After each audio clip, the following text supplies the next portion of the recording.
Good morning, Julia.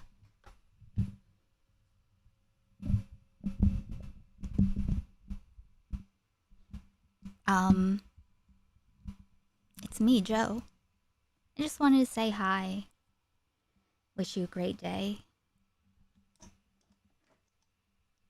Tell you that meeting you yesterday and getting a look at you was probably one of the greatest moments of my life. Hey, Victor. Hello, Mobbins, Joe, Freddie.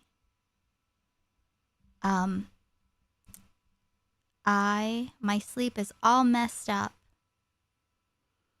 And I was like, should I get ready and then stream, or should I just stream? And I was like, I will just stream and I will worry about the rest afterwards. So here we are.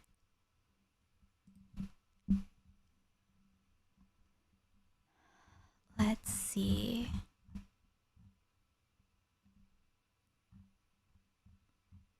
Where is my freaking window?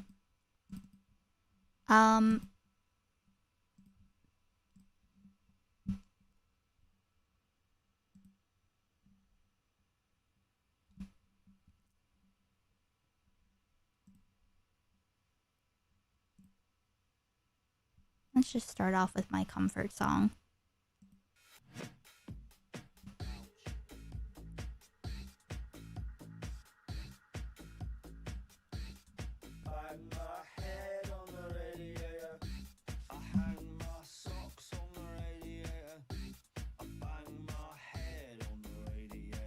True, Freddie. So what's been going on? I saw there were some things going on.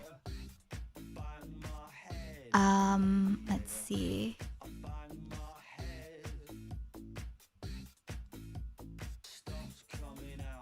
I think, okay, so Denim's put up a video about her lawsuit, but I feel like I think it would be more satisfying to watch, like, Hassan watch it for additional snark. Yeah, it's a little, you know, it's not super enjoyable to just watch her by herself. Ethan dropped the file for appeal. Interesting. If that's the case, then that's pretty good. That's great news for her. And really all of us. Damn. Imagine ruining your reputation and still losing. Let's see.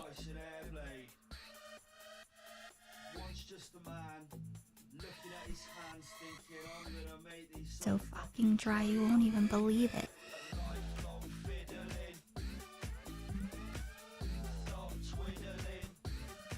I saw Food Shops interviewed Soul about his time with Aiden. Oh god. I saw enough of that.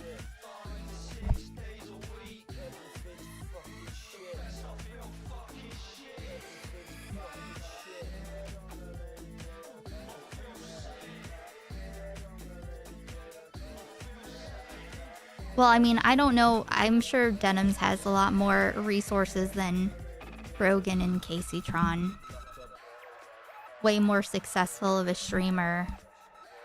And, community support. And, I don't know how much money she makes on OnlyFans, but I think it was definitely, she had a lot more fight in her.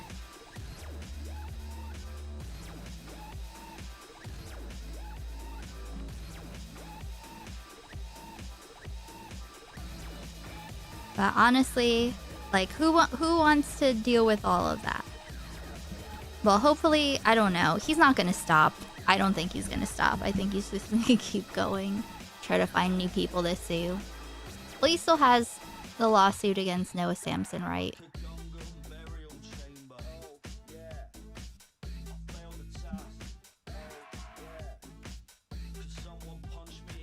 I think it's Noah Samson.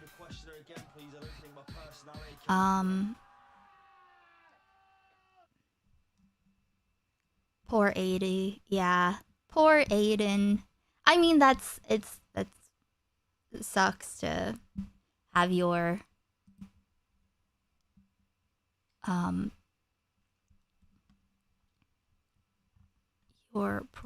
private sexual life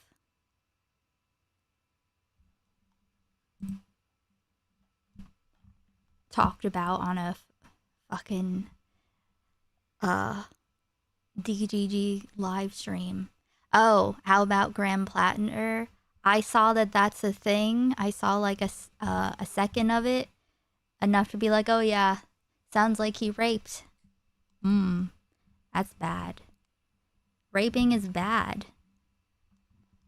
And yeah, he should probably, I feel like he's probably gonna be made to drop out, right? I don't think, like, I think Democrats will be like fast to get him the fuck out of there. I don't think they really want it. They didn't really want him anyway. Hey, vodka.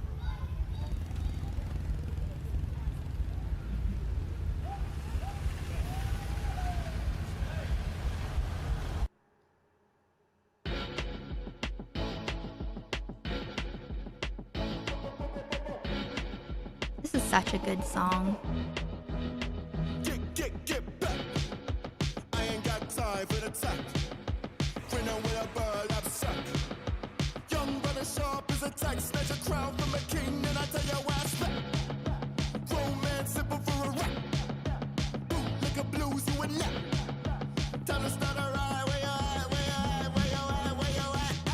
Left side to Let me see what else I got. front side to the back. Stampede if you with me. We ain't tryna hear that. Left side to the right side. Front side to the back. Stampede if you with me. We ain't tryna hear that. We ain't tryna hear that. No point in arguing the values of the code. I look for empathy, the love was left alone. I tried to phone a friend and tell him where to go. You look for venom and you find a Let's see. we ain't tryna hear that. Fat cat, get him capsized. Greasy ass pig, did a backslide. Drown in blood and I'm baptized. You don't have the prize for the last time. Rats, you won't find love. How do we feel? Okay. Tryna take a life for some cash. People of the internet, Theo Vaughn goes off. They ain't ready for So, Theo Vaughn apparently goes off on a U.S. senator over Israel. Hey, Jessa. And I'm like,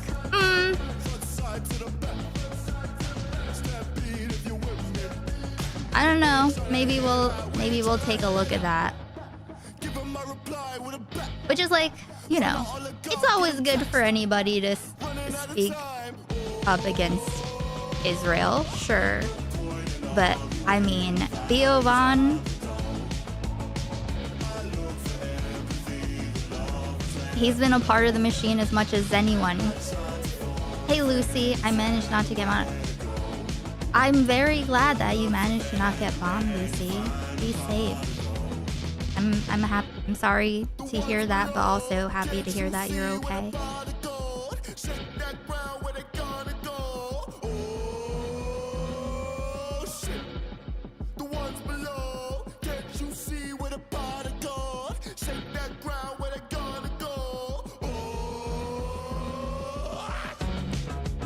Let me see.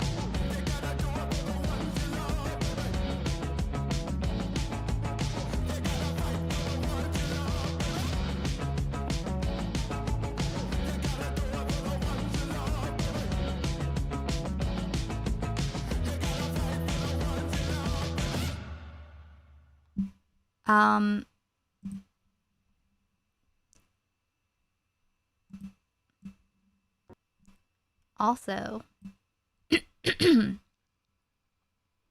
Comedy Mothership exposes a trap house. Interesting.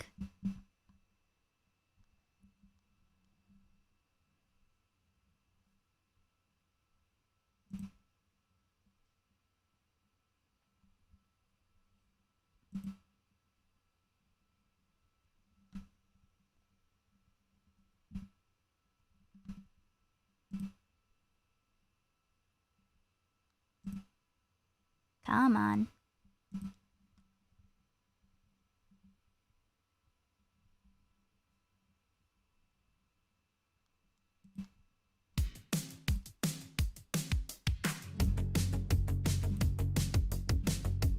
Hey, Deckham. Are you talking about sports? Because I don't know. I don't know about sports. The glasses half empty, but overflowing at the same time. It happens over and over again. And the grass is never greener when I'm on the other side. 'Cause I just got it again. It gets to me, I'm lost in the middle. I want to leave this place just a little. I'm walking in a circle again. I made the maze, got stuck in the riddle, burned by the sun in the middle of the winter. Oh no, oh no, oh no, oh no, oh, oh, oh, oh, oh, oh. I'm out and I wanna go home. I get home and I wanna go out. All my friends are staying out late and I just wanna go to bed. But I don't need to be anywhere else, 'cause I'm right where I'm supposed to be. My Little Country beat your evil empire at the greatest game football. Fair. That's fine. You can have it. Sure. I'm walking and I want to throw a baby. Well, I feel like probably lots of people have felt like that at some point in their life. While maybe later I won't have to pretend. It gets to me, I'm lost in the middle. I want to leave this place just a little.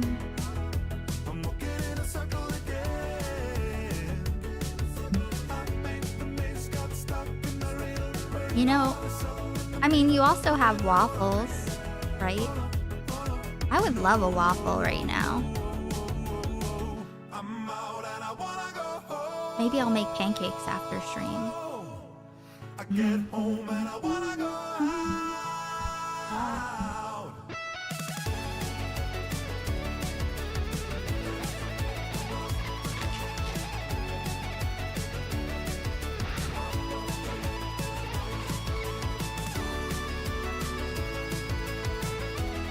I think he means freedom fries, Deckham. Why did people start calling him freedom fries? What was going on? You're mad at France for something?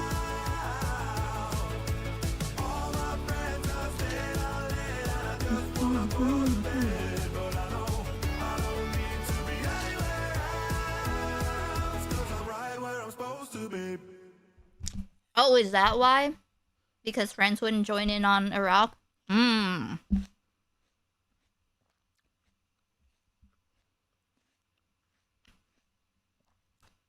Makes sense.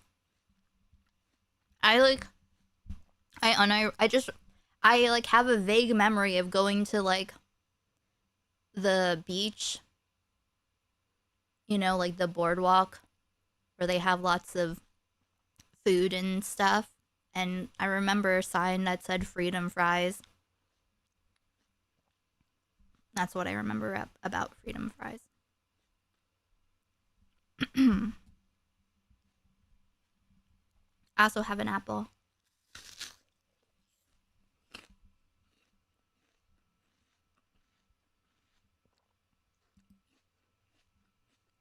What's this? Tim Heidecker posted this America medley on cinema at the cinema. What better way to celebrate the American spirit than with a command performance from America's top performers, the award-winning Decor! Thank you, Mr. President. Hey, Frankie.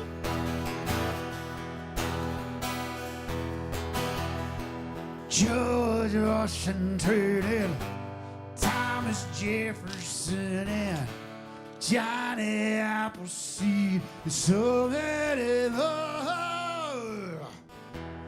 David Crockett and Abe Lincoln and Teddy Roosevelt, who were fighting for so many great men beneath the ground, but only in old history books where the names. Oh, what did you type? Yeah, we want you to rise Decker. up. Come on, stand up. YouTube's doing the weird translation. Get up here and take a bow. 'Cause you're the only reason that we have our country now. I said you're the only reason that we have our country now.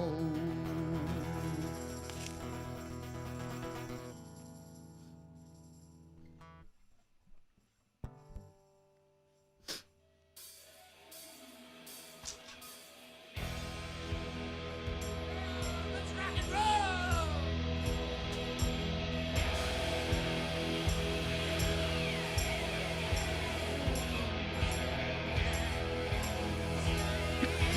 By the guns early. So proud. I like how the Statue of Liberty. Wait, are there more than one? I like how both the Statue of Liberties just are covered in like a blue tarp at the bottom. Who's bright stripes and bright stars? When do you ever see two Statue of Liberties on a stage? That's like double American. On a perilous night, all the ramparts we watched were so gallantly streaming. Put the rock at its reckless. Guns bursting in the air. They prove to them none that our flag was still there. Or say, does I like his lip gloss. Star-Spangled Banner.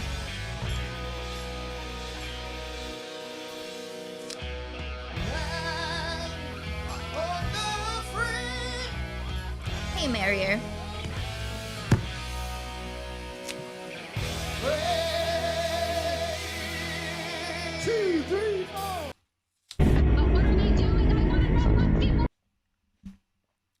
Nice. All right. Someone should tell Hassan that he has two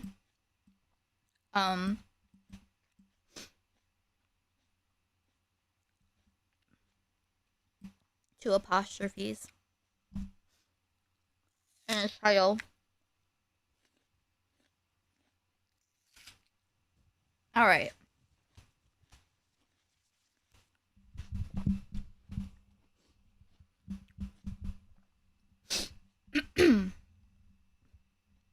All right.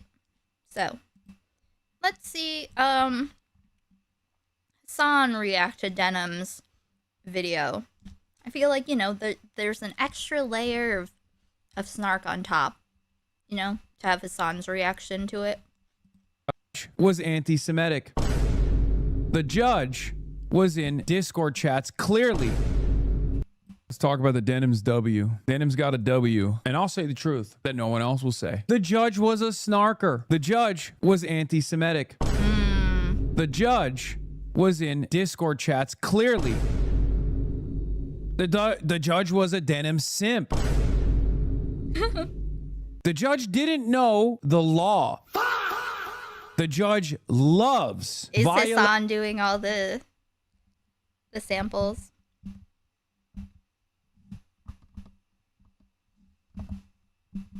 Like, I don't know if you guys have this experience, but I have pedophiles in my family. Like, I have pedophiles that I have to fucking break bread with every now and then. They were pedophiles in the past, right? Offending pedophiles. In my family. We all have to kind of deal with people who have an attraction to children, who have unhealthy attraction. Yeah, I know he's being Ethan, but I mean, like, if Hassan's pushing the buttons in real time, or if editor added it. I think he's been using a soundboard. Copyright himself. And perhaps, most importantly, I paid the judge. Bruh. The judge did CPS. Shit. Worst of all, the judge was Hamas. The lawsuit asserts that there has to be some kind of like conspiracy with the H3 Snark mods. There's a kitty. I've never communicated. There's a kitty, but it's not totally. Doesn't seem like completely a void kitty. Might be. Might be. Might just be filter or something. Kind of like conspiracy with the H3 Snark mods, but I've never communicated with any of them in any way. So what exactly did I say? Yeah, that's the most schizo part of this. There's so much schizo going on here. Like Ethan Klein has genuinely lost mind. I think he legitimately thinks that there is like a coordinated effort that he is, I guess, decided to call SNARK, which SNARK exists, right? Like for celebrities, obviously Ethan Klein happens to run one of the most robust SNARK subreddits for. It's true. I mean, yes, it's true. Ethan Klein is SNARK. All commentary, drama, and just streamers in general are all SNARK. If you talk about another person on your live stream and it's not in a huggy, lovey way, you are a snarker. Me and Denims and Casey Tron and Frogan and whoever Ethan has decided is not sufficiently pro-Israel. The funniest part about all of this is that Ethan Klein thinks that there is like a coordinated effort to besmirch his reputation. And that's because he's a narcissist. He does not understand that his own fan base turned on him because of his own output. This was something that I tried to gently communicate to him back when we had a podcast together. And instead of listening to what I had by the way, guys, like only one person has liked the stream so far. What does that even mean? That means that you, it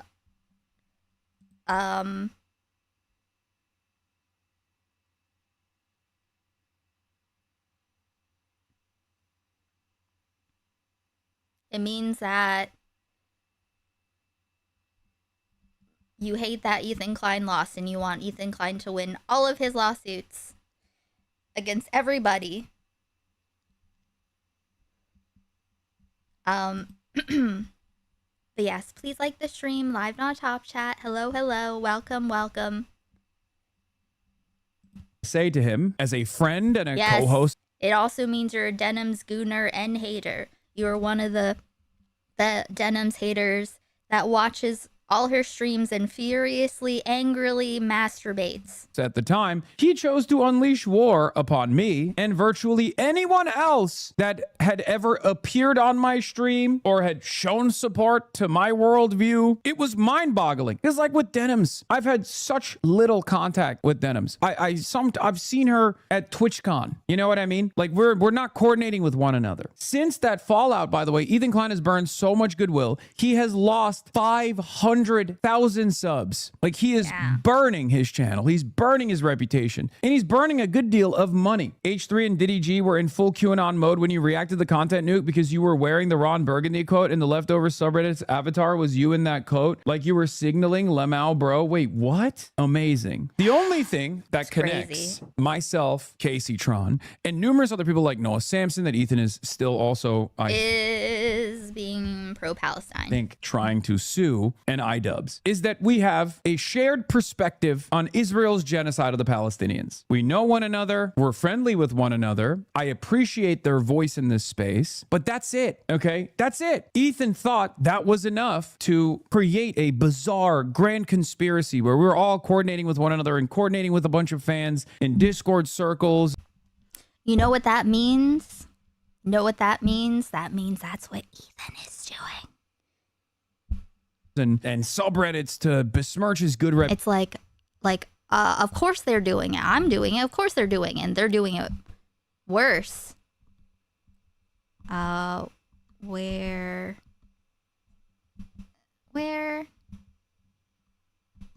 is this one? My side is honorable, and it was obviously taken out of context. Their side meant it, and they still haven't changed. Mm-hmm. They meant it, and they haven't changed. That's exactly what it is. Hey, Post Hominid. Thank you for liking the stream. Reputation, which is ironic because I mean I'm friends with these people too, for the record. I'm not doing the Ludwig coworker okay? I like these people, okay? I'm friends. But we're not like talking to one another all the time. Do you see what I mean? I'm not doing the coworker wig.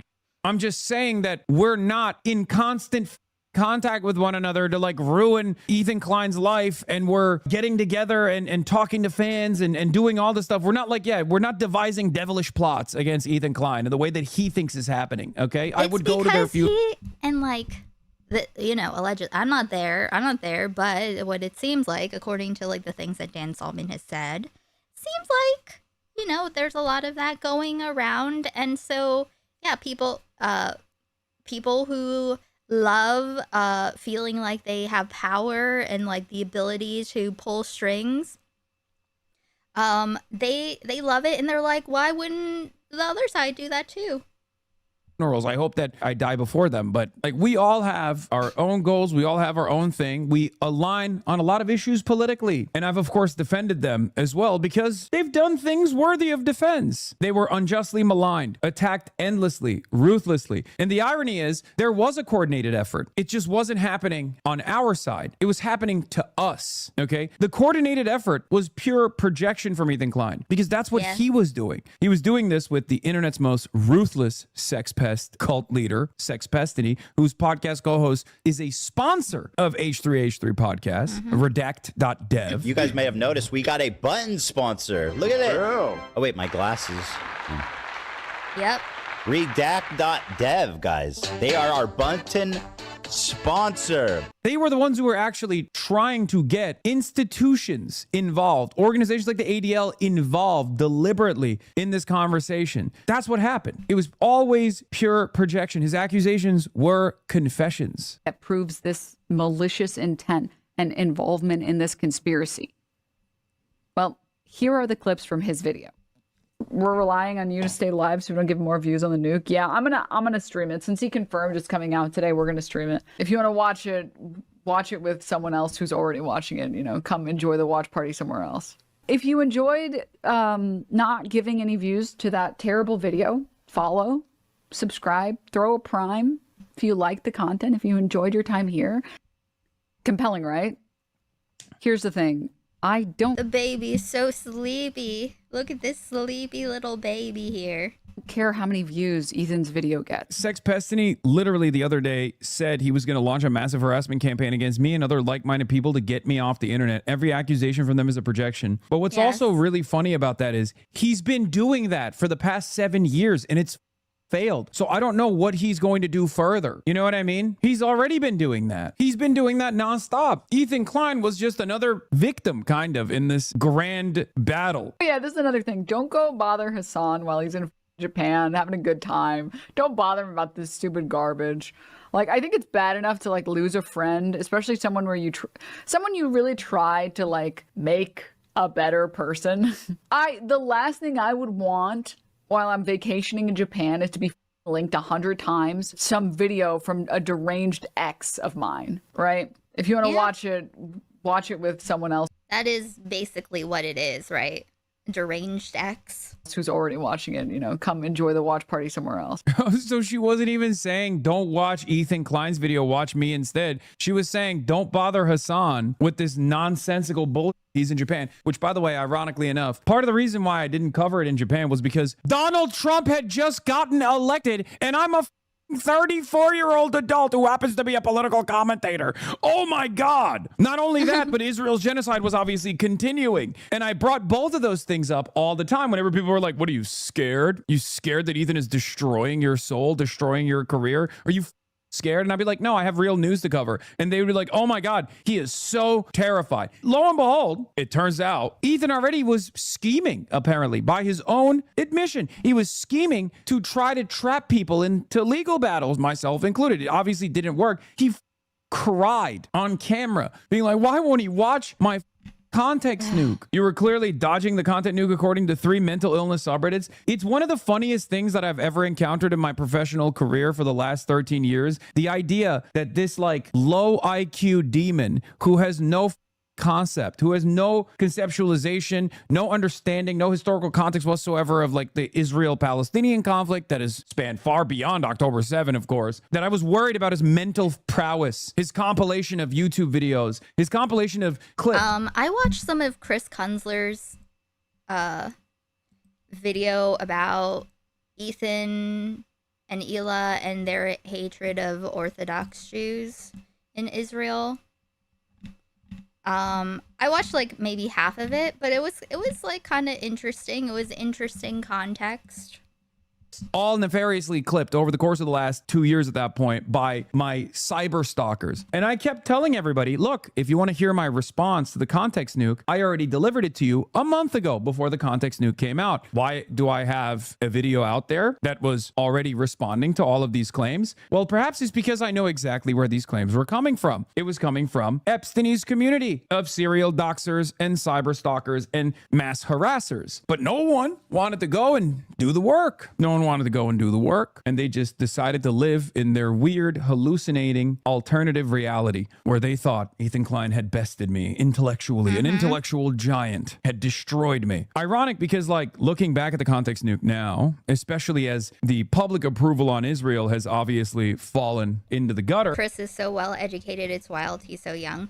Yeah, he seems like a pretty smart dude. Go give it a rewatch. Not all of you. What I would wish for all of the initial, you should watch the context nuke. Why won't you react to the context nuke? I wish they could hear me now. I wish that they could potentially turn back and rewatch it to see what they saw back then versus how they feel now. How dare you not address the personalized equivalent to this while you were in another continent? Yeah, there were a million reasons as to why I didn't watch it, and it was literally the right move not to watch it. Yeah. One, because it pissed off Ethan further. He literally cried on camera, demanding that I watch it. That was good enough. 2, it was because I had already responded to all of the accusations and will continue to respond to all of those accusations for the rest of my career, most likely. Not because Ethan is some brilliant guy who brought up fantastic points, but because the community that actually compiled those clips took those clips to the ADL, Richie Torres. Those clips have now made their way into the congressional record. Not that it matters. It didn't matter. It didn't matter for Mallory McMorrow when she she tried to use some of those clips against both me and Abdul Al-Sayed. So from the bottom of my heart, if you would like to help me fight this appeal to defend React content on the internet, please go to ethankleinlive.com and donate $5, $10, $20, really any amount that you're able to. Thank you again to everyone who has supported me and believed in me. And as I said before, I look forward to beating Ethan Klein in court. Hey, Mel. Besides that, I stream on Twitch Thursday through Sunday. Great video. Ethan reposted Legal Mindset about Denham's lawsuit saying she shouldn't listen to you about it being frivolous. Yeah, I remember. Legal Mindset, right-wing legal streamer who rode the Amber Heard hate train to a brief moment of prominence, is now looking to grift off the slop tube sexual assault nepotist crown by helping Tectone sue Denham's. He also said this when I said this was a frivolous lawsuit. And you are going to get smoked. It's not going to look good. Your underwear, and I mean that legally, is going to be dragged through the streets. This is People are so creepy about denims. They're all so fucking creepy and sexual, I gotta say. It's going to be like that episode of Game of Thrones with the shame episode with Cersei. That's going to be what's going to happen legally. You don't want that. You don't want the dirty laundry out there. Settle. That's the real. Not everyone has terribly dirty laundry, okay? It sounds like a projection from sick people that think everyone has as disgusting skeletons as they have. No. I might be a little messy, but I don't have any bodies that you know of. Advice. Are you sure they shouldn't listen to Hassan? He says it's frivolous. Well, it turns out it was. I'm no big city lawyer. I'm not a little city lawyer either. But it turns out... Jessa 1312 tipped $4.20. Thank you so much, Jessa, for the 420 President Sunday Destiny impression. Very base, very pog. And our very first Numby. Thank you. Very based. I was at least a little bit more competent than this goddamn loser. All of those YouTube lawyers. Oh my Lord. Oh, they all showed their asses. And you know what's crazy about this? I don't think their fan base cares. I don't think their fan base ever cared about the truth. I mean, Frankie I'm sure there does was need her paste. It's true. some people who went to watch these guys. They were like, well, this guy's wearing a suit. He says he's a lawyer. I'm inclined to believe him. But there is a good deal of people who just thought that Ethan Klein would be a good vessel to deliver punishments and vengeance towards women that they don't with online, you know? And they don't give a they'll move on to the next thing. They'll be like, oh, the judge was a woke libtard judge. I'm sure that was an Obama judge, you know, whatever. Because for them, the goal was never about like a sincere need to punish people who are doing malicious reacts or whatever. It's so strange to always be wrong and never really reconsider the places that you get your information from. H3 fans unironically calling the judge a Jew hater. I have a feeling there's some sort of implicit bias from the judge, whether it's him not seeking YouTube as a legitimate form of media or thinking it's a pretty girl versus greedy Jew type situation. To clarify, I don't think this in the slightest. Ethan is the one of the most generous people I've seen. Oh, God.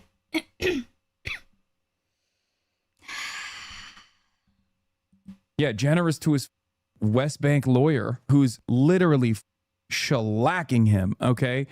Hey, knee jerk. His lawyer from the West Bank, by the way, has landed on a gold mine, okay? This man will sue anybody and everybody. Frivolous lawsuits galore. Holy DG's new argument is the judge said he watches Disney movies on Twitch with his granddaughters. He is violating copyright law and the case will be thrown out. This is a group of people who used to on QAnon. They have become QAnon, but for the lowest level internet beef you can imagine. How is this possible? It's all these liberals who are like, I am a high-minded liberal. I'm so much smarter than these dumb MAGA hogs. I would never believe in conspiracy theories, only to turn around and unironically concoct idiotic conspiracy theories like this. Holy shit. I mean, even the CPS stuff. Child Protective Services was called on Ethan Klein's family. This is completely up. It's completely unacceptable. I stand by that. I said that at the time. Of course, I find it to be completely ridiculous, a ridiculous thing to do. Ethan Klein is... It's unhinged. Jesus, it's insane. I can't believe it. It's a... What? What?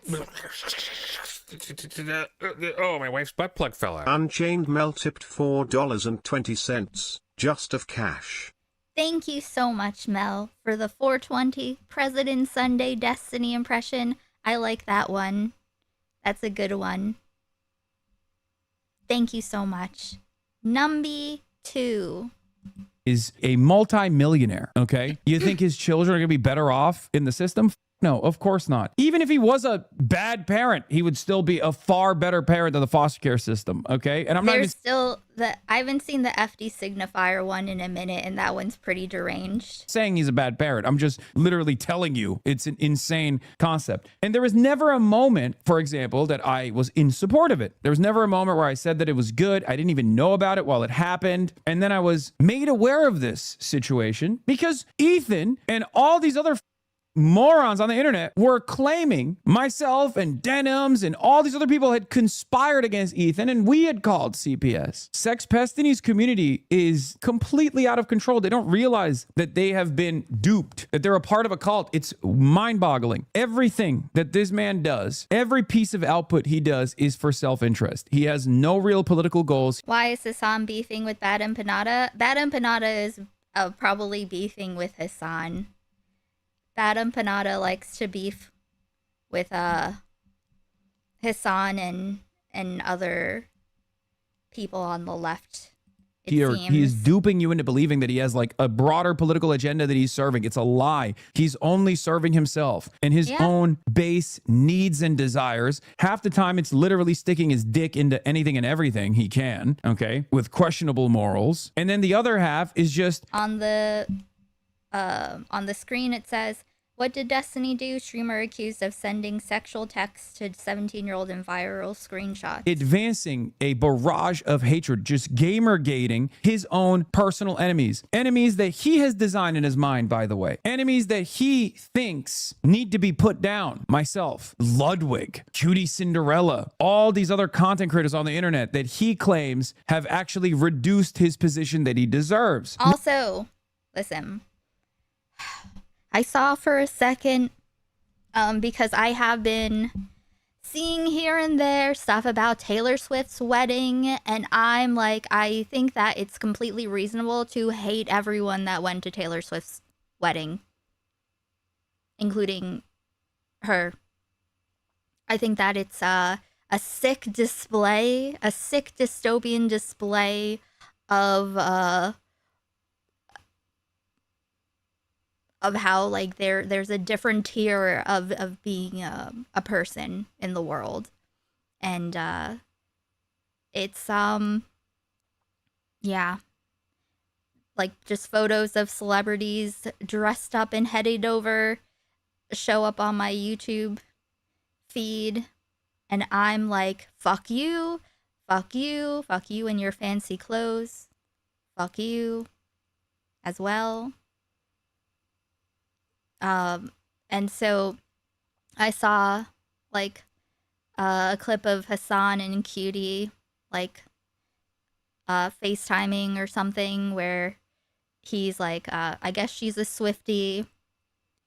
And so she's like, I don't know, semi-jokingly defending it, but like not really, like, you know, she really would defend it.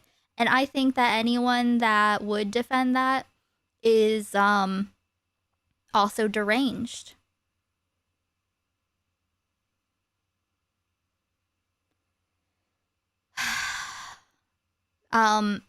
Yeah, but it's like, oh, she donated $26 million. Okay, well, how much did they cost the city to do what they did with this whole wedding? How much resources did they actually cost? $26 million? That's like, what does that even cost? That's like not even, wouldn't even cover the flowers.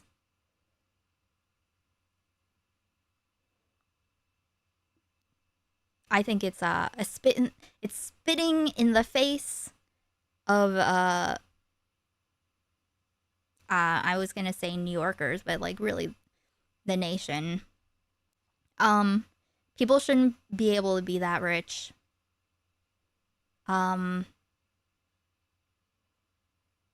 Definitely not when things are the way they are now.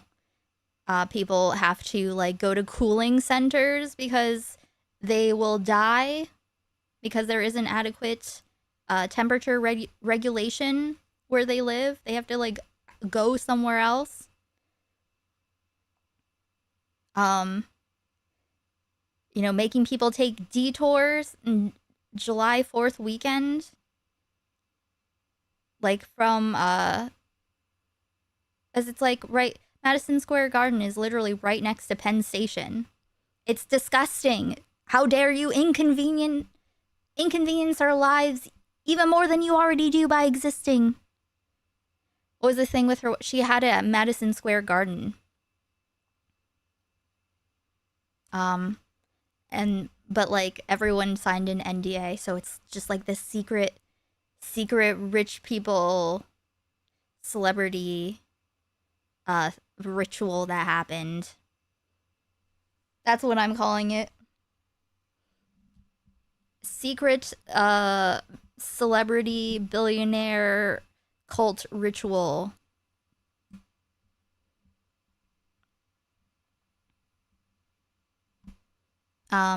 Oh yes. Madison Square Garden is like, I don't even know what to compare to. It's huge. It's huge. It's like, how many? Yeah, like celebrities had to sign an NDA. So it's like, it's so secret that it's like it's like right in the middle. Wait, let's see.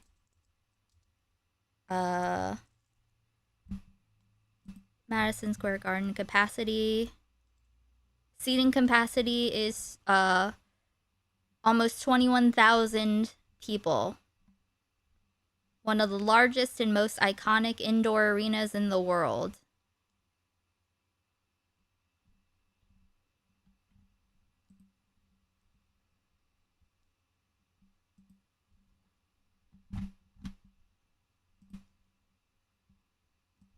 Let's see. Let me put it on the screen.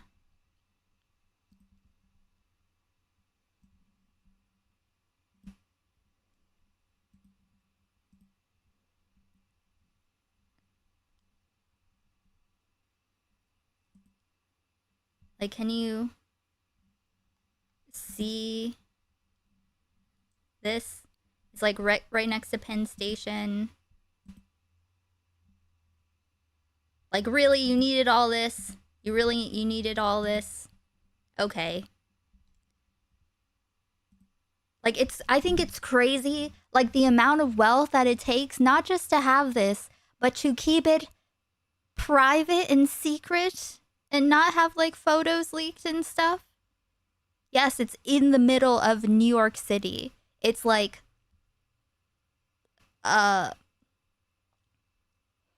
I'm trying to think of what would make sense. It's like it's in the middle in the middle. It's like the most flagrant place you could possibly have it. And so the idea, and like, so they were like covering windows and stuff too. I think that might be the sickening part of it. That like, not just that they could do that, but that they could do that and shut out the plebs from even seeing, for even defiling the wedding with their peasant eyes. I think that's sick. I don't care if Taylor Swift saved your life, that's sick. I don't know anyone who thinks Taylor Swift saved their life, but I know there are people out there that feel that way. T-Swift even requested traffic control around the garden in parts of the city. Yeah, which is fucking crazy. Fuck you. Fuck you. How about you pay the people? How about you can sponsor the fucking subway system for the day? How about that? How about you can pay for all the transportation fare for everyone who is inconvenienced? You know, it's truly maddening, and all I can do is complain and pray for the downfall of people who live like that. why is the city paying for your personal shit? That's just how it is when you're rich. When you're rich, lots of shit is free. When you're wealthy enough, you don't have to pay for that much. Hey, Whisper.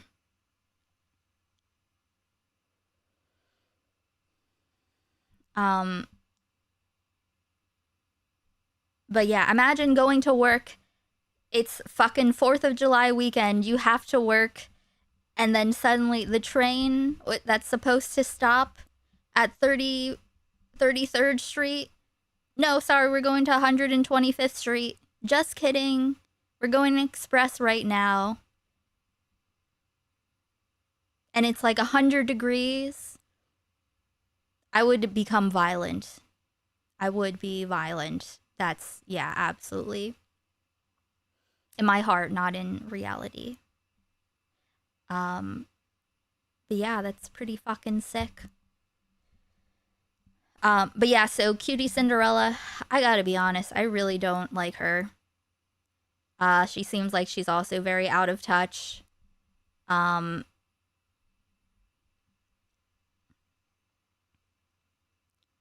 NYPD said Thursday that West 31st to 33rd Streets between 6th and 7th Avenue would be closed to vehicular traffic, as well as 31st Street between 7th and 8th Ave and 7th Ave from 30th to 34th. Yeah, that's a whole crucial area.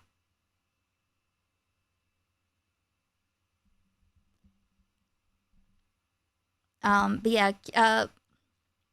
yeah, Cutie seems very out of touch and pretty shallow. If you just streamed a bit harder, you could have gone too. I would literally never. If I were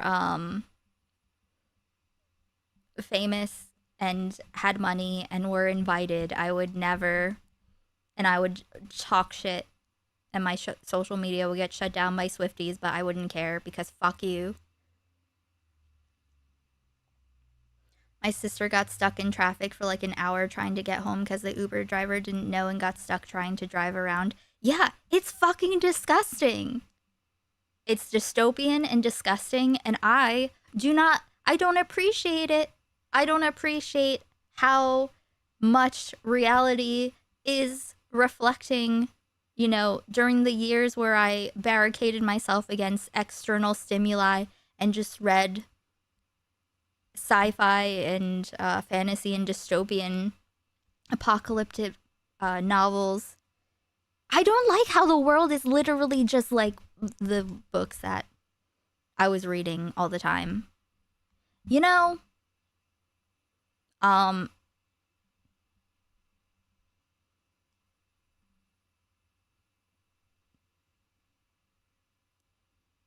there's gonna come a time when people are no longer able, when they're literally cooking to death in their homes and they're looking at the screen, they're looking at all the celebrities looking nice and dry and cool, something's gonna happen.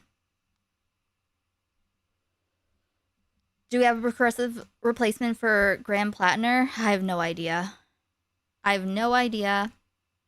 Probably not. Probably not. So let's at least hope that some kind of Democrat can get in there. If there was a better person, then people probably wouldn't have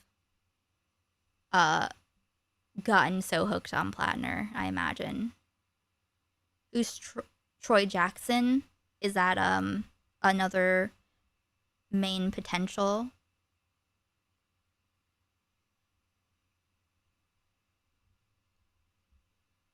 The truth about sci-fi and dystopian fiction is that it's about right now. The time is it was written, not the future. Well, I mean like, I don't mean like present day. I mean like earlier days.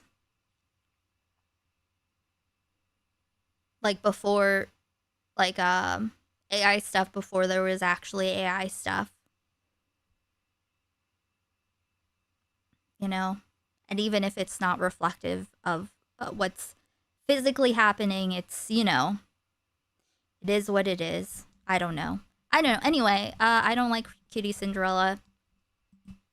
Never taking any kind of accountability, never taking accountability whatsoever for his own actions, constantly redirecting the attention at a moment's notice back to others that have unjustly maligned him. Perhaps for that reason, Ethan Klein and Destiny are two peas in a pod, perfect together. Not only because of their very unhealthy fascination, dare I say, sexual obsession with the likes of myself, the likes of Denims, Casey Tron, Rogan, numerous others, but also because they're both narcissistic weirdos who literally will never take accountability and self-reflect. It's always someone else to blame. It's always someone else that's them over. It's never their own fault. Ethan thinks the Hassan mod Chris CPS is mocking him in his child protective service visit. In reality, Chris CPS has had that username since at least 2021. Chris has also said the CPS stands for Club de Portugal Sporting. Ethan's crashing out over something he made up. Why is Hassan getting notes during our debate from someone named Chris CPS? I will subpoena Hassan if I have to. Hassan, do not erase evidence. Oh my God. Does this strike you as the mindset of a normal person? No. Like, does this strike you as a normal guy? Yeah, look, at Chris CPS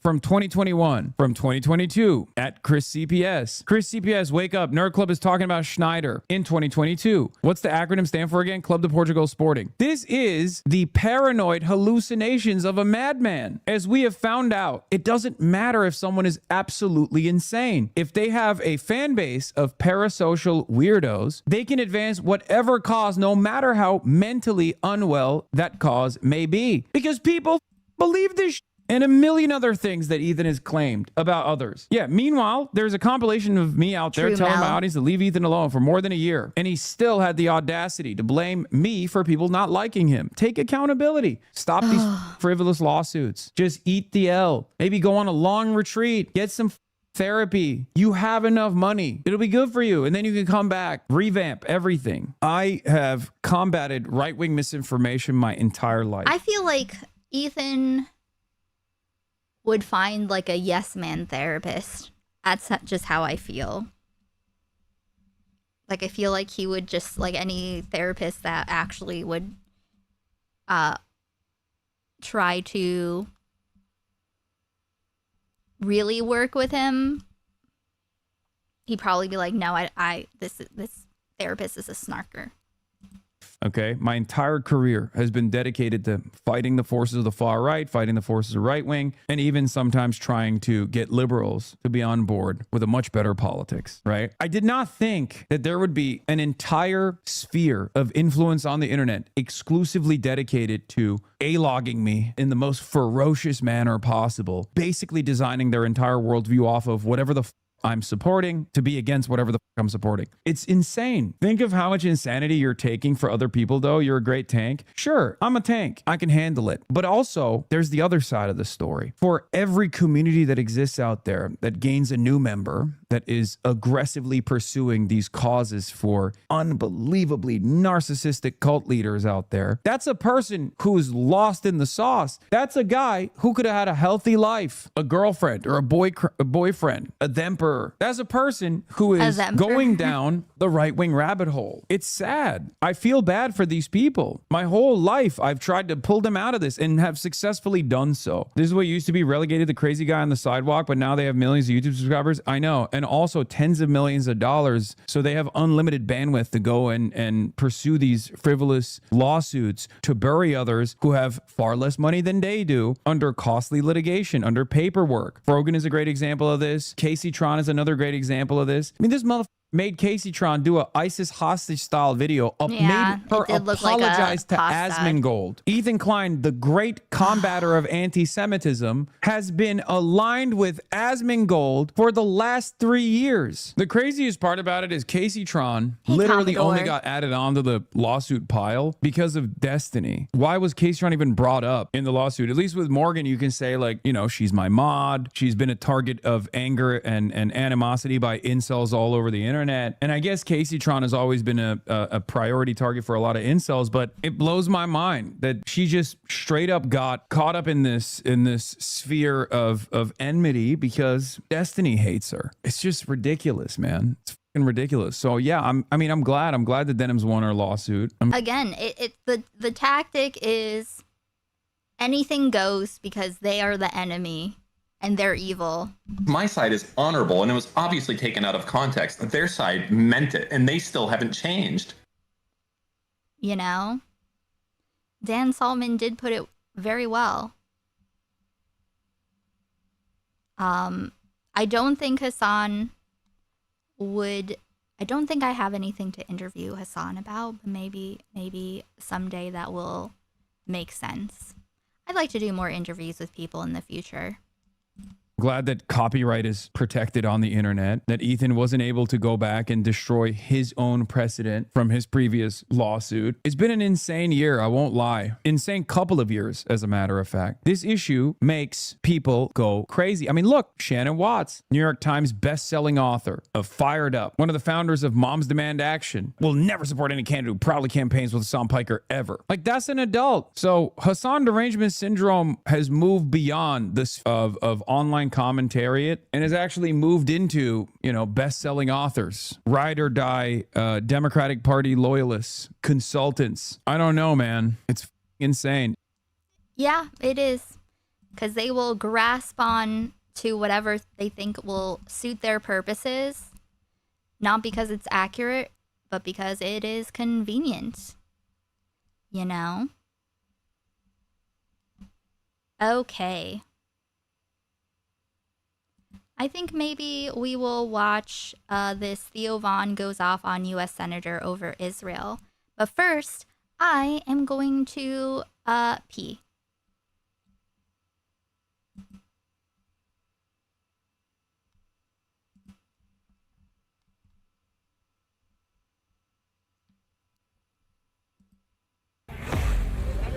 I just really like the song. Yeah, Destiny does wish he had Hassan's level of notoriety.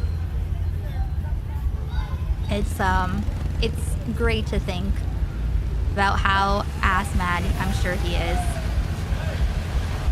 Okay, one sec.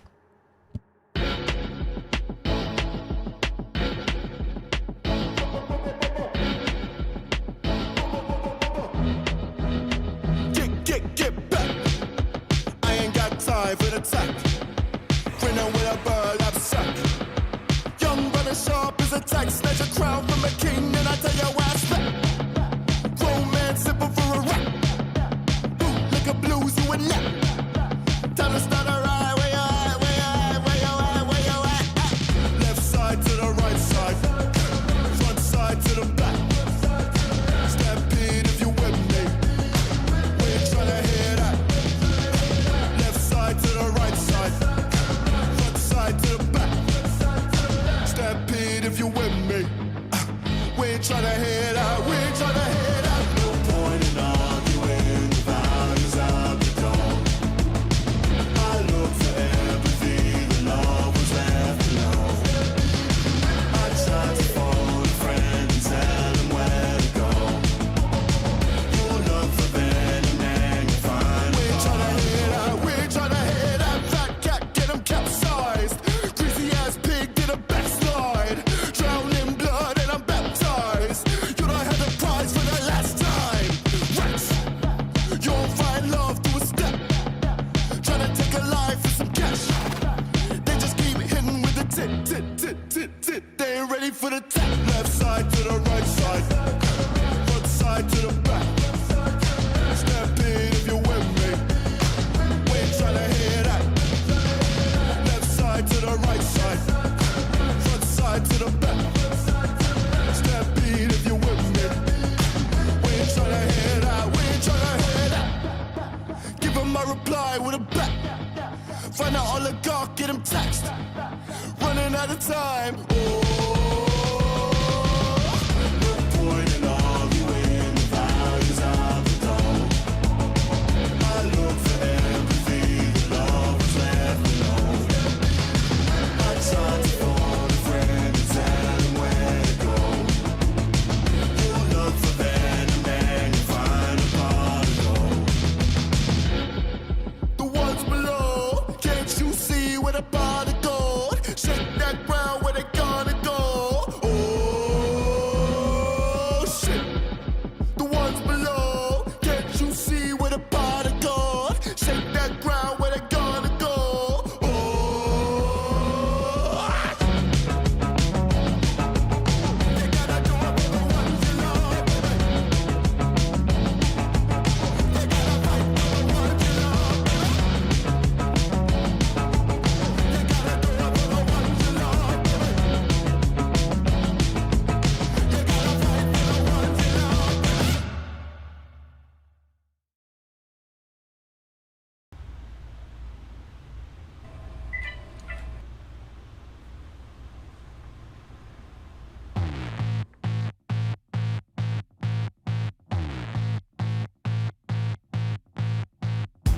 Death goes zombie, feed on your mind. He say jump, you ready, fall in line. Death goes zombie, think too hard in your plane.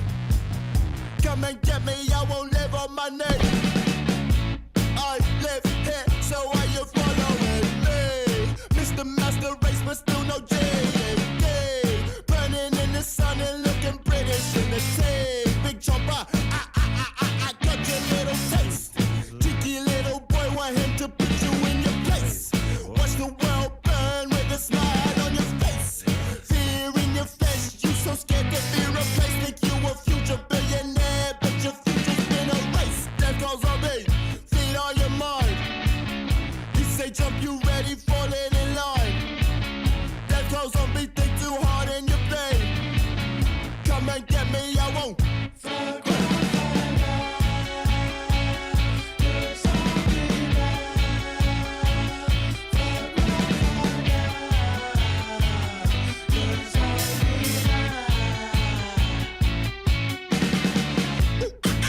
Think you down with a sickness? I think you told your clansman, well, I stare down a witness.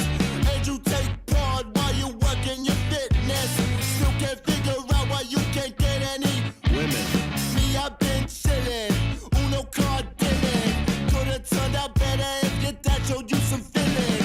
Need a hug, you been deprived. Beat my chest, I still revive. Need a burn of future, so your info asking feeling. Okay. Death goes on me, feed on your mind. He say jump, you ready, falling in line.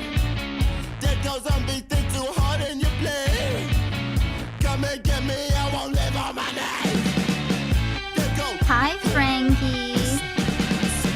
death go. Guys, there are 13 people who haven't liked the stream. Frankie, did you know that? 13 people have not liked the stream?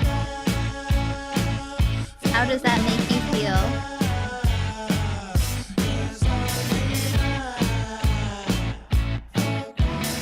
Home Alone 2, of course I'm seeing the Tory. Leave me orange, man, let me enjoy my Macaulay. That hobo look like Jesus, but you spit yeah, on I'm, his lips. You treat your Bible like a weapon, I'm you just ain't reading that fucking shit. sick of. Oh, shit. Frankie's trying to climb up on the table. Pinstripe fruitless udders, wind still sings my letters. Open a heart, still utter, still free Palestine. My blood about that, you don't catch me stutter. Death goes on me, death goes on me. Thank you, Freddie. Death goes on me, you stupid motherfucker, you are. Hey, Death Harry. goes on me, death goes on me. Death goes on me, you stupid motherfucker. Baby, you're so beautiful. Frankie does own me. Frankie owns everybody. You know you're the most beautiful baby.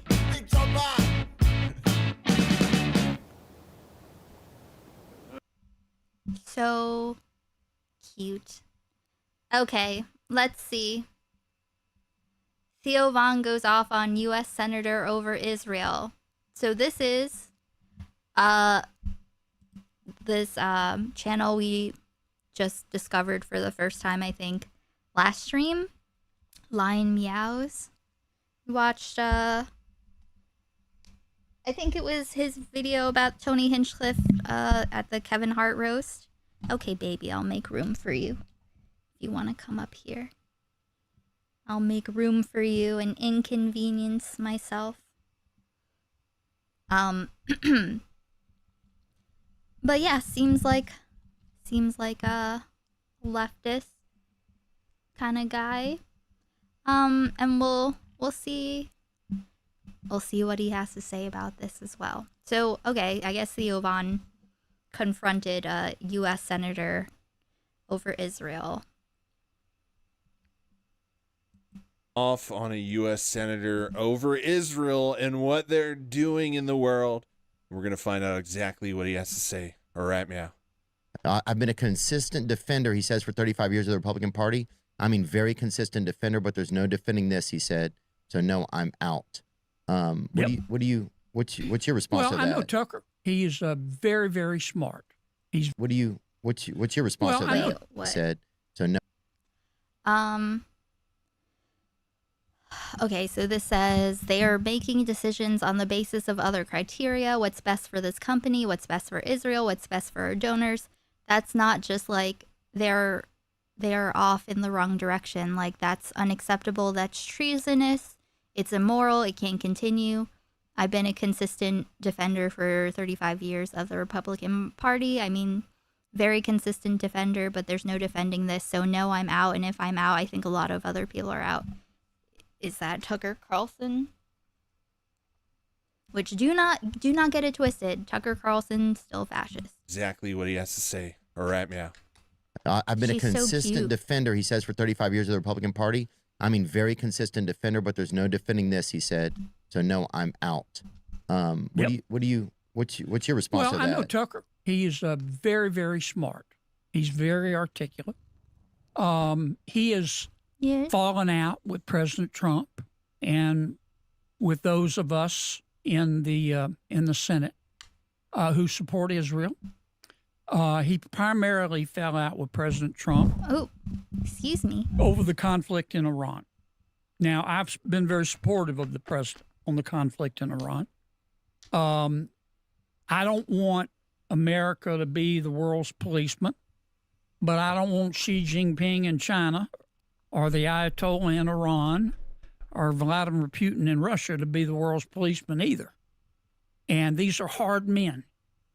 They're hard men. They understand one thing, Theo: strength. If you turn the other cheek to these people, they'll just stay. Maybe we need less hard men. Maybe men are too fucking hard, and that's the problem. Right, Frankie? Hard men are the problem. They can't control themselves. Emotionally unstable, insecure, volatile men are a problem. Hey, Dan. Hey, Naughty Gnome. Stab you in the neck. Ooh. You know, for me, it's really interesting that American senators are always... They're hard in the wrong place. Yes. We need soft, flaccid men or non-men. If you're hard, you gotta go home. pointing the finger at other countries, especially the Republican Party. And granted, other countries do horrible things. But last century and this century, America has been the person that has caused, not the person, the country that has caused the most death compared to all the other countries. America has been for decades just causing war after war after war. And if you don't know about war, most people that lose their lives in war are civilians, children, mothers, fathers, people that aren't even fighting the war. And America, you know, it goes into a country, invades it, creates a terrorist group, because when you invade a country, they did these studies in Vietnam. I've said this before, but in Vietnam, they studied how the more they bombed and fought people, the more people fought back. So people fight back, and then America goes, oh, there's terrorists. There's terrorists here. There's terrorists. We're going to call them Al-Qaeda, shakalaka, boom, diddly, bop, bop. And these guys are the worst people. And it's like, I mean, you're creating the war. The people are fighting back. You're creating the terrorists. But at the end of the day, you kill more people than anybody else. And as Americans, we're sick of seeing our tax dollars go to endless wars, funding other countries to and Taylor Swift's wedding. Throw coups, you know, CIA like takeovers, installing rebellion, all these things. Okay, not the same thing, but it's just on my mind. And we're tired of seeing it, but they just keep doing it over and over. The harder it is, the easier it breaks. That's also true. Again. And this is how stupid people go. I mean, we can name like 100 terrorist groups that the United States has caused because they invaded the country or the CIA funded them, right? It's interesting, too, that the Saudis didn't catch any flack for flying planes into the Twin Towers, you know? Oh, we're just doing.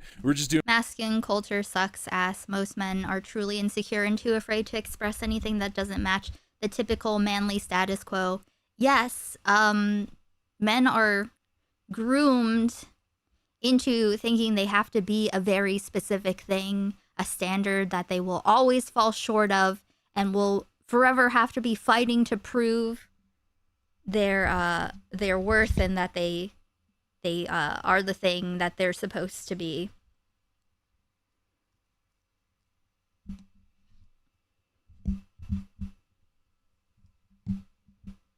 Business problems. It's everybody else, guys. It's everybody else. Everybody else is the terrorist, but we've killed over millions and millions and millions of people. Last century, the United States, they rated all the deaths caused by governments due to war, this, that, and the other. And I think the United States was accountable for 40% of, I think it was like 220 something million people. This is why I choose to be non-binary. The point you're making about masculinity. Yeah, you can reject these things that are placed upon you. Okay? You have to separate your identity from the things that get validated by the outside world. Because the things that you're getting, that you'll be praised for, displays of masculinity, or like whatever type thing, that society tells you that you should be, they're not good for you. They're not in your best interest. It's for control purposes. It's to manipulate you. It's to get you to buy shit. It's to get you to pay attention to this other thing over here. You know, and as long as you're chasing that, you won't be able to like actually see yourself as an individual and just in the context of like outside validation. But they don't care about you. They'll siphon everything you have inside and they'll toss the husk of you to the side when you don't have use to them anymore.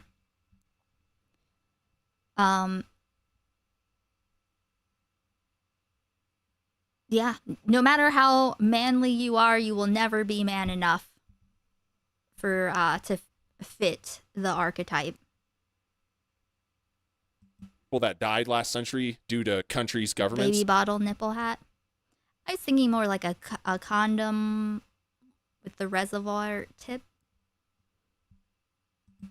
America was 40% out of over 200 countries. America was 40%. But also, like I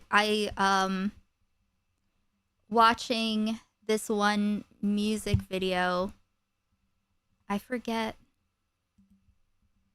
Do I still have it open? Maybe not.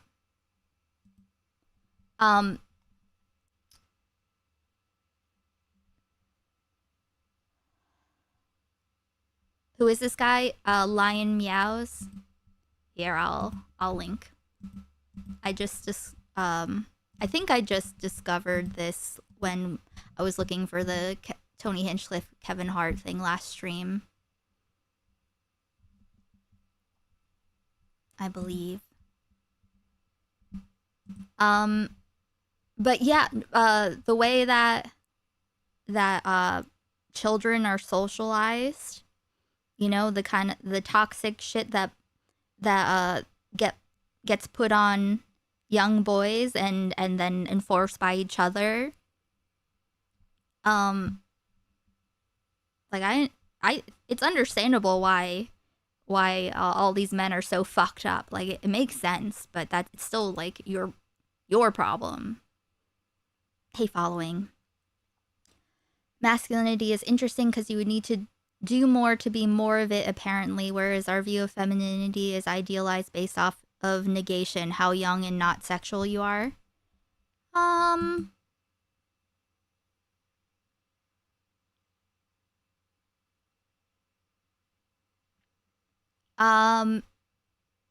Well, I guess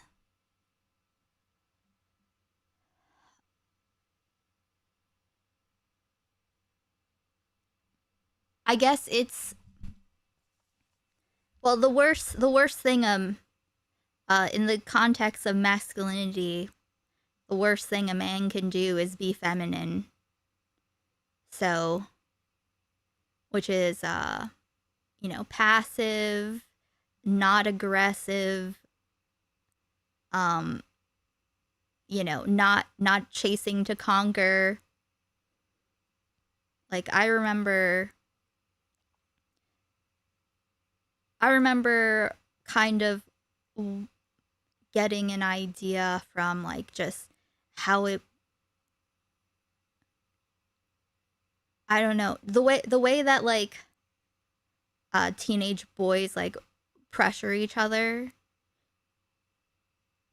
It's I understand why people get fucked up. It's a standard that no one can, well, that people will always be chasing. And that is, if you're slacking off, if you're being too feminine, then you need to get it together. The men in the public eye who cling to masculinity are incredibly weak and incredibly passive, and I'm tired of us conceding to their narrative about their own strength. Yes, exactly. No more. No more. Like as a man, if you haven't proved yourself, you aren't a man, but if you're a woman, you aren't denied being a woman unless you fuck up in their eyes. No, if you're not womanly enough, then yes. Because if you're a woman, you're supposed to be feminine and passive. And if you disrupt that, then you are not a woman, you are a complication. But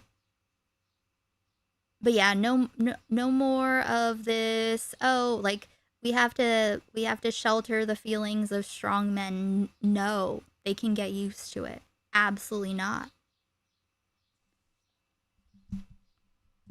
30%. Here's the thing, right? Everybody else thinks we're the terrorist.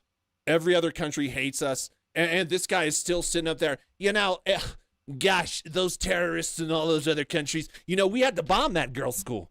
We had to bomb that girls' school. You know why we had to bomb that girls' school? Because Iran loves recruiting 7-year-old girls to be terrorists. In fact, they call them the little terrorists, the little terrorists in Iran, right?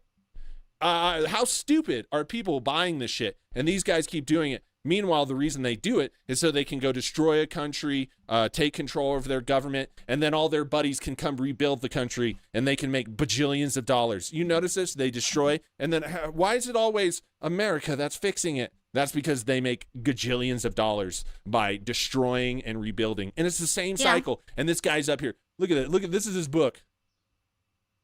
How to test negative. Oh, God. Oh, he was covered. Okay. Lion was just covering this. Oh my God. That's so fucked.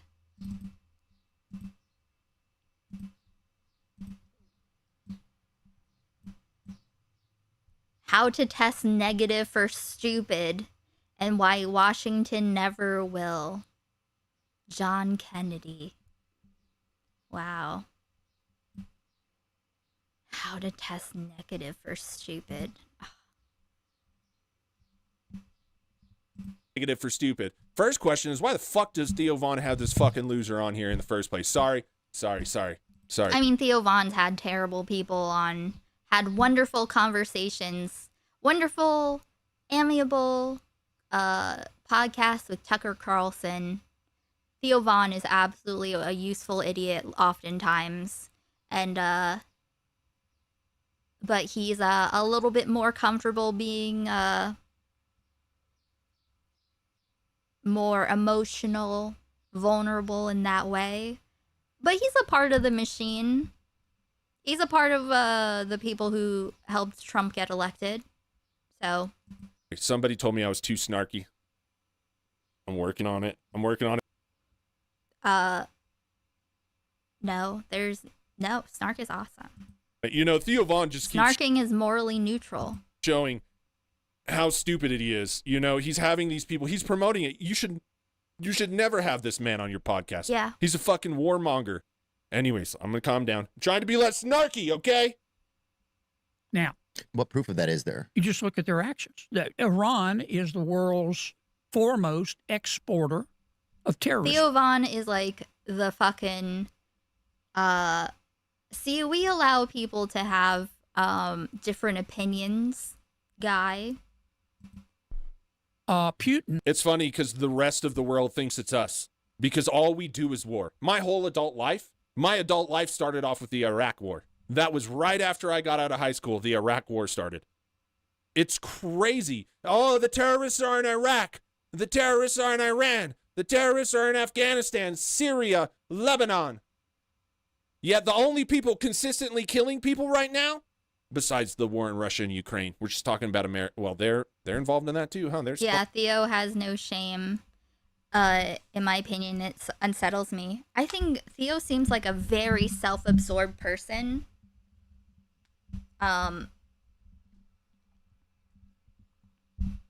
So I feel like it seems like he needs to like literally see something. Like, I don't know, I feel like maybe he saw like some like footage of dead children and that affected him. But I think that's, you know, where that ends. You know, here we go. But the only people are Israel and America. They're the ones consistently bombing the shit out of people. And yes, every Israeli bomb that drops on Gaza is an American bomb. You know why? Because America's supporting it. They haven't done shit. They just let it. It's insane. It's insane. No, I don't know what retarded Phoenix syndrome is. How do these men make these decisions? I think, I mean, this is probably low now, but wasn't it like 70,000 people were killed in Gaza? Wow. But America, you know, there was a boy running across the street, so he's a terrorist. You know, he's in Gaza, and he was walking down the street. Terrorist. You know how Israel is with kids. They shoot. Basically, he sets himself up as an underdog guy with personal problems for sympathy, no matter how many times he backslides. Yes. He's like he's always a work in progress.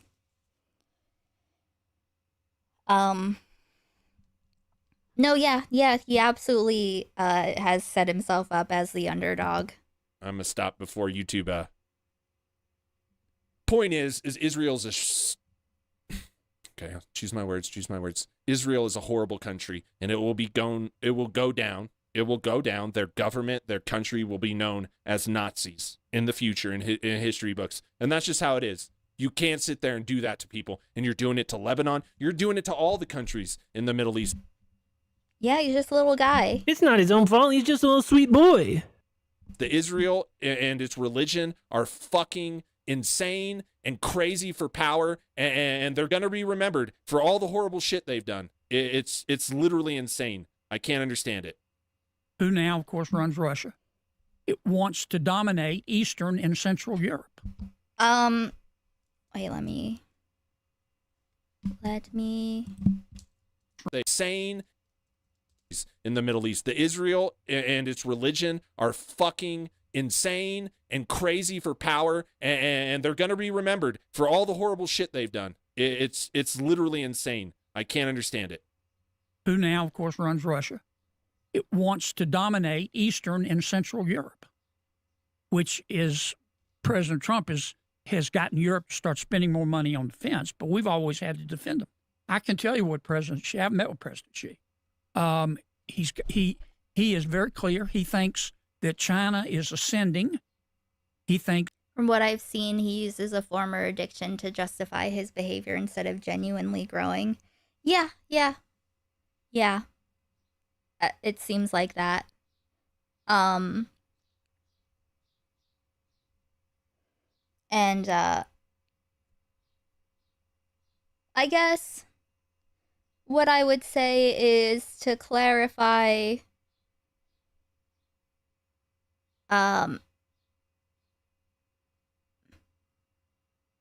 it's nitpicky, but I would say instead of just saying like Israel and its religion, I'd say Israel and its weaponization of Judaism, you know?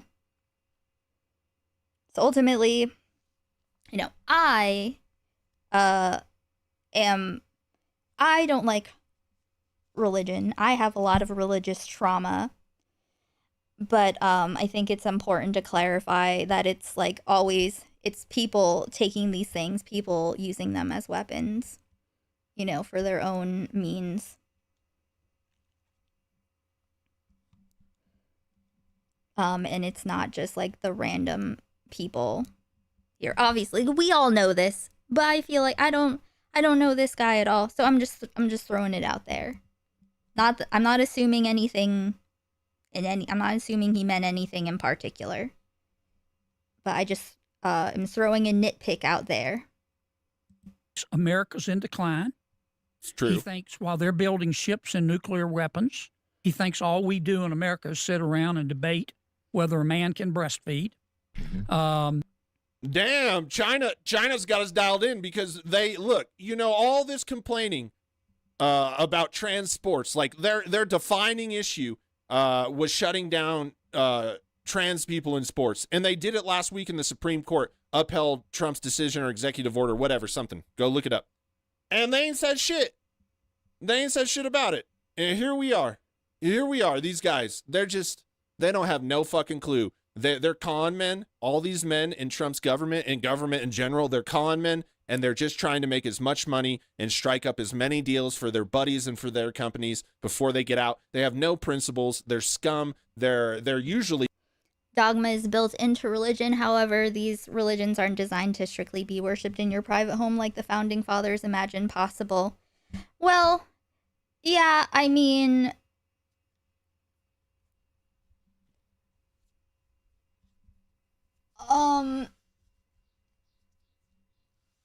It's kind of, I guess, I mean, I'm more used to Christianity, born again Christianity, which seeks to take over everything, colonize everyone, you know, one way or another. And Judaism isn't trying to like recruit people. So I don't know, the different experience. I was raised born again Christian, but my parents didn't grow up Christian. My dad grew up Jewish. My mom is, you know, not religious. She grew up in Japan. So, you know, like an individual, like there's just a big difference between a individual person with their religion and their belief system and stuff, and I hope that helps out with them existentially and that it doesn't harm anyone that they're around.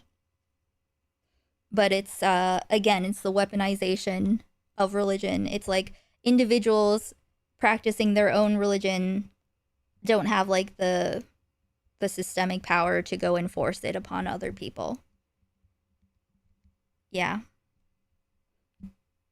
The politicians are usually some of the stupidest people on earth because smart people that are educated, people that have a desire to have a good life, do not become senators. Usually they're the fucking car salesmen and real estate agents of the world. The lowest of the low con men salesmen. That's who politicians are. And it's sad because they screw up everything for everybody. And these guys are still going, everyone's a terrorist. Let's just add up the numbers of human life lost by each country. And then we can make a decision.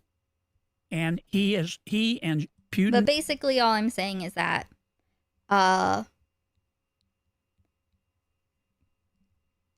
the system can take many things. Religion is a very easy to use, useful tool for oppression. And the Ayatollah and Iran are working together. And China's goal is to dominate the Indo-Pacific, to be free to roam in sub-Saharan Africa and South America. He wants to dominate the Arctic. Wait, what? What did he say? And he and Putin and the Ayatollah in Iran are working together. Screw up everything for everybody, and these guys are still going, everyone's a terrorist. Let's just add up the numbers of human life lost by each country, and then we can make a decision. And he and Putin and the Ayatollah in Iran are working together. And China's goal is to dominate the Indo-Pacific, to be free to roam in sub-Saharan Africa and South America. He wants to dominate the Arctic. He wants to dominate space. But has he shown those things? Like, oh, yes. Okay. Absolutely. It's interesting because the only one in the Middle East right now, or even close to the Indo-Pacific, destroying shit, is Israel.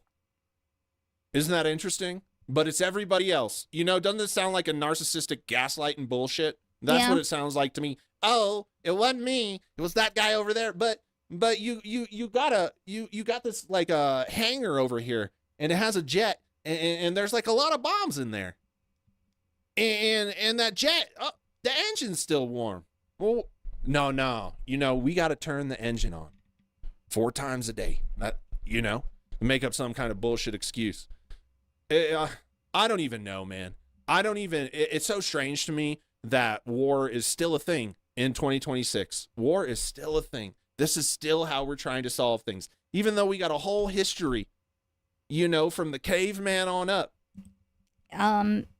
Like you said before, it's because of like all the fucking money that people, that billionaires, corporations make.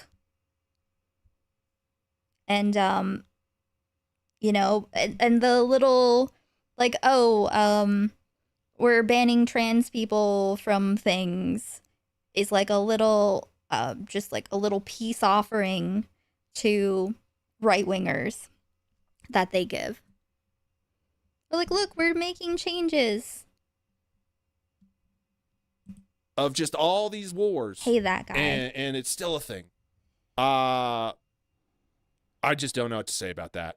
I just can't believe it. I can't believe like people are still buying this. People are still supporting this. It's like the stupidest things, people.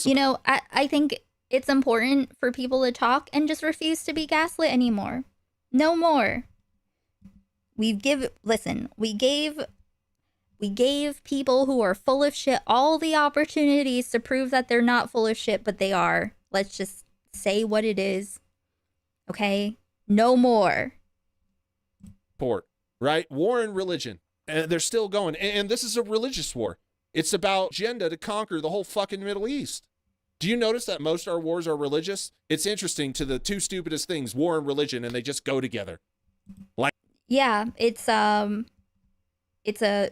religion is a useful tool for war. You don't need a true justification if you have religion on your side. It's like a no questions asked cheat code. Like apples, butter, and melted sugar makes a caramel apple. Isn't it interesting? And the dumbest men are in control of them. Wow.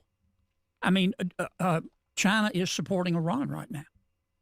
China is supporting Russia in the war in Ukraine. There's no question. China buys all of Putin's oil. We sanction a lot of their oil. Yeah. Like, that's what they're going to do when you're enemies, right? Just like you support Israel, just like most of the world has found other ways to trade because of the tariffs and how Trump has screwed up the economy. Canada is doing deals with Australia. Europe has totally reformed its process. Like, because these men, they care about power. They care about winning. They care about like their, their legacy. They don't care about how any of this impacts a single other person. They do not care.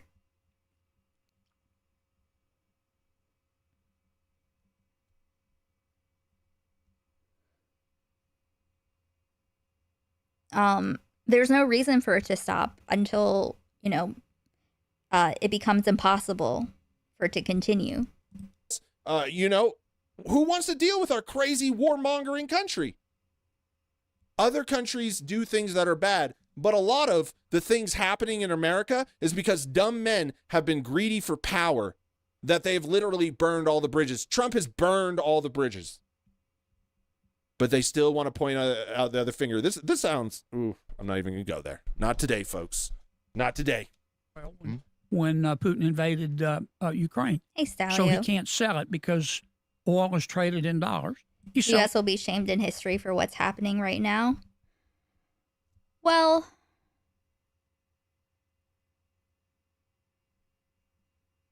I guess it's like shamed by who and what, like I don't think wars are ever going to end while, we have the situations that we have now. There will always be people trying to start wars. There will always be people trying to collect power and fuck around and oppress. So you just gotta, but you always have to push back when it's your turn. If you want to, if you feel like it. No one has to do anything, but that shouldn't the fact that, like, I guess the goal of ending, and I'm not saying that's what he's saying, but I mean, like, if you think about in the context of like all, like, we should be able to fix this permanently, like, I think you're gonna get very jaded long term. Why would wars end when we have a huge market for it? Yes. Yeah, the US does not care about what other people think is true. And, as long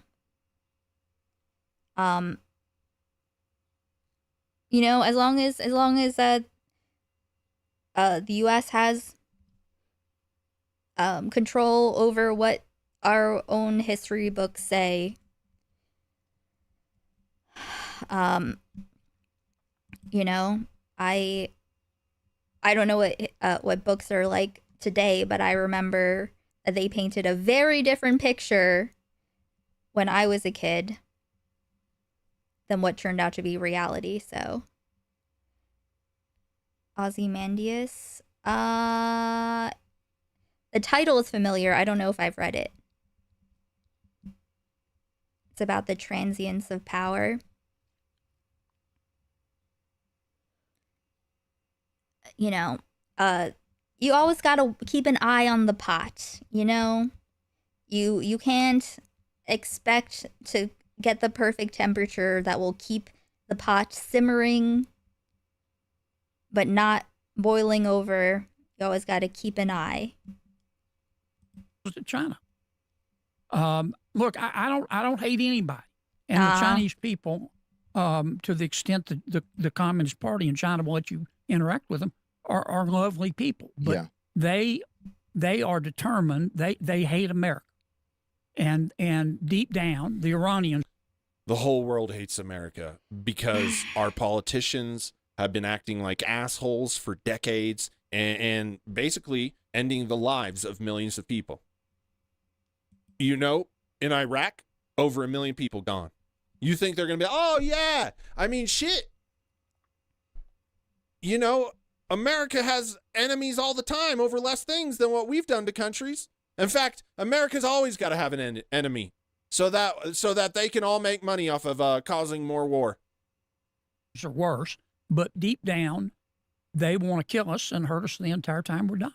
Oh, now, God. That's my point of view. Tucker will have a different point of view. Yeah. He thinks, Anything to say about that, Theo? Or are you just a fucking dumb fuck? It's like cute and all when you're just like a little guy with a podcast, but then you are like fucking around like this, and no, it's not enough. This is not enough. The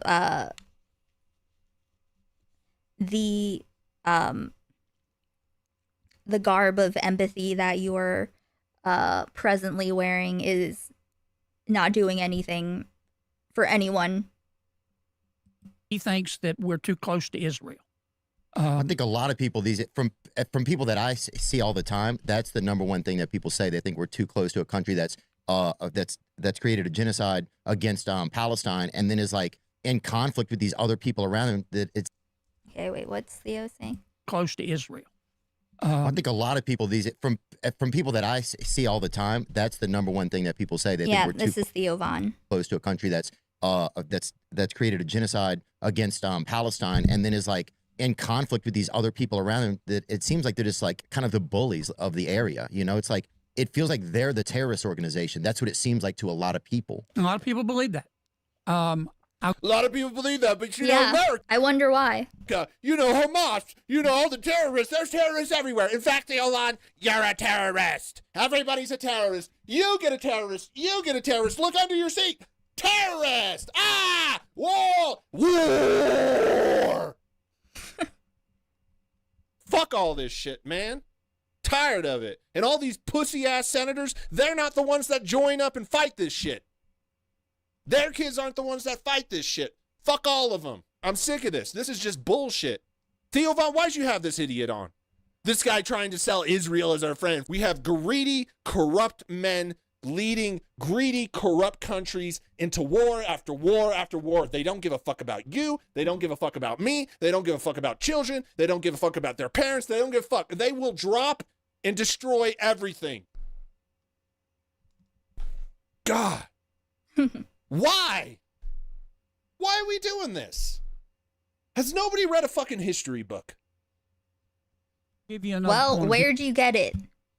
Here's the thing. Where did you get the history book is the question. The real problem in the Middle East since forever, since God was a baby, the real problem is Israel. Since God was a baby? Wait, what are you talking about? Huh?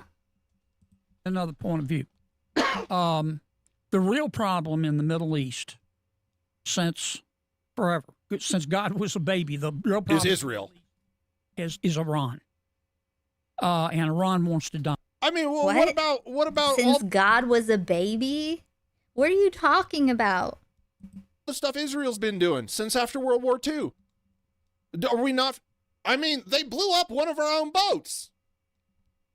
How we talk our way out of that? Wasn't it like the Lincoln or something? Or Liberty? Dude, humans are dumb. Absolutely dumb. Hey, Queen. And Iran funds Hezbollah and Hamas. Israel is surrounded by people that want to kill them. Syria is different today, but Syria, Hezbollah was in control of Lebanon. Hamas. What are you talking about? Israel's the one that's done the most unaliving. Israel's the one. This is the job. Be old white guy and lie. That's done the most. Dude, we need to just have a news station that just shows the number of people that Israel has taken off this earth, and then all of the terrorist groups in the Middle East. I bet Israel will have 50 times the amount. None of our soldiers need to die over this, and certainly none of our people in these positions in our country need to be accepting their money so that our fucking laws get written to support Israel. An arm of Iran was in control of the Gaza Strip. Hamas attacked Israel, and the Israelis fight back. And they took over the Gaza Strip, and yes, a lot of Palestinians got hurt. And not got hurt. I mean, got killed. Got killed and hurt, and got killed and hurt. Okay. But a lot of the Palestinians got flesh wound. It's just a flesh wound, but your arm's gone. No, it didn't. Hamas would hold the Gazans hostage. They would put them out front. But how do we even know that they killed 220 because something? We've seen it. But they killed 220 something journalists that went there to document what was going on. There's no question there have been civilian deaths. They wouldn't let journalists in to even document what was happening there. There have been civilian deaths, but it is Bro, the boomers got to go. I'm sorry. The boomers are the most spoiled, stupid fucking generation. I'm not saying all of you, but a lot of the ones in power, they're spoiled little brats. This is the same person. Hey, Envy, this leftist Tim Pool guy is kind of dumb. He makes me feel like I can do commentary streaming, be good at it. Hey, that's how I started. And that'll like okay, I'm gonna stop myself there. I didn't intend to go on a boomer rant, but They're fucking obnoxious. They're the rudest people. They're the most unsympathetic, cruel. I have never seen a generation so fucking out of touch and so fucking cruel at the same time. They have ruined our country with shit like this. These guys are the one that have pushing this shit for decades. They ruined America. Primarily the fault. I'm not saying Israel is blameless. Look, war is ugly.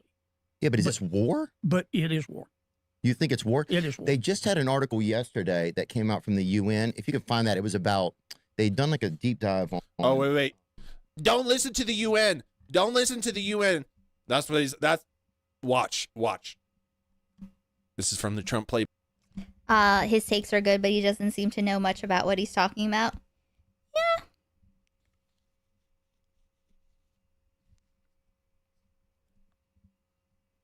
Yeah, I appreciate the sentiment. Children, right? And some of the massacring of children. Israel continues to commit genocide atrocity crimes by deliberately targeting Palestinian children. UN Independent Commission finds. Even after the October 2025 ceasefire, children continue to be killed and seriously injured, with continued disregard by Israel for the ceasefire and for the protection. Let me see what else here. Here are some findings of the commission. Israel has killed 20,000 children and injured 44,000 more since October 7th, 2023. See, Palestinian children have been arrested and subjected to torture. Like, again, asking Ika to think through a position is like asking...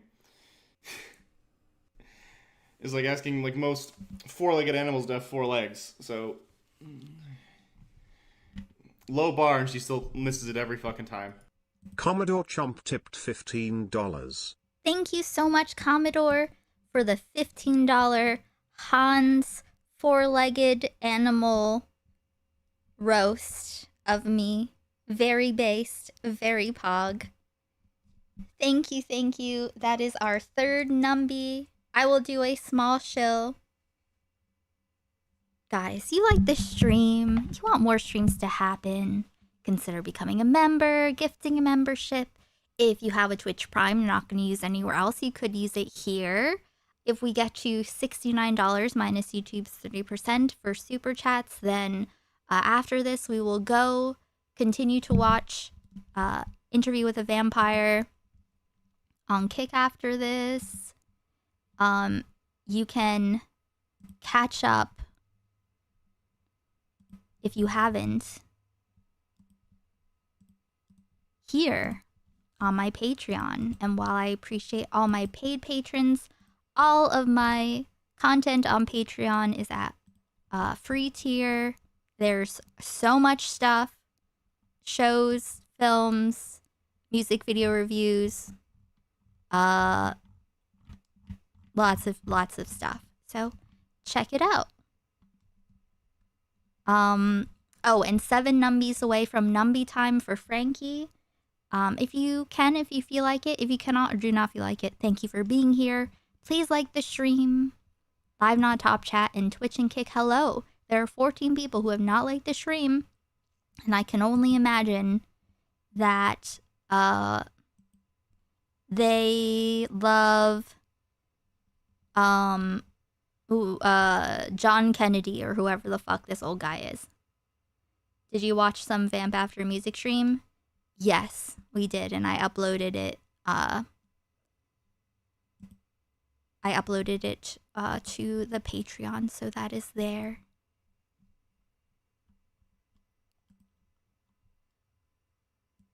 And other severe forms of mistreatment in Israeli prisons. This is all part of, let me see, United Nations. Well, first, I wouldn't believe it if it came from the UN. Oh, really? They're not? Do you feel like they're not allowed?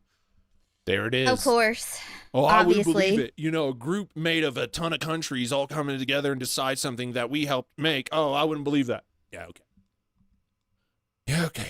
These people. They're not objective. Reliable. They're not objective. Okay. They're not objective. Well, number that's the thing. two, number two, and I know children. You see what they do? They just interrupt and they overtalk because Theo Vaughn was pointing out stuff, and now he's just going to go, oh, number two, you got to get, the children, right?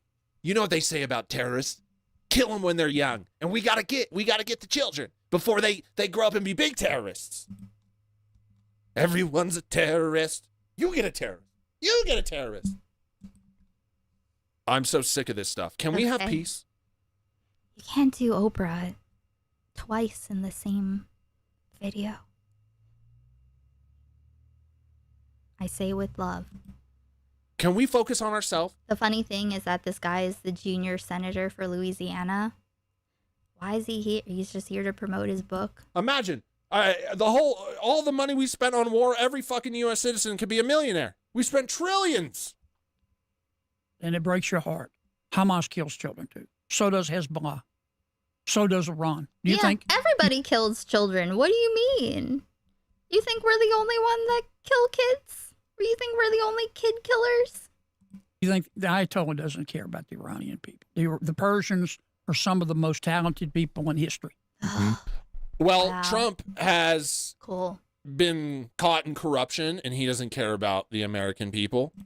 When asked about the high prices, he hasn't cared about the American people. When asked about gas, when asked about the American people's opinion on this war, he said he doesn't care.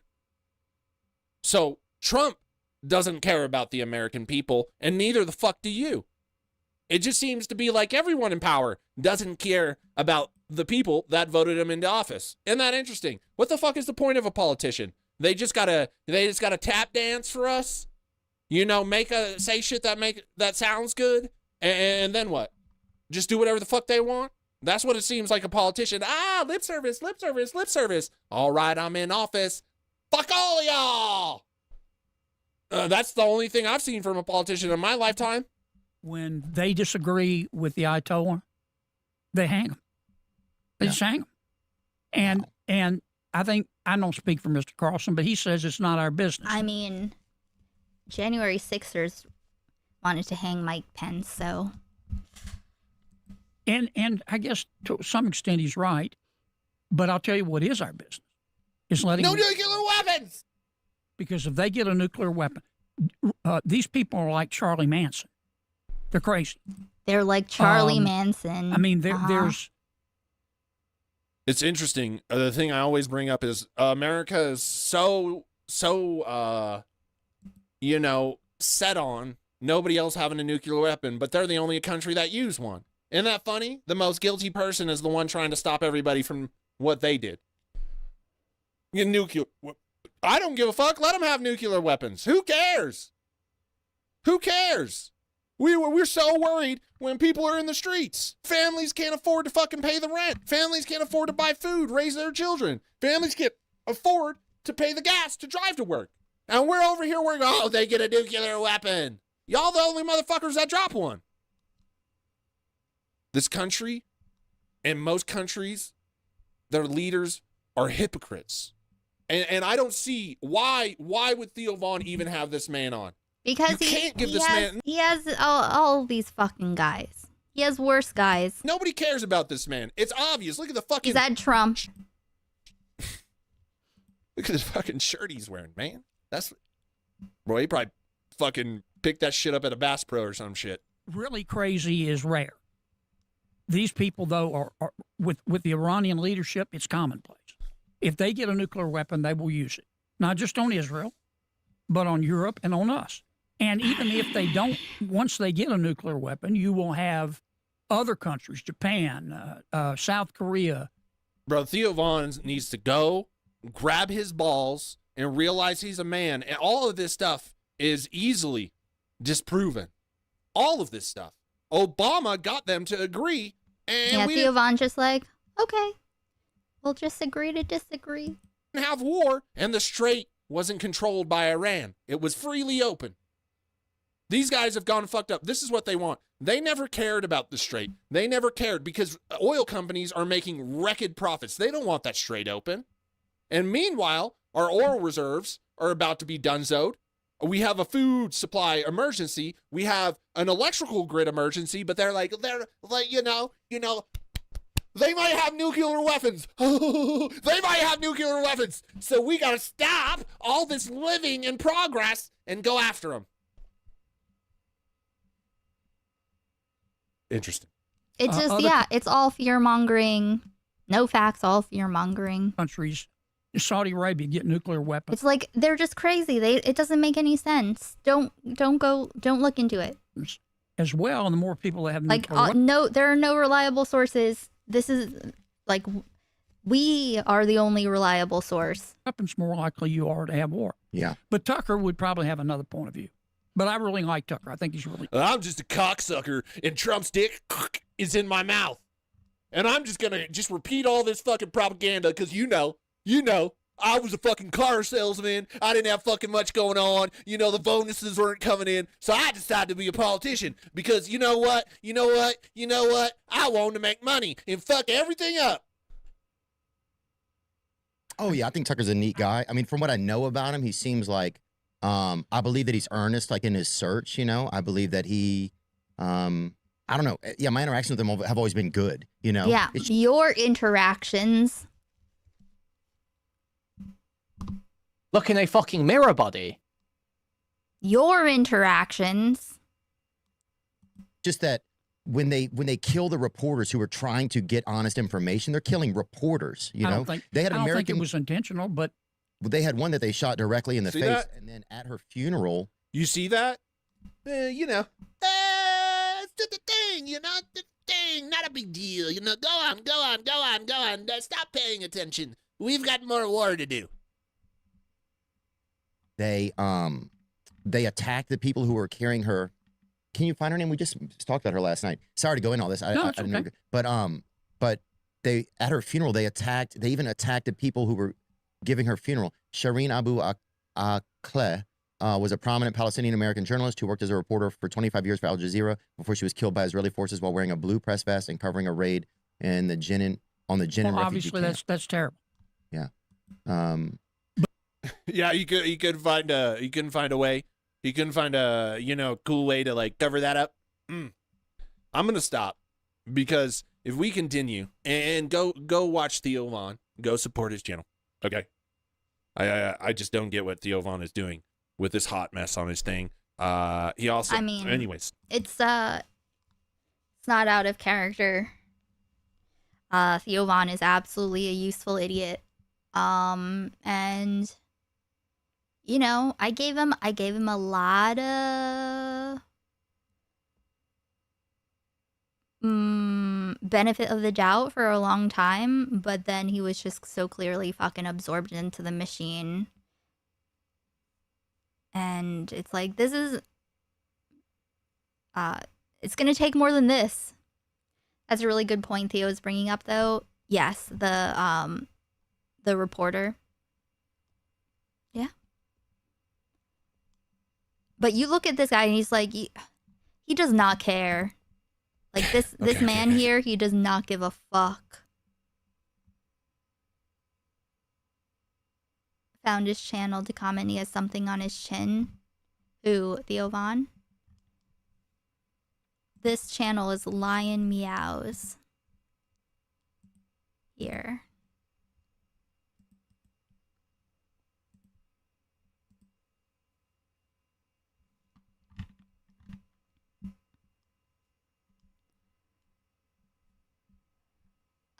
Okay.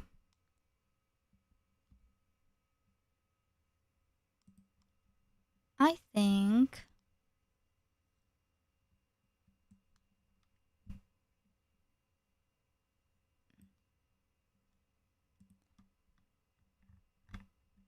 Podcast Cringe made a video about Tony Hinchcliffe and Joe Rogan.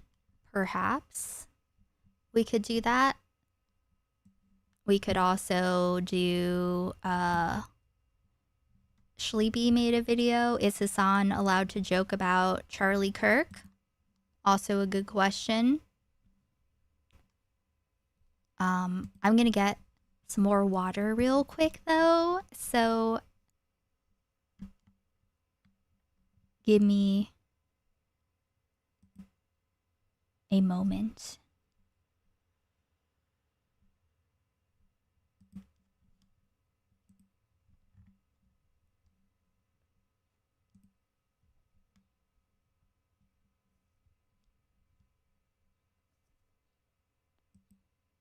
Something's just come to fucking happy about it.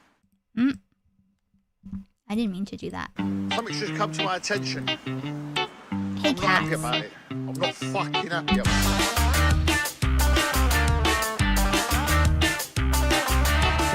it. He said talk too much, you be in jeopardy.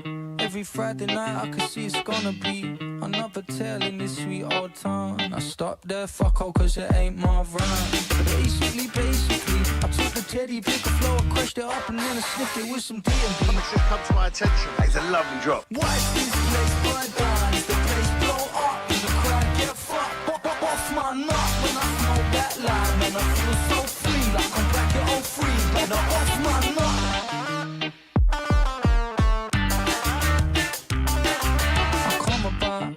Tell you all the truth, I gotta make it out. Yeah, he told me back here and he said blow it out. Telling me my songs are fluke.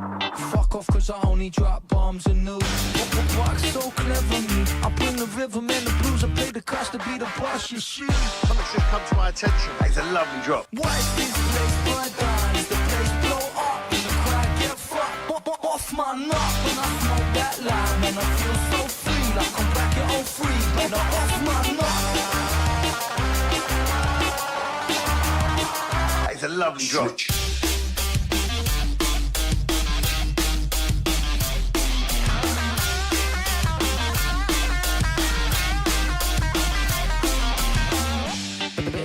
Basically, I took the teddy, pick a flow, I crushed it up and then I sniffed it with some D&B.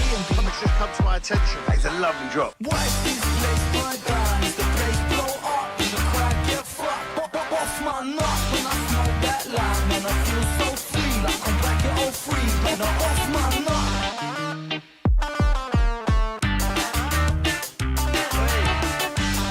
Hey, UK Tour 2024, theskinnerbrothers.com on sale now. I'm not happy about it. I'm not fucking happy about it.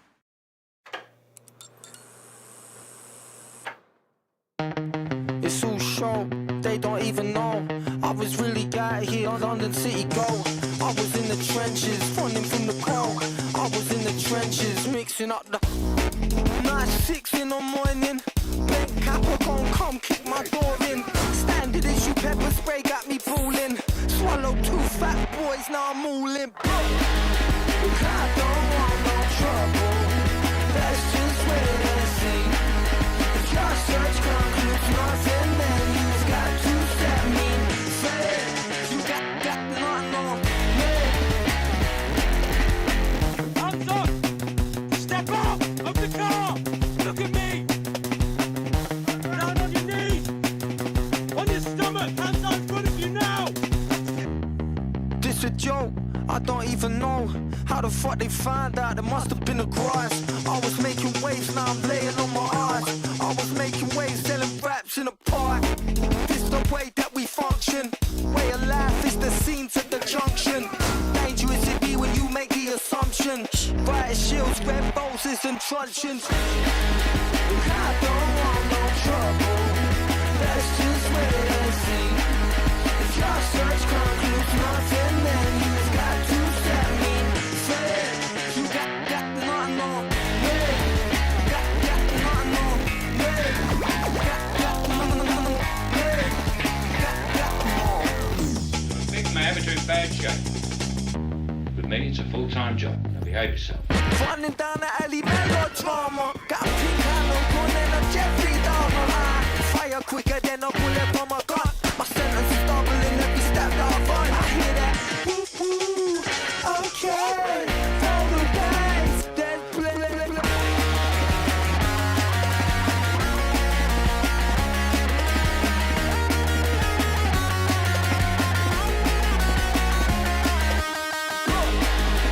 I don't want no trouble. Let's just wait and see. If your search comes. Okay.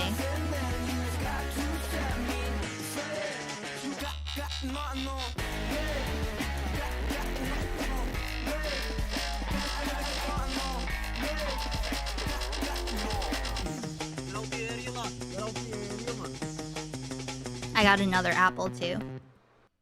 Cool. All right, let's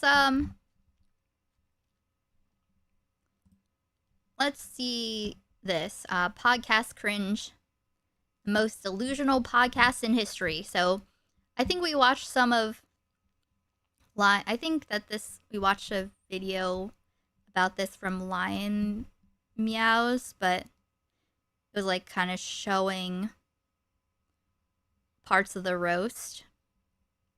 I think this is more of Tony Hinchcliffe coping. By these things. Which we love to I'm always see. surprised. Yeah. So, what's it been like the weirdness, the post roast weirdness? I'm always surprised by these things. I'm always surprised that they last so long. The thing is, it's like you've achieved a level of fame that like really snuck up on people over the last couple of years. You know, it's because the rise of Kill Tony has been completely organic. Like, there's been no promotion of Kill Tony that made it become what it is. It's all just people sharing it on YouTube. There's a... I mean, Joe Rogan's been on. Lots of famous comedians have been on, so... There's money in outrage. There's engagement in outrage. Outrage is it's the commodity that everybody wants. Okay. Good luck with that. That's bad for your head, kid. Right. Exactly. And then on top of it, they're all mentally ill. They're all people that are fucking filled up with pharmaceuticals, and they're going to therapy. They're like literally mentally... Yeah, we saw this part. They're all going to therapy. ill, and they're online. You know, like, stop. Like, get your shit together. No one... I think I saved this too. Yeah, Joe Rogan. Stop. It's very much like... Stop. Stop. Your opinion is not that valuable to people because they know that you're fucked up. Do you not understand that? You're viewing the world in this, like, mentally ill lens.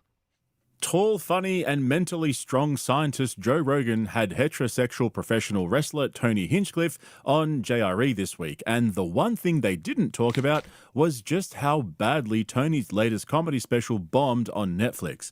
And don't forget, his previous comedy special, One Shot, was so bad that he scrubbed it from the internet when the licensing deal expired. True. Yet Man of the People is still somehow worse. 30 to 40 minutes of actual material, padded with crowd work and slow laps around the stage. This was the biggest fraud check in comedy history, just one notch above Rogan's Burn the Boats. But I'm not going to go over it here because I already did a full breakdown over on Patreon, which you can check out via the link in the description. And so now we've got both of them, the two gatekeepers of the Austin comedy scene, both fraud checked. First Rogan with Burn the Boats, and now Tony. But like I said, there was no mention of this seminal moment for Tony in this episode of JRE.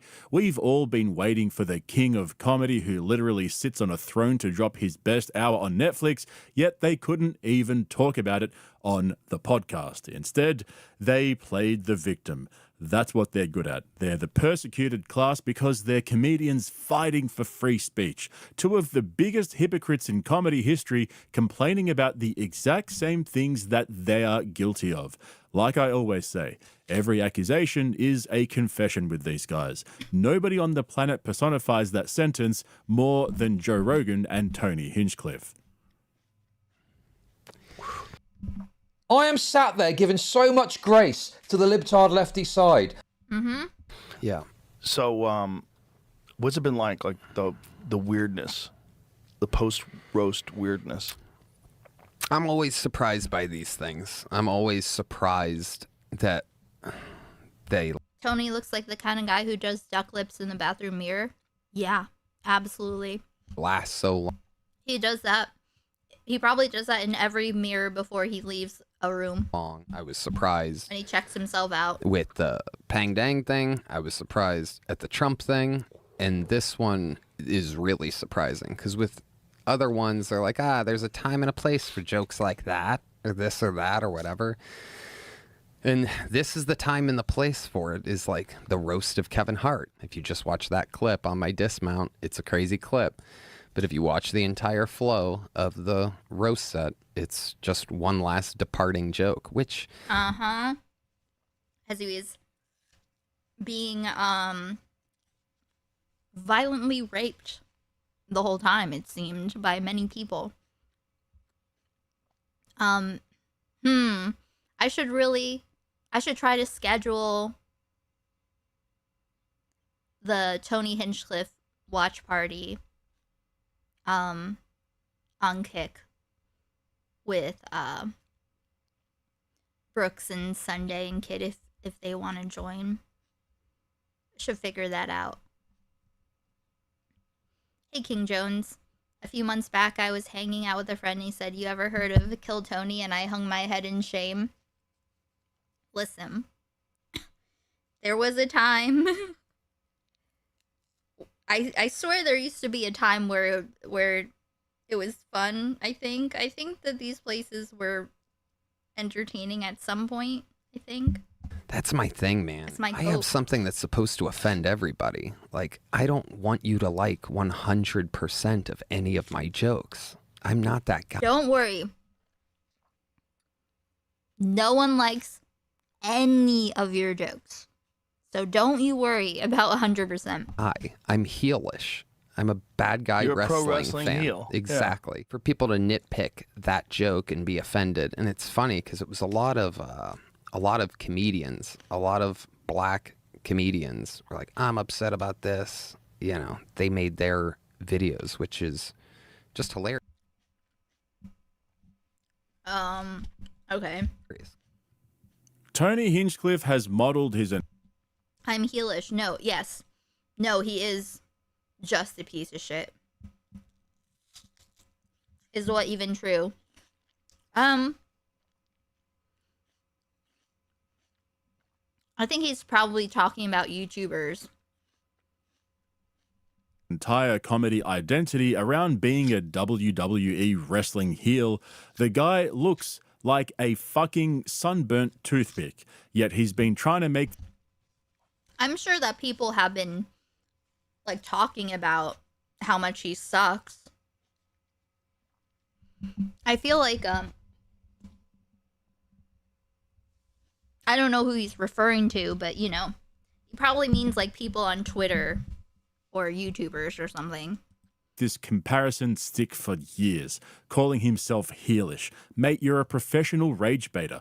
But here's the thing. Kill Tony is built on outrage. People don't tune in for crafted stand-up comedy. They tune in for the shock value. It's basically a reality TV show. Yeah, Tony's true. whole model is roasting minorities and grabbing the lowest hanging fruit he can find. And as Man of the People proved beyond any doubt, that doesn't translate into actual stand-up comedy. Tony Hinchcliffe is not a stand-up comedian. He's a live comedy show host, an open mic host. This we know. And now Rogan is about to make one of the most outlandish claims he's ever made on JRE, and the competition for that title is fierce. We live in an outrage culture, and an outrage. There's money in outrage. There's engagement in outrage. Outrage is it's the commodity that everybody wants. The thing is, it's like you've achieved a level of. Yeah, these dirtbags think offensive is a synonym of funny. Yeah. Because they don't understand what makes something funny. They take any reaction as like, oh, I did good. I got a reaction. I was funny. But no. Fame that like really snuck up on people over the last couple of years. You know, it's because the rise of Kill Tony has been completely organic. Like, there's been no promotion of Kill Tony that made it become what it is. It's all just people sharing it on YouTube. And then, you know, obviously the Shane moments and all the Kyle Dunnigan. It's been just so many amazing moments. It's such a good show.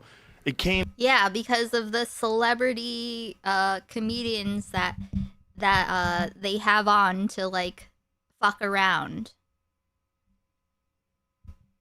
Organically, and then you got to this point over the last couple of years of like, oh, we got to pay attention to this fucking guy, and then after they started attacking you from the White House thing, or the Madison Square Garden thing rather, which was 2024, then it was on. You're a guy that they go to, like, to get mad at. And there's a bunch of people like that online that's their business. Their business is people are mad at them. They have hot takes. People are mad at them. Yeah. I mean, so you've fallen into that category, and so there's going to be people that genuinely don't like what you did and don't like you, and then there's going to be people that are just using it as a commodity. They're just using it as outrage, which is part of what the game is. It's kind of what we do in the joke. Yeah, it is the way. Oh, so you're looking. Okay, is it starting to click, Rogan? Probably not, but Like what you did and don't like you, and then there's going to be people that are just using it as a commodity. They're just using it as outrage, which is part of what the game is. It's kind of what we do in the joke game. Yeah. You know, you get engagement, you get people to laugh. You say outrageous things that you don't even really mean, but it's because it's a funny thing to say. It's just like I always say, Bob Marley didn't really shoot the sheriff. You know that, right? Right. It's like it's just jokes. Completely organic, no promotion. Tony Hinchcliffe has been on the Joe Rogan Experience like 20 fucking times since 2013. Over and a decade Joe Rogan has been on how many times on Kill Tony? of free airtime on the biggest podcast on the planet. Well, at least it used to be. Ad space that companies would pay millions upon millions of dollars for, Tony has basically had for free. He films Kill Tony at the mothership, which Rogan owns. Rogan's audience is the Kill Tony pipeline, and he sits there with a straight face and says there's been no promotion. What a crock of shit. And he said it with the straightest of faces. But the thing that's even funnier is that Rogan ended up just confusing himself. He started the clip complaining about people using outrage for engagement, and then that's realized what's wrong he's with one the of internet. them. Okay, boomer. And then he finishes with, it's kind of what we do in the joke game. He described the problem and then he admitted he's part of that same fucking problem because that's what Tony relies on. That is the Kill Tony business model. He's deliberately offensive to get clicks, and Rogan just described Tony's entire career and called it a problem while sitting face to face with him. Man, naturally though, it gets worse. Rogan says there are people online where their business is outrage. These guys are so deep inside their own asses that every position they take contradicts the last one, and at no point do any of them realize this. No. But now he's about to complain that people are taking these jokes too seriously, treating them as statements instead of comedy, and this Because they are statements that are made in a non-joking way, casually and also intensely in public, coming from your neighbor, your politician, your celebrity.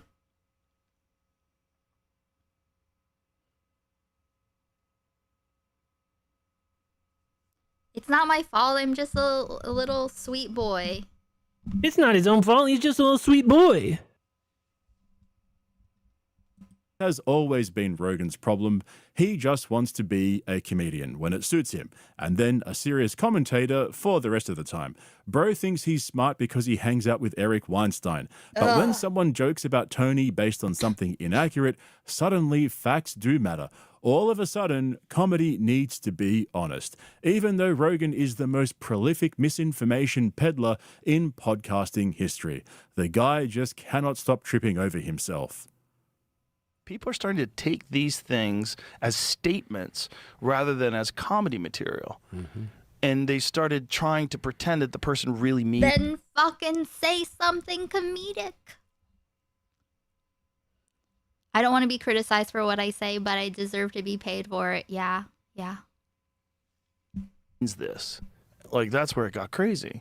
And that happened around the time where social media really came into prominence. I mean, I'm sure there's some people that were upset, but there's also a lot of like people that are just ill. They're online all the time on these social media apps just arguing and spitting out venom and yelling at people, and they yell at them. It's like they're in hell all day long. And if their hot take gets engagement, they're all looking at their likes, and they just start re-engaging with that subject and going back on it, and this is the real problem.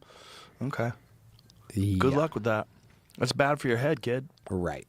Exactly. Very bad for your head. All those people that I know that are like, especially comics that are doing it, the comics that are doing it, almost all of them don't have good careers. No, all of them. And then on. I don't know why the way Joe Rogan squints when he speaks bugs me. Like, he looks up as if he's in deep thought to extract basic shit out of his brain. Yeah. Because it's true. That is what he's doing. Top of it, they're all mentally ill. They're all people that are fucking filled up with pharmaceuticals, and they're going to therapy. They're like, Is Joe Rogan doing peptides too? Literally mentally ill, and they're online talking about fascists. Right. You know, like, stop. Like, get your shit together. No one, your opinion is not that valuable to people because they know that you're fucked up. Maybe we've heard it so much. Maybe I should just stop. Like, stop. Like, like, stop. Like, get, you know, like, stop. Like, stop.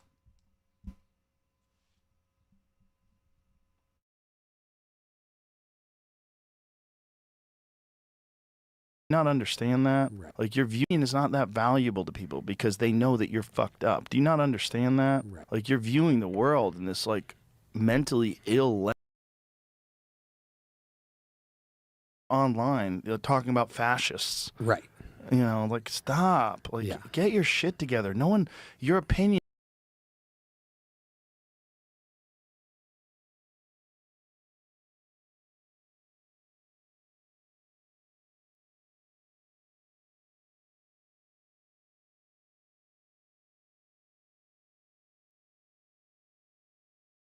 Stop. Like, stop.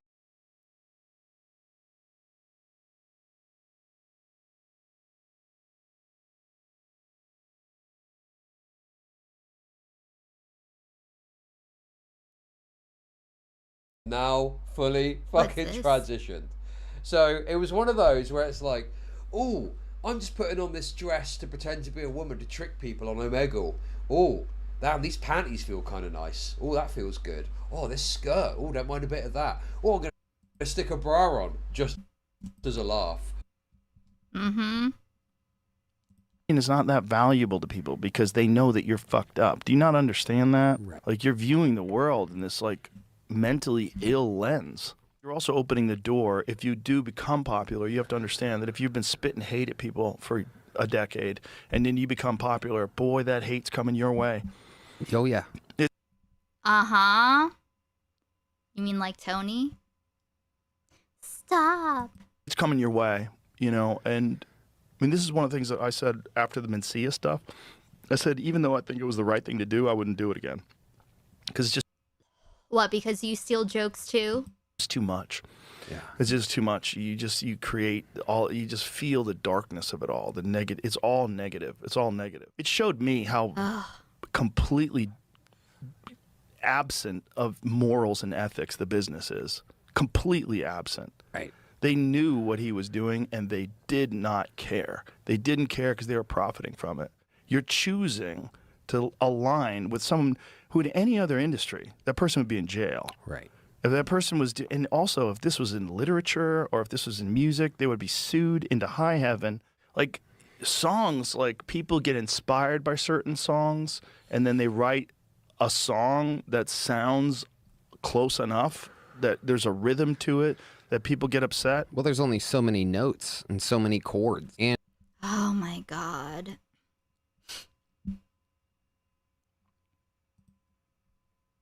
Cool.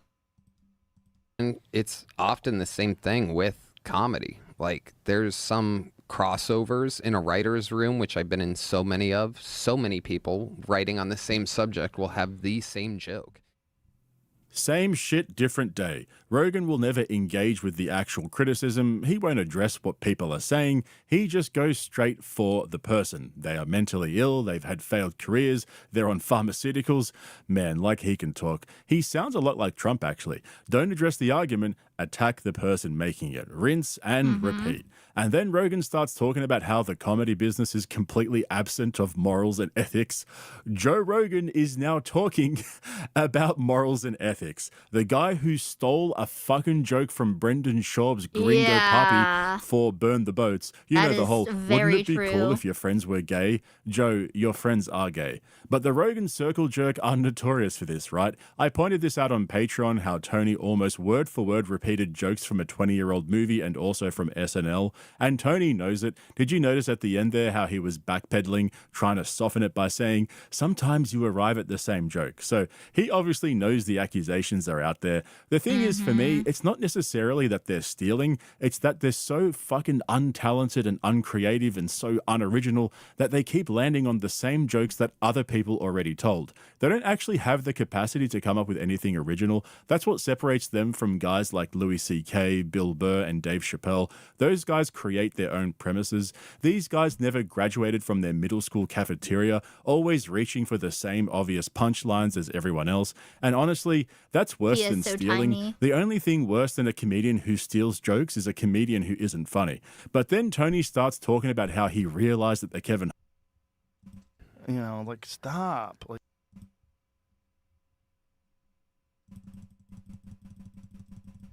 stop. Heart roast that people saw him as a fascist, bigot, racist. That's how much of a bubble this guy is living in. Stop. I've never even heard this about myself. Meanwhile, every single week on Kill Tony, he spouts the same bullshit talking points. He's just as partisan as Joe Rogan is. He punches down at the same groups and reaches for the same low-hanging fruit week after week, and then he acts shocked when people associate him with that. Seriously. Mm-hmm. Stop. Stop.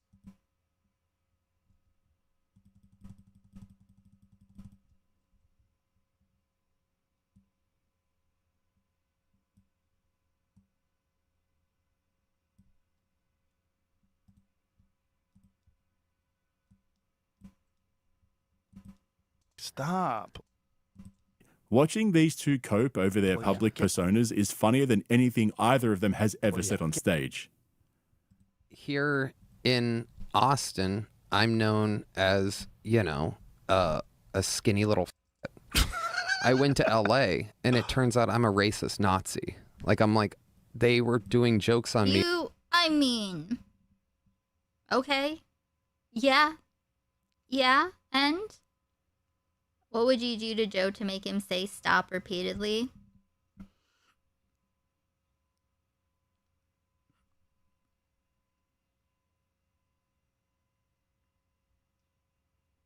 I don't think I can say it. Get that roast in which it's like, oh, what? I'm on a comedy show every week where people take shots at me, and none of this is a thing. Well, None of this is a thing? It's all Because it's your show, you dumb fucking cunt. It's your show. They also made up a bunch of What stuff. are people going to be like? Stop, Tony, stop. They all know why they're there. Stuff about like you going to Saudi Arabia. Didn't go when offered vast sums of money that the busboy, bag boy, Tony would never imagine turning down. Did he get offered? Did he even get invited? When people associate him with that. Seriously. Watching these two cope over their public personas is funnier than anything either of them has ever said on stage. Here in Austin, I'm known as, a skinny little I went to LA and it turns out I'm a racist Nazi.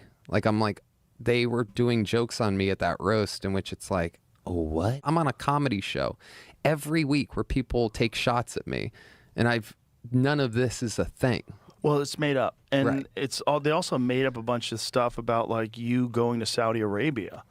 Didn't go when offered vast sums of money that the busboy, bag boy, Tony would never imagine turning down. And people don't even know that you turned it down, Right? Because you haven't been public about it, Right? But yes, the it people hasn't been a thing. that turned down that money are you and Shane Gillis. Yeah, and meanwhile, Netflix clipped that and pinned it on their Instagram, that joke, and with the caption "long sip" because I'm sipping my water because the joke is. Stop. I don't know. I'll have to play with it after. Isn't on me, so the camera shouldn't be on me. How is Bill Burr doing? He apparently, it seems like the same. I saw come up on my YouTube feed him, his take on the movie Obsession. The joke when you just lie about a fact and to make a joke is crazy. Because you're just lying. There's a difference between long sip because I'm sipping my water because the joke isn't on me, so the camera shouldn't be on me. But just a joke when you just lie about a fact and to make a joke is crazy. Because you're just lying. There's a difference between that and making a joke about something. Like you had to make something true and then criticize them for something. So you had to lie about something and then criticize them about that lie that you just invented. Yeah. Which takes 3 seconds to find out it wasn't true. Exactly.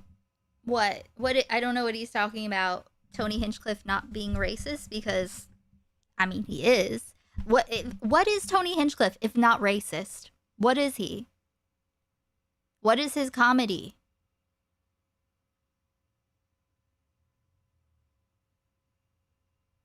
Oh, remember we watched Tony Hinchcliffe do a long time ago. We watched his set where he like wasn't allowed to do any crowd work or something, or he wasn't allowed to. I don't know. It was a long time ago, but he was like basically he's like, if I could, I would.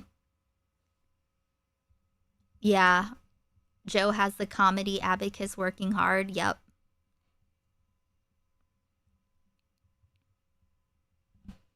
This is a pretty accurate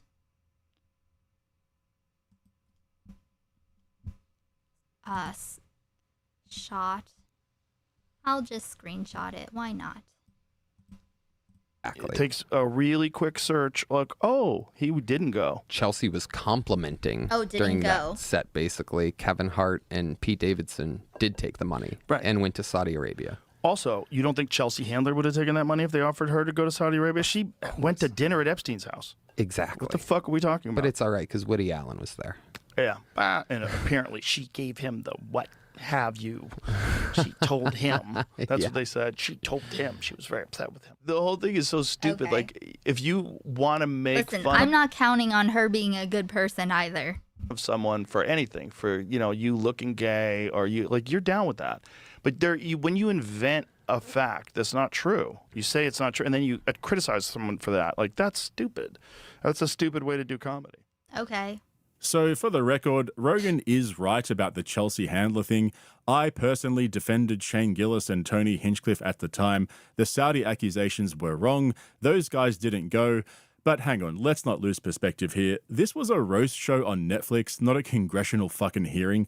Accuracy has never been the top priority at a roast. I mean, just watch the way Tony interviews open micers after their sets on Kill Tony. He just makes shit up about them and rolls with it because, wow, Kevin's comedy. very small. But Joe Rogan clutching his pearls over someone getting a fact wrong at a comedy show is fucking hilarious. This is the man who is most famous for being a misinformation merchant. Jamie will pull up the truth on screen, show him the reality, and Rogan will dismiss it with, but it could be real. The Biden clip where Joe Biden was making fun of Trump's Revolutionary War airports comment and Rogan thought Biden said it. The Citizens United Supreme Court ruling that Rogan blamed on Obama when it was a conservative Supreme Court decision that Obama's government fought against and lost.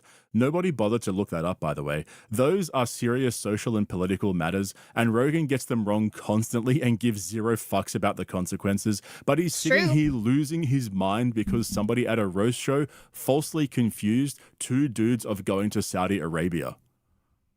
Right. Jessica Kirson went, and she got criticized so much, she gave her money away. She gave the money away. Good. I think she gave. What did she do with the money? Find out what she did. But I was like, didn't she try to give it to some gay charity, and they were like, we don't want this blood money. Fuck you. oh man, she fucking murdered over there. I heard. So a lesbian woman from New York. Wow, so woke. Really, really, she should be lauded for her bringing civilization over. Went to Saudi Arabia. After seeing Neil deGrasse Tyson on with who was it? It was him on a podcast, a podcast that he has with some other people, and they had a guest who was just saying the most insane shit, and Neil, any credibility that I thought he had was out the door. I can't remember exactly what it was that happened. I don't remember who the guest was.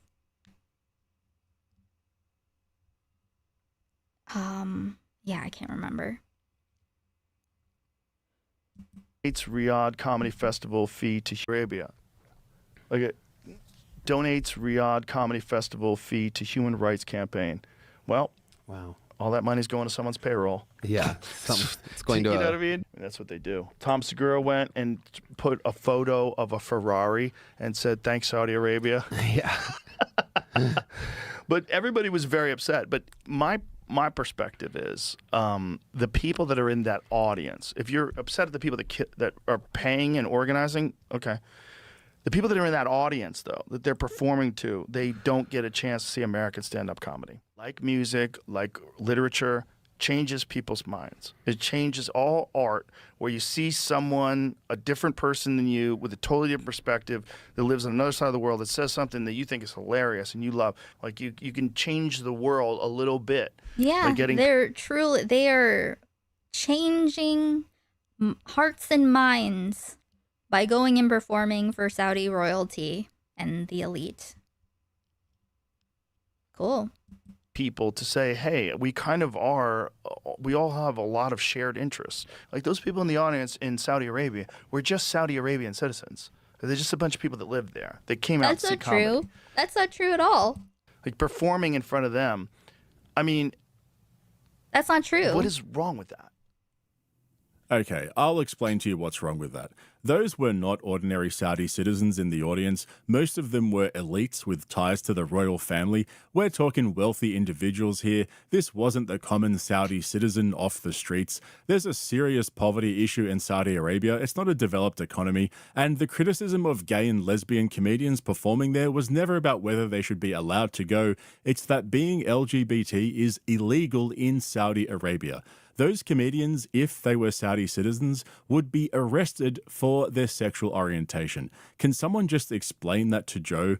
Jamie, type it into Perplexity for him or some shit. You can't win hearts and minds in a country that would criminalize your existence if you lived there. And a lot of the material those comedians performed at the festival, an ordinary Saudi citizen could not say in public. So Rogan's whole argument completely falls apart. I mean, does Joe seriously want to Bill Burr himself over a festival that he didn't even get invited to?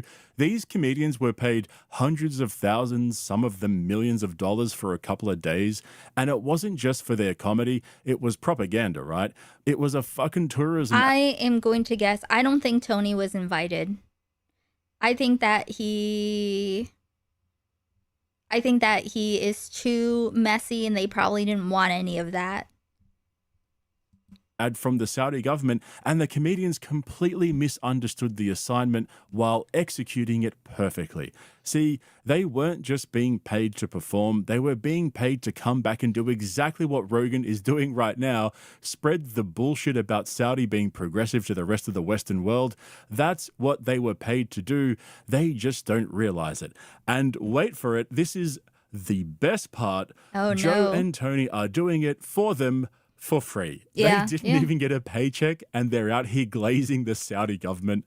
Anyways, I've covered all of this in detail over multiple videos and on page. Thank you. Podcast cringe. I'll link this. I think maybe check out this other one just for fun because of Bert Kreischer crashing out about Shane Gillis complimenting Tom but never complimenting him, I think. Let's see. There is nothing like comedians reaching out to you about your comedy you put out. And what I've gotten from people is it's like a comedian telling you that they liked what you did. I can't remember anything. I've watched multiple Tom Segura stand-ups over the years and I can't remember anything. So I don't know. It feels like It's kind of crazy they're still even doing this podcast. Hey, Demi. 10,000 people telling you. Shane reached out and he told you how much he liked it. Yes. And I thought that was really cool because I've known Shane longer than you have, and arguably I'm closer with him, and he never said a f***ing word about my TV show. This Shane thing seems to like really. It bothers me so f***ing much that I may have to reach out to him. It's enjoyable to see someone like Bert Kreischer triggered. A bunch of comedians. Who else f***ing texted you, Tom? In case you've missed 2 Bears, 1 Cave this year, don't worry, so has everyone else. Tom and Bert have uploaded less than 10 episodes in 2026. The weekly schedule is cooked. Bert's trying to reduce his overexposure after narrowly losing LOLCal of the Year to Akash Singh. And Mr. Hollywood over here is too busy. Yeah, Akash and his wife humiliating him. And him quitting Flagrant, his podcast with Andrew Scholes, over it. These fragile little babies. Juggling Netflix shows and film projects to sit down for an hour every week and pretend to care. Yeah, did Bert had a next Netflix show? I think. Was it about his family? About Bert's stories. So if you're wondering about the state of Two Bears, One Cave, this is basically where they're at right now. So I didn't tell you from the very beginning. Guess what I'm doing? I don't know. What? I've decided to examine what's going on in my guts. So I have to shit into a bucket and then scoop that shit into little vials and drop it off at a lab. Tom Segura's bowel movements. He thought the best place to share that information was on a comedy podcast. Bro, why do we need to know about a comedian's bowel movements? How is this entertainment? But honestly, it gets so much worse. Even Bart's own dad knows how far gone this show is. Hey, Dad, just give me you're on the podcast with me and Tom, and we're talking about yourself. Now, I said that I grew up with a father who himself fairly commonly. If you had to ballpark... Thanks a lot, bud. I'm glad. I'm glad no one listens to your podcast. Oh! There it is. Bert calls... Oh, shit. Oh, shit. Oh, shit. Oh, shit. Oh, shit. Nice one. Nice one, Al. Bert Kreischer's dad. His dad on air to talk about shitting himself, and his old man roasts him. If you know anything about Bert's history with his father, his dad casually dismissing the podcast is one of the funniest things I've seen on Two Bears in months, and literally one of the only things. They've seriously only put out 9 episodes this year. Joe Rogan has had more billionaires on JRE just this year than episodes of Two Bears, One Cave. But as you may already know, Tom's got the second season of Bad Thoughts out on Netflix, and I'll say this, I thought season 2 was better than season... Oh, yeah, he has a show. Oh. Yeah, I forgot. Tom Segura has, like, a show about his, I guess, impulsive feelings. I don't know. One, the premises were funnier and more creative, but there were still only like 2 or 3 skits that were actually any good. The rest of it was the same old Tom being a weirdo, and Netflix for some reason keeps giving him the money to do it, which I still can't wrap my head around. Anyway, because Tom's in the limelight for his new show, Bert naturally had to make it about Bert. He found a way to turn a conversation about Tom's show into a conversation about himself, and more specifically, about Shane Gillis. And if you've been watching this channel for a while now, you know exactly where this is going. But remember, if you enjoy my videos here on YouTube, check out the link in the description to my Patreon, where I post my weekly long-form videos, including documentaries and extended breakdowns. I've got some big stuff coming, so now is the time to get in. It's great when you see, people message you and stop you and talk about it. It's been happening to me for the last couple of weeks. Yeah. But there's nothing like comedians reaching out to you about your comedy you put out. And what I've gotten from people is it's like a comedian telling you that they liked what you did feels like 10,000 people telling you. Yesterday we were talking on the phone about business stuff, and you were like, and I said, congrats. I think this is his best season. This is better than this season, for whatever reason, had me laughing out loud harder than the first season. I think it was a lot of black shit. I think that's what I really respond to. I mean, in the screening when they just showed the plantation field, I laughed uncomfortably out loud. Oh, I could hear you. And there hadn't even been a joke yet. And half of those slaves were in the room. They were in the room, and I was laughing, and they were like, the funny part hasn't started, Bert. By field really had me laughing out loud harder than the first season. I think it was a lot of black shit. I think that's what I really respond to. I mean, in the screening when they just showed the plantation field, I laughed uncomfortably out loud. Oh, I could hear you. And there hadn't even been a joke yet. And half of those slaves were in the room. They were in the room, and I was laughing, and they were like, the funny part hasn't started, Bert. But I the actors. knew where it was going. We were talking, and you said, and I just want to be clear about this. Shane reached out, and he told you how much he liked it. Maybe I'll see.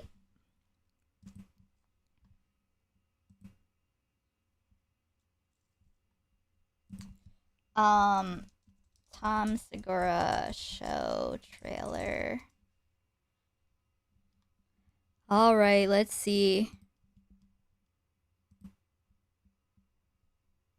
He's already had 2 seasons, I guess. All right. Bad Thoughts official trailer. You got 24 hours, Agent 6. Don't get yourself killed. It's a job. I only have one rule. No women, no children.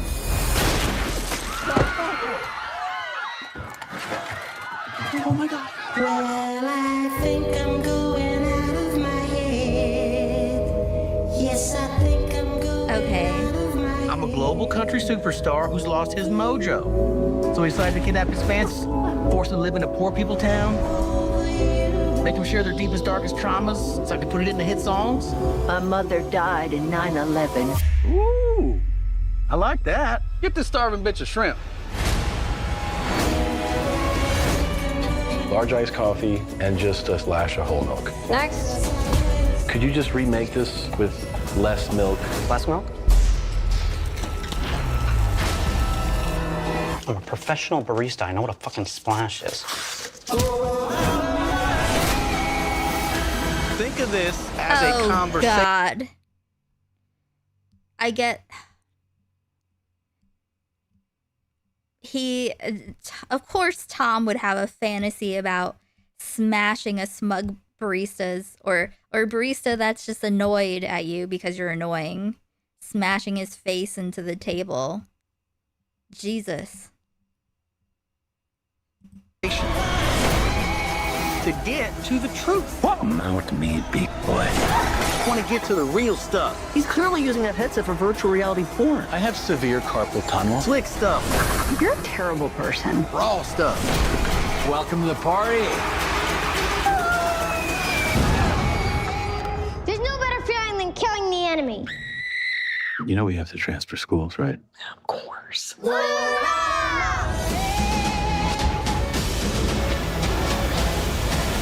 I am exhausted. You killed 3 people. I know. Why not you guys do it?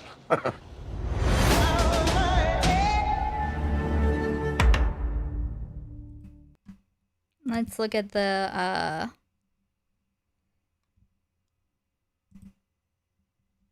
season 2 trailer. God.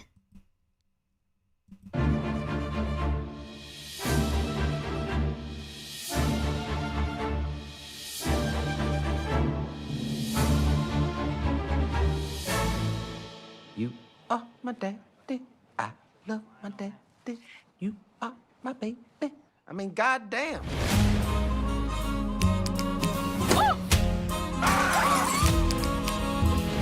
I know what your thoughts are. Emmy nominated. Welcome to heaven. You must be Abigail, strangled by a meth addict for not giving him $1. When you're smiling, I want people to know I take acting seriously. I feel like this would feel like watching this would be not that I necessarily want to, but I feel like it would be very telling on his perspective of the world. I feel like it would just be full of resentment and disgust. You know? Oda wants you to play the main character. Huh. That sucks so bad. Calmate. Calmate. Oh, make it stop. You guys are so fucking cringe. Oh, that's Tom. I didn't know who that was. That's Tom cross-dressing. I'm telling you.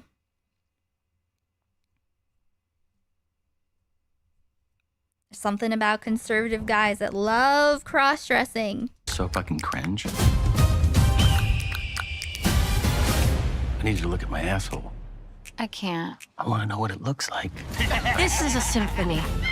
It is music. You're a very bad parent. Can you shut the fuck up, please? Rhythms. And I am the conductor. With you. What you got in here? Amazing grace. I don't need to see this fake fucking erection. I love you. Haha, comedy show. Very funny. Thank you for watching. It looks unbearable. Unbearable. How do you restream? Oh, on Kick. Only on Kick. But since these, you know, what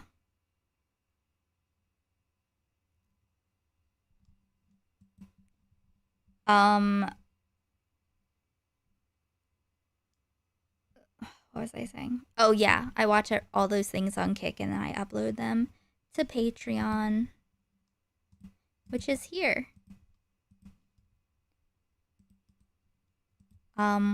Where I appreciate my paid patrons, but everything is on free tier there. Okay. All right, back to this. Now that we know Tom has an Emmy-nominated Netflix show.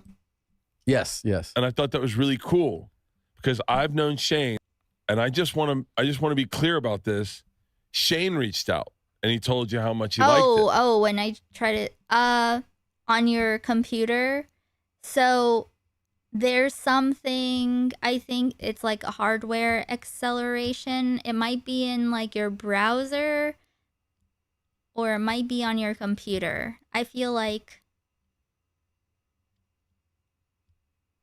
when I was first trying to stream stuff, there was like the black thing, but there's something that you can turn off. I think it's some kind of hardware acceleration or something. Yes. And I thought that was really cool because I've known Shane longer than you have, and arguably I'm closer with him, and he never said a fucking word about my TV show. In the middle of the night, I got up to piss, and I was just, and you know how just randomly a thought goes in your head, and I was like, yes, I'm glad Shane liked Tom's show. That's cool. Yes, it is possible. And then I was like, wait, he didn't reach out about my show. And I actually talked to him when I was going into production. He's like, hey. Oh, we should actually. How awkward is that though? By the way, you know what's awkward? 42 people are watching on YouTube and only 25 likes. You are basically saying that you are Bert's biggest fans.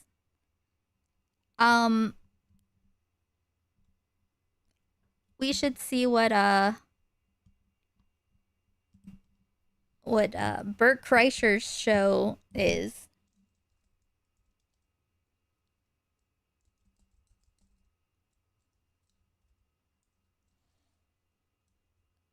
Bert Kreischer TV show.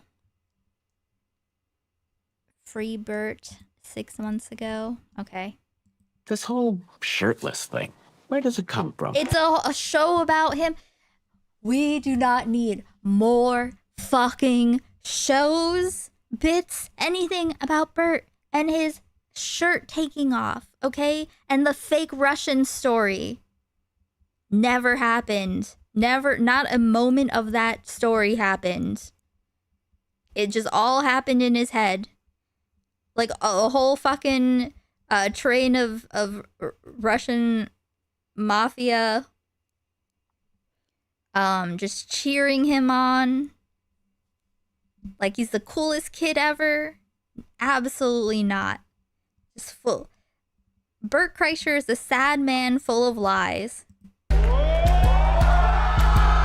It's like freedom and fun and middle finger to the world. I don't give a fuck what anyone thinks. All I'm asking is for you to behave like a normal person. Maybe live life with your shirt on. Just a whole show of like just Bert being Bert. Just, I'm an inconvenience to my family and loved ones, and everything is always about me, but hey, there's money. I hate to say it, honey, but we need to fit in at this school. We might have to up our game. Who's this bitch? That's Kirsten Vanderthal. Pretty much runs the joint. Hi. Some hot gossip going around about you. What are you talking about? My daughter just transferred into Barclay, 8th grade. Walk right into hand jobs. That was extremely triggering. I feel violated. You crossed a line with your big, fat mouth. Headmaster's office. Suspension. And here's the thing, though. Is this just about how Bert torments his family while he's still tormenting his family? Our daughter hating you. And the pig requires a little lipstick. What the fuck's fun in that? Shut the fuck up, Isla. Money moves, money make. Intention never late. What it take to be. I know he used to say that, like, that his daughters hated him talking about them in his stand-up, right? And so, of course, he talks about, he had, like, plenty of jokes about his daughters and saying that, like, one of them was really dumb. First and foremost, I was so wrong for the way I behaved. It's so funny. I grew up in a trailer the same size as this. Why is that funny? The irony. You started this. It's up to me to finish it. Or finish him, whatever you prefer. I prefer neither of those! They might not see through your little facade, but I do. You're gonna go down in flames. This was your idea. Don't run away from it. You run right the fuck at it. This is the change I needed. Oh, God. When his daughters are, like, actual adults, if any of them write a book, I'll read it. And it's long overdue. This is who I am now. I fucking love you! I fucking love you!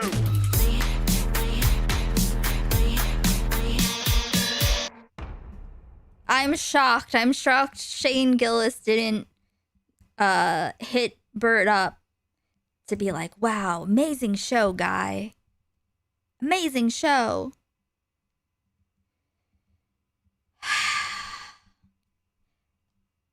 Honestly, poor fucking kids. Like, I remember him talking about this, like, a bunch about how, like, his daughter hates that he talks about her. Is he writing fanfic about a world in which his family likes him? But perhaps. But even in this fantasy world, they don't like him. Maybe they start liking him. I don't know. Congrats on the new series. It's going to be fun. He was like, let me know if you need any acting tips. And I was like, okay. Wait, are you serious? He was like, I can coach you. I do coaching sessions or some shit. I was really impressed with your acting in both things that I never the show. I never even got an offer to be in Wheels. Are you, what do you mean impressed with acting? He's only ever played himself. When has Bert Kreischer not played himself? Unironically, he like had a movie about him. He's like always fucking playing himself. Is there a single role? Is there a role where Bert, I don't remember, has played someone other than himself?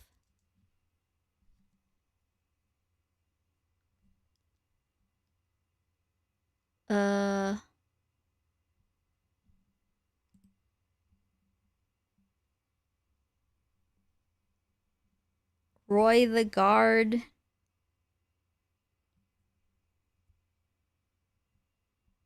The Roast of Kevin. He's not really played any roles that weren't him. Let me see.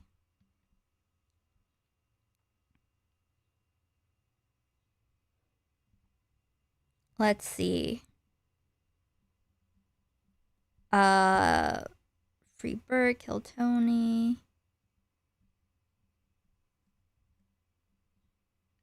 This past weekend. He he's played like a random person here or there, but he's never actually played a fucking role of anything that wasn't himself. That's crazy. Wheels is fucking, yeah, I know. You should. Wait, are you serious? He doesn't. Like, I can. He doesn't know how to. Bert has never fucking acted.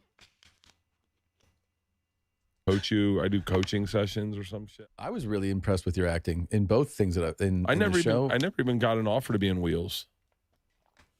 Wheels is fucking, yeah, I know. You should bring that up. Maybe call him and bring it up. So, but I'm glad he liked your show. That's all that matters. Robert Kelly. No, he doesn't. Also, did not reach out about my show. Did Justin Timberlake reach out? He sent me a DM. Yeah. No, are you being serious? Yeah, he loved it. Yeah. Are you being serious? That was my one flex. Oh no, I was kidding. He did not see us. JT hit me up. JT and JB. What? It doesn't feel as good as a comedian. Justin Timberlake?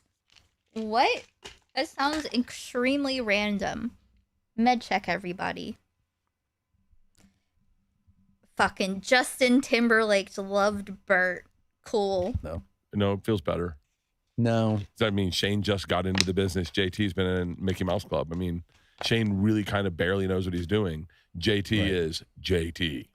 This Shane thing seems to really. It bothers me so fucking much that I may have to reach out to him. He didn't even. Stefano was the first person that texted me, and the very first person, and I was like, wow, that was really cool because I'm leaving out other people. It was a bunch of comedians. Who else fucking texted you, Tom? You look great, by the way. I feel fantastic. Tom, can I say something? Oh my God. At this point, this is. He just has to. It's disgusting how Bert can just be easily distracted by some other aspect of himself. How could you be around someone like this? He is an alcoholic, but he looks a little bit less than usual.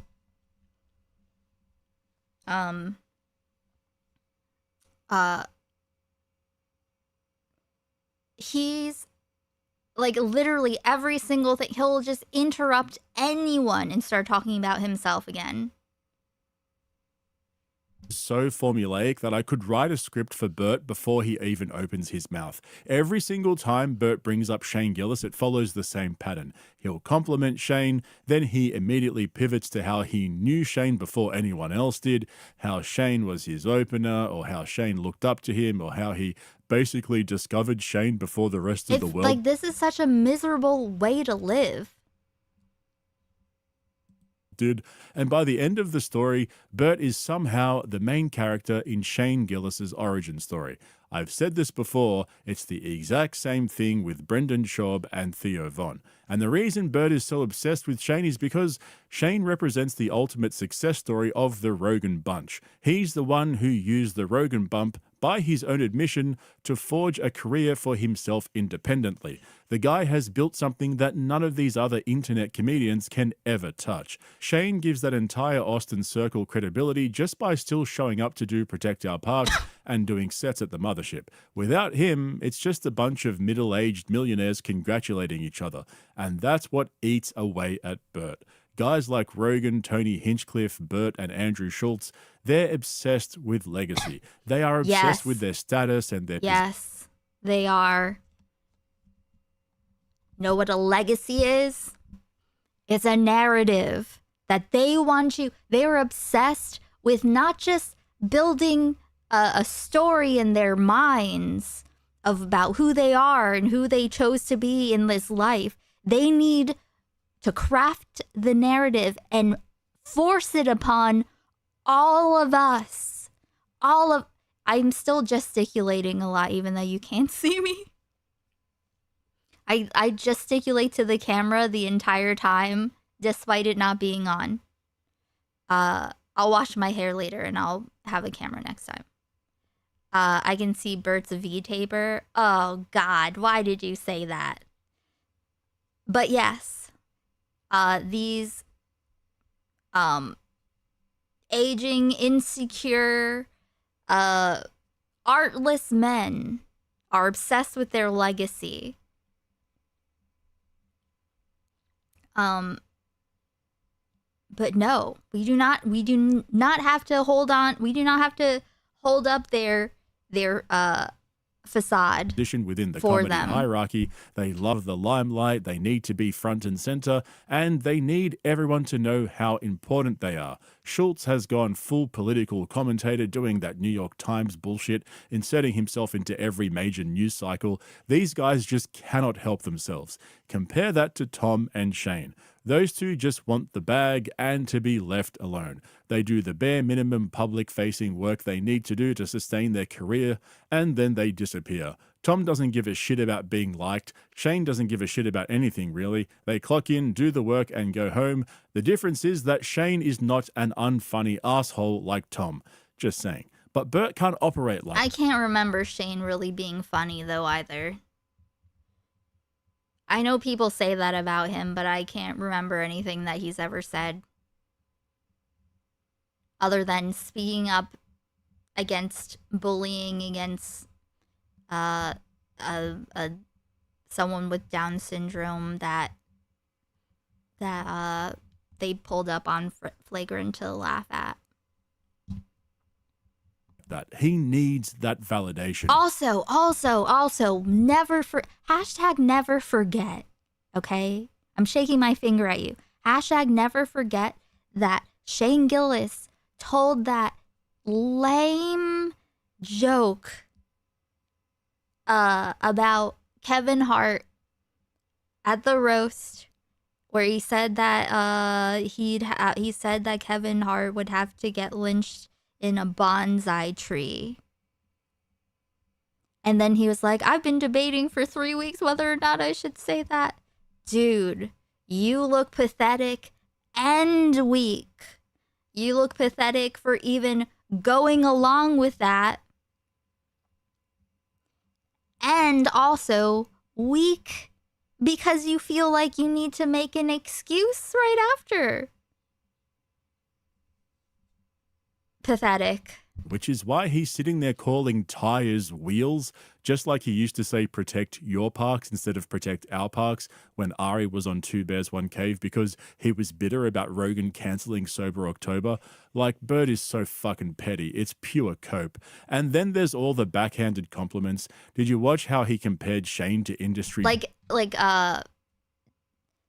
Being timid about being edgy, but then saying the edgy thing anyway, and like, please clap. I was scared.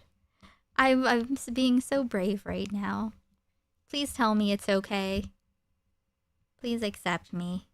Veterans, and framed it as Shane barely knowing what he's doing while the other guys have been doing it for years. Let's just be clear about this. Bert's a 53-year-old man who can't handle watching someone younger do everything he does, but better, and with half the effort. Bert will bring up Shane Gillis and then start with all the, well, actually bullshit. And so then, in case you've forgotten, we are less than 2 weeks away from Bert's comeback tour after being sober for over 6 months. Except he doesn't realize that his divorce is also right around the corner too. And He doesn't? I don't know what our podcast is anymore. We don't fall into the influencer, like fitness influencer. I don't know if we fall. I mean, I feel like every comedy podcast right now is like a political morning show. They're just like, I don't know what our podcast is, because they started it when they had fans, and now they don't. Not like this.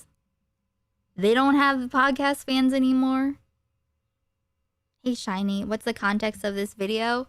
Bert Kreischer has melted down because of Shane Gillis complimenting Tom Segura on his new Netflix show, but not Bert. And Bert cannot abide by that.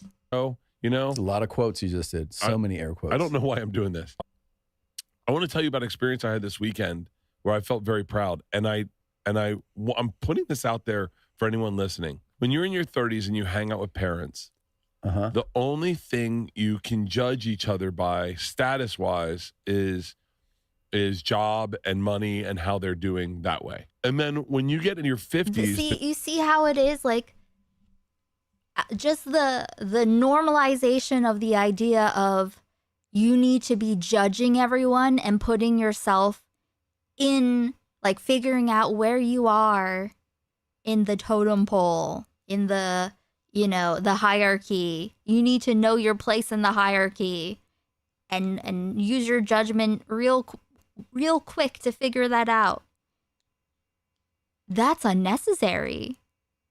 That's a lot of energy. Why are you doing that? Because you're not secure in your place as a person. So you need to look around and go, okay, these people are definitely lower than me. All right? I might not be all the way up here, but I'm definitely above these other people. And that's what defines them. Hey, Babu. currency is health. Right. And I will say, as someone who never had money, like when we were young parents, we never had like money, and we always went to someone at a nicer's house than ours, and I was always insecure about it and going like, God, how do they have this house? How do they have cars like this? Exactly. They just, these men will yap, okay? Do not accept, we are not accepting this anymore. We are not accepting the yapping gaslighting from insecure men that think that things are so because they say so. Because they're the main character, and this is what's important to them, and this is what they care about, and this is what they're insecure about, and therefore, this is the center of the universe. No more. This is pathetic. Go to therapy. I used to have a podcast called the PP Cast back in the day. Way back in the day. With Freems. I went to a party this weekend. Oh, also, by the way, guys, we are 7 numbies away from numbie time, just FYI. And I was the diamond. I was the diamond. That's crazy. That's a crazy thing to say. Like, you're glowing, not because you like enjoy your life or your friends or whatever it is that you're doing, you're pursuing. You are just happy to be the fanciest one there. Who wants to be the coolest person at a party? If you want to be the coolest person at a party, I don't really go to parties, but maybe, maybe I'll try it out one day. But if you want to be the coolest person wherever you are, that's an issue. You don't want there to be someone that is maybe a little cooler, even so interesting. You don't want to have,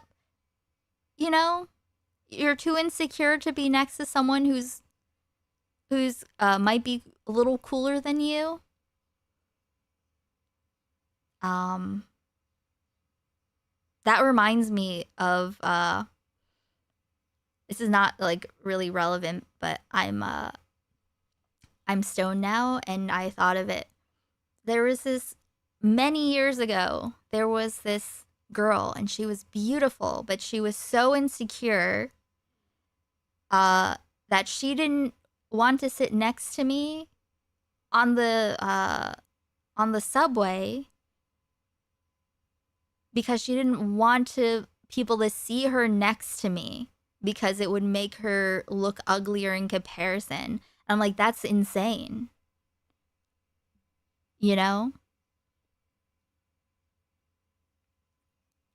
Insecurity is very irrational. And it has nothing to do with the reality of the outside world. So keep it, we all have our insecurities. Let's deal with them internally and privately and not project it upon everybody. Humble brag? No, you know what I mean. Like, this girl, she was very beautiful, but she just had dysmorphia, body dysmorphia. You know?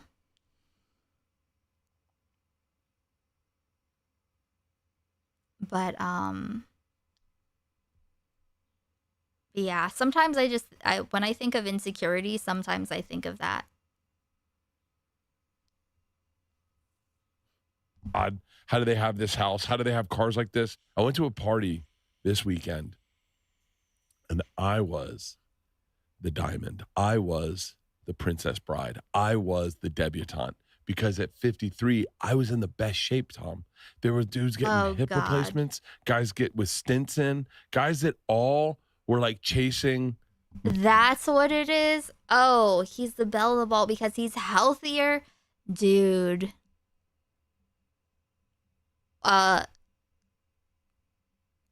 Okay, he's been sober for 6 months, which is why I guess he looks like more like a normal person ish. But if he's starting tour again soon, I don't know if he can I don't think he's gonna be able to keep this up. Money, but all of a sudden I was like, they're like, God, you look great. And I was like, thanks. And then they're like, are you working out? I was like, yeah. Also, a reason why I imagine all these people are saying this to him is because he literally looks like he's about to die when he's in the throes of his alcoholism, right? He looks like he's a big red balloon about to pop. You know? Like insane. Like his belly looks like it could literally, he just could float away. Tie a string around him. He could flow away from his belly.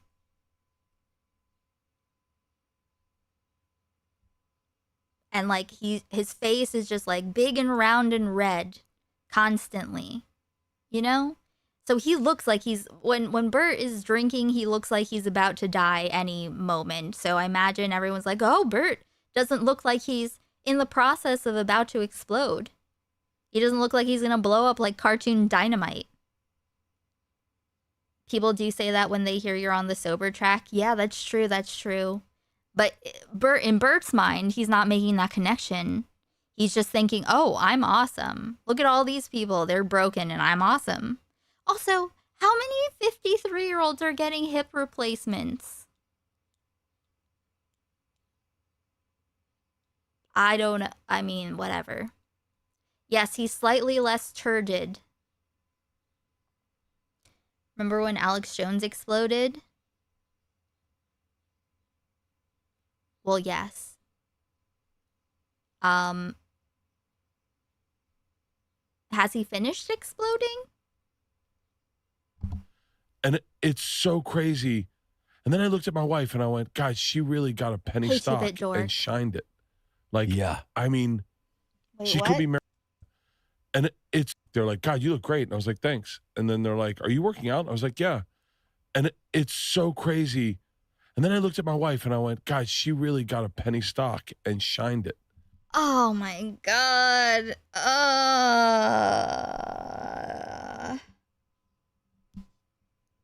He thinks that his wife invested in him and that it really paid off.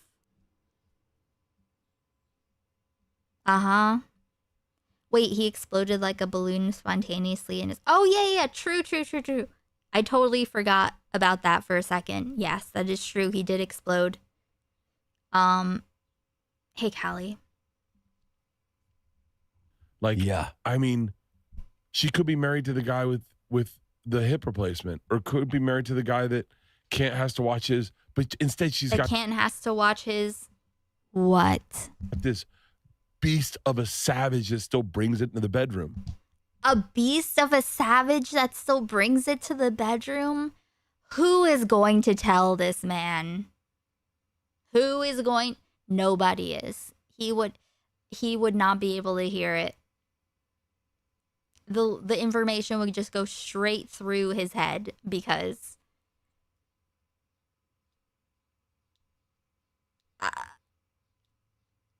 Yeah, I have no fucking I don't even know what to say. And like he's about to fucking go off the rails when he goes back to drinking. Dude. Must be exciting for her too. Be like, what's this animal gonna do next? She was like, you're not doing any work. What do you mean? She goes, you're not doing any work. You're supposed to have figured out what you're going to do about drinking when you start drinking, and you haven't done anything. You're going to start drinking the way. Oh, he was probably like, once I start drinking again, then like I'll have figured it out. I'll have figured out how to do it in a more healthy, reasonable way. Uh-huh. You drank before. And I think we all agree that any work, you're supposed to have figured out what you're going to do about drinking when you start drinking, and you haven't done anything. Because why would she think that? Because you probably promised her you would. And she's not going to be happy when she realizes that you never intended to do it. You never intended to in the first place. Wow. You're going to start drinking the way you drank before. And I think we all agree that that's not what we want out of this journey. Is Bert seriously flexing about being the healthiest guy at the party? Bro, you're on over 15 medications. You've got the most expensive piss in LA. If you really want to flex on these guys with the hip replacements and the stents, drop the meds and then see what happens. Obviously, I don't mean that. We don't wish bad health on anyone on this channel. But let's be honest, Bert wouldn't last 6 months without his Webster pack. And then his wife at the end there, she basically told him he hasn't done any of the work. He's going to go straight back to how he was. And none of this is what we signed up for on this journey. That isn't the voice of a woman who's impressed by Bert's temporary sobriety. She's like, this is the last straw. This is going to be the last straw. He can clearly smell what's coming, probably literally. I mean, the guy just admitted to shitting his pants again in this episode. Oh, so God. The divorce is so close, you can taste it at this point. Well, Leanne definitely can. Bert's out here calling himself a beast and a savage in the bedroom, and his wife is quietly planning her exit Be free, Leanne. strategy. I'm turned into a much nastier person. Even more. Oh, God. Oh, God. I have to pee again. All right, so you can just deal with it. Okay.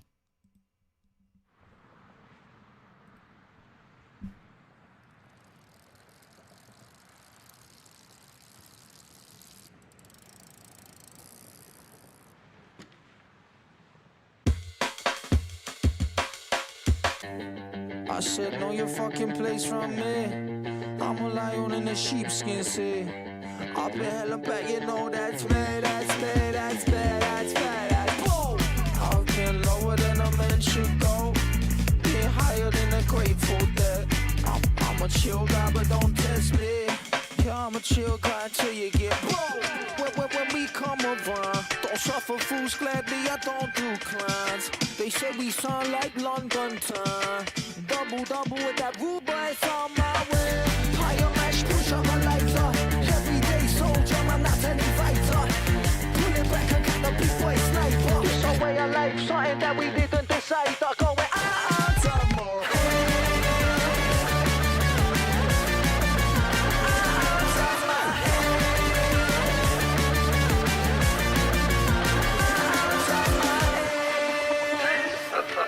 You certainly didn't think you were going to live forever. And Roger Daltrey says, I hope I die before I get old. Well, you know, I'm going to die, so fuck it. Might as well enjoy myself while I'm fucking here. They try to tell me things about me, but nobody don't really know me. Them fucking rats see me breaking out the mold. Only way to start me is a bullet to the soul. I've been lower than a man should go.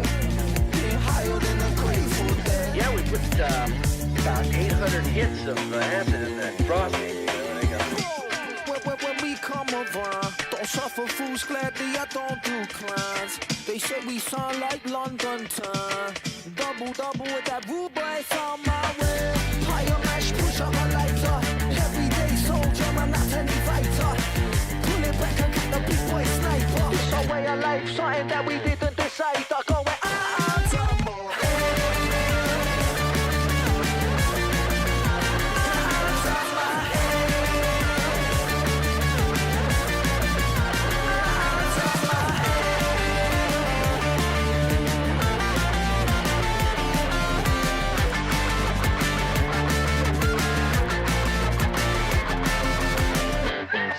fucking what?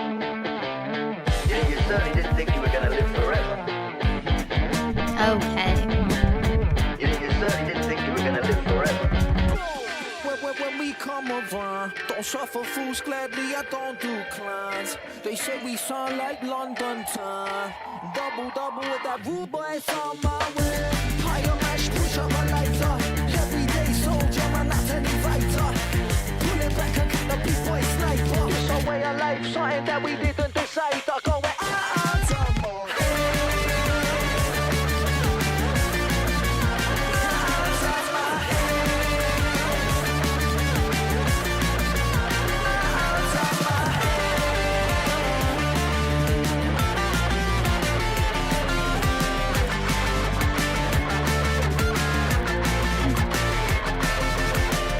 I'm gonna die, so fuck it. Might as well enjoy myself while I'm fucking here. Okay. Oh, thank you for the raid, Lucy. Welcome, raiders. Guys, we presently have 10 people who have not liked, which means those are 10 Bert fans. If you're not a Bert Kreischer fan, then you should correct the record by liking the stream. Where is okay, here. Now that I'm not drinking. Do you think so? Yeah. What? You're nasty. Okay. Sounds like a cope. I'm a nastier person now that I'm not drinking. Uh-huh. Sounds like a cope to start. And his wife is quietly planning her exit strategy. I've turned into a much nastier person now that I'm not drinking. Do you think so? Yeah. Less of a people pleaser. I start being a little nastier on texts. I know that. You can ask people at your office about that.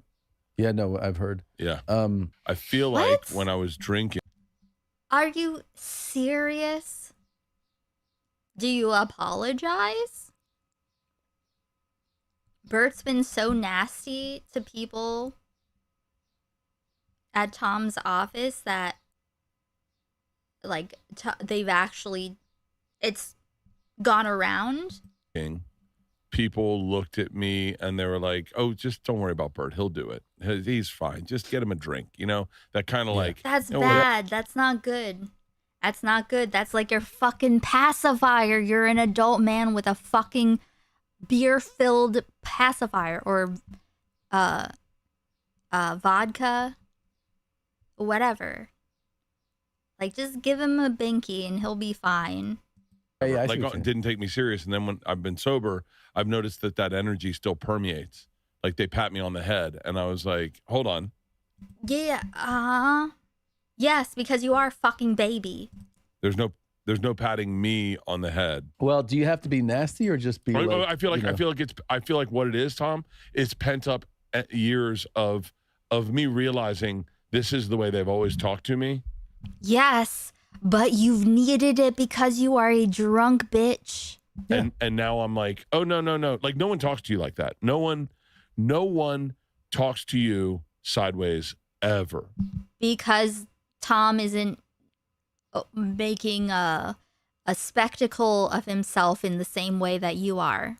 He's a different kind of spectacle. You hold a standard. I not emulate that, but I would like to emulate that. Yeah, I think you also might be conflating being nasty with just having boundaries and holding ground. I don't think that's nasty.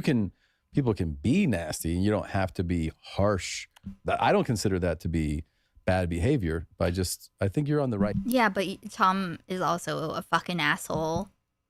Who, like, didn't he complain about, like, an airline? Like, didn't he try to get someone fired through Twitter? I don't remember exactly. They track, man.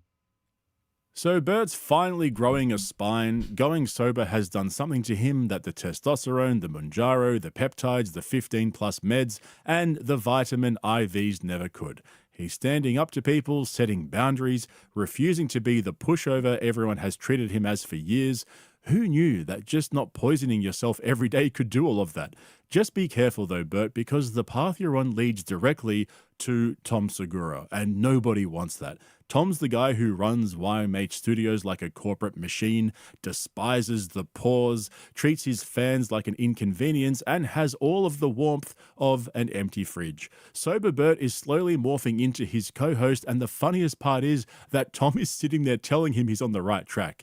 Because of course he is. Tom would love nothing more than a second version of himself to talk to every week. But then, as always, once the cringe wears off, you can't help but feel sad for Bert. Seriously, making these videos about Bert is such an emotional roller coaster. Can I tell you what I relate to the most? And this is going to sound crazy. What? Black graduations. What? They graduate and then the girl. Yeah, the sober Bert is the real Bert. He's just a shitty person. Yes. And drunk Bert is like just like a rampaging toddler. Dance. Mm-hmm. And then like the white people are outraged. What? And then black people are like, that's how we are. I see both. What? What is he talking about? To the most, and this is going to... Can I tell you what I relate to? Can I tell you what I relate to the most? And this is going to sound crazy. What? Black graduations. They graduate and then the girl does the dance. Mm-hmm. And then like the white people are outraged. Why are the white people outraged about a dance? What? And then black people are like, that's how we are. I see both sides of the fence based on me. I am the... Oh my God.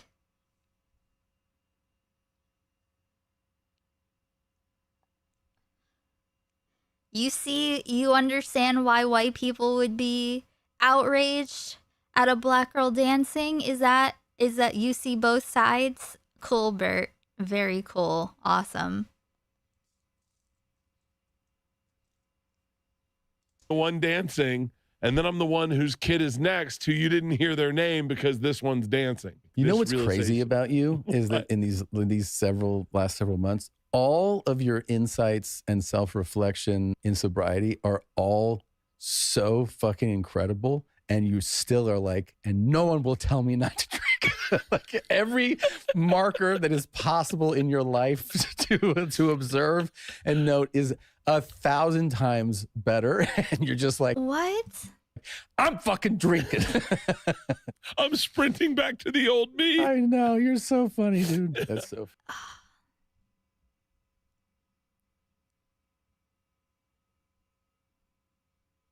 He does not give a fuck if Bert dies.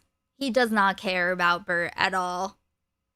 He does not give a fuck. That's crazy. Funny. Tom's sitting there laughing like, you're so funny, dude. Nah, dude, that is not funny. Back to your That's death. really fucking sad. Because if we're being honest here, Bert has been improving himself this year, right? And as much shit as I give him on this channel over I mean, I haven't seen it, but okay. That is awesome to see. I 100% back Bert to stay sober, keep losing weight, keep improving his marriage, keep building a better relationship with his kids. Maybe he'll even become funny at some point now that he can think clearly enough to write jokes instead of just recycling personal stories about his family. Nah. I am so here for this, and you guys know me. If Bert pulls this off, I will definitely give him credit for it. I've got no issues doing that. But he's not going to do it, right? He's been counting down to July 12th all year, and you probably know people like this in your own lives. Once you relapse, you swing completely in the other direction. It's like those people who lose a bunch of weight. When they start putting it back on, they end up heavier than where they started. They're making up for lost time, and that is exactly what is about to happen here. His wife can see it, and think about his daughters. They've only ever known him as a drunk, and for the first time in their lives, they get to see what a sober father looks like, and they can see it too. And we're all just sitting around waiting for Bert to self-destruct again. Tom thinks it's fucking hilarious, his wife is terrified, and Bert can't wait to get back to the old him. How about, okay. Let's look at,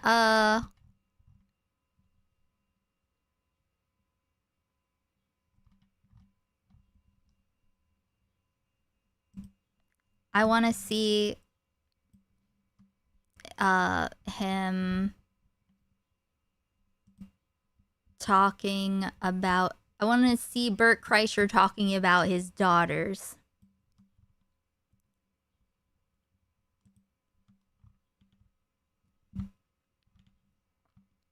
See this one.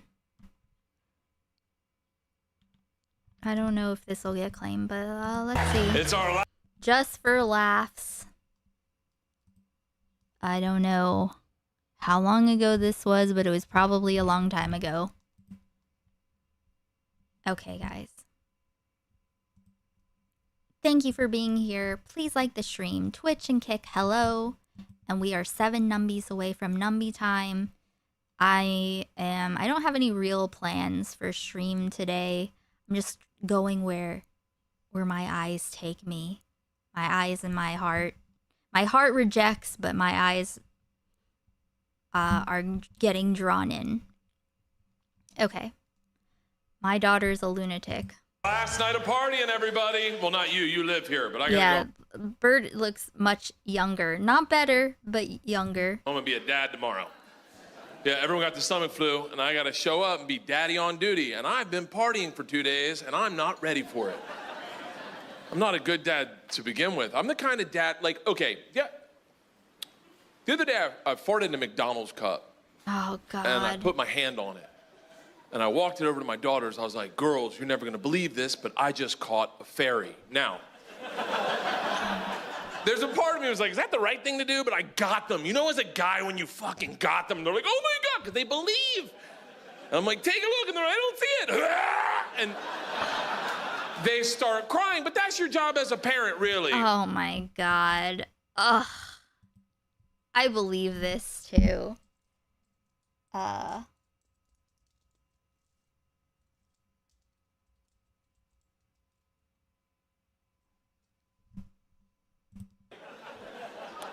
Is to explain to them why that's funny. I said, girls, I'm teaching you comedy. Those are the basic principles of comedy. Misdirection followed by a surprise. You thought it was a fairy. You had hope in your eyes. Ah! When you realized it was a fart, that look you made, that look makes daddy happy. They didn't get it. They go inside. These bitches snitch on me. They tell my wife, they're like, daddy's making us eat farts. That's not what happened. That sounds weird, like we're behind the garage. I'm like, fucking take it, take it. My wife explodes. You don't do that to a little girl. Well, let me tell you something. You want equality in the workplace, you take a fart to the face. That's how that works. Happened to every boy in here. Hey, you want to see what a dream smells like? Sure thing, Uncle Dave. Next morning, my daughters wake me up by the young one, the fucking lunatic, straddling my coming. I don't know what look I made, but it must have been good because these two fell on the ground and started laughing their tits off. And then they stopped because they realized I'm not laughing. They're like, whoa, it's a joke. I go, yeah, I got it. They're like, is it funny? I go, yeah, it will be when we do it to your mom. I see Isla, my lunatic, the one that, she's naked, which isn't weird. I know you're like, oh, really? No, it's not that weird because I don't wear underwear. So apparently I told her one time, you don't need to. I don't remember. I guess I told her sometimes you gotta let your shit breathe. We only know that because that's what she told her preschool teacher on the swing set. In a dress, just airing her shit, just bam! Okay, imagine this is your dad talking about you. Hey, Marcus. In the class, take a look at that! And the teacher's like, oh my God, Isla, where are your panties? 4 years old. Sometimes you gotta let your shit breathe. So, Isla's naked. George is in a rocking chair laughing hysterically, and our dog is sitting in between them like, I don't fucking know. I go, guys, it's really early. What could possibly be this funny? George gets out of the chair and goes, Daddy, you gotta see baby Isla's new trick. It is hilarious. I said, what is it? She goes, I don't want to spoil it for you, Daddy. You gotta see it. Isla, show Daddy. So Isla, my lunatic, my naked one, real quick takes her finger and shoves it up her ass. Now, hold on. Don't fucking judge me. Don't you dare. It's 5 in the morning. Do you think I saw that coming? Do you think I could have been like, don't finger your asshole? No, I don't know that the super nanny couldn't have stopped that. And it's already in there. I mean, I kind of want to see the second part of the trick.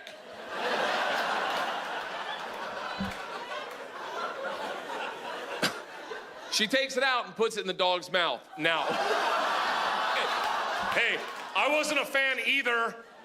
I'm just telling you, I saw it. I was like, what the fuck? What are you guys, Germans? Georgia gets in my face and goes, calm down, it's funny. I guess you just don't get it.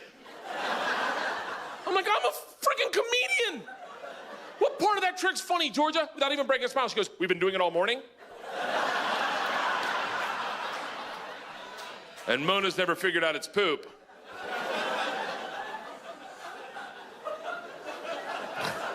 All right, do it one more time. They do it again, the dog comes back. What's on the finger? What's on the finger? I'm like, shut up, do it again. An hour later, my wife woke up. I'm like, you gotta see Baby Isla's new trick. Oh my God. She's like, what is it? And I was like, I don't wanna spoil it for you. Isla, show mommy. And Isla just wham, wham. And my wife's like, what the fuck is wrong with you? Oh God. I'm like, give it an hour, it gets funnier. The dog doesn't know it's shit. You guys have been awesome, thank you.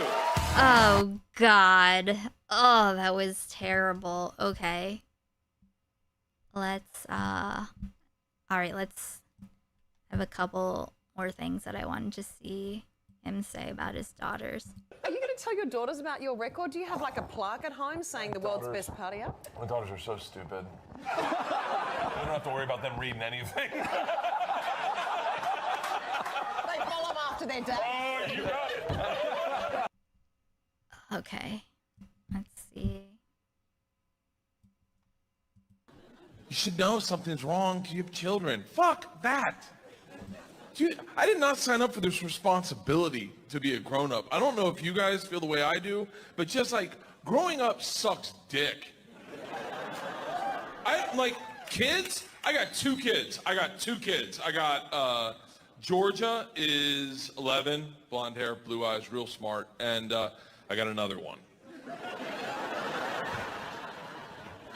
Think about, this is your dad talking about you. I don't know if you guys got one of those kids that was just fucking mess, like literally like board certified messes. Like if it wasn't my kid, I'd be like, she's stupid, but she's mine, so I love her. She just doesn't think right. Her brain, like this morning, we're cuddling in bed. She's laying on my arm, and she starts doing this. I go, what are you doing? She goes, I'm trying to soften it up. I go, it's my arm, Isla. I know, it's hard as a rock. Dyslexic as shit. If you got to read with her, you can't let her read by herself because she just won't. It's too hard. And your heart breaks, but I don't want to sit and read a book. Oh my God. I have a hard time reading too. And then she just sits there and looks at the word and then like tries to guess it off your face. Like,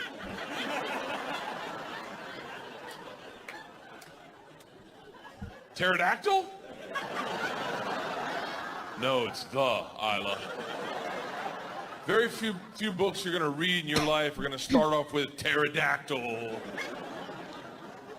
Crocodile? No, the car, Isla. The car.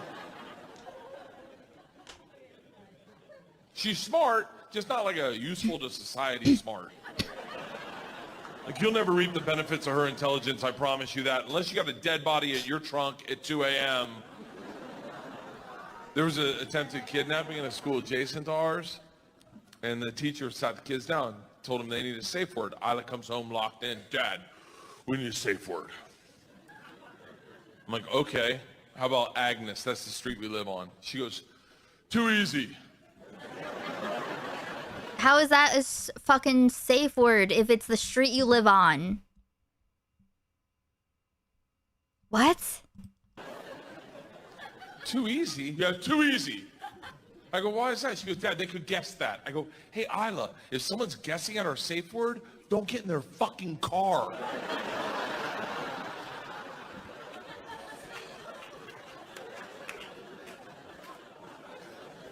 I go, how about Priscilla? That's our dog.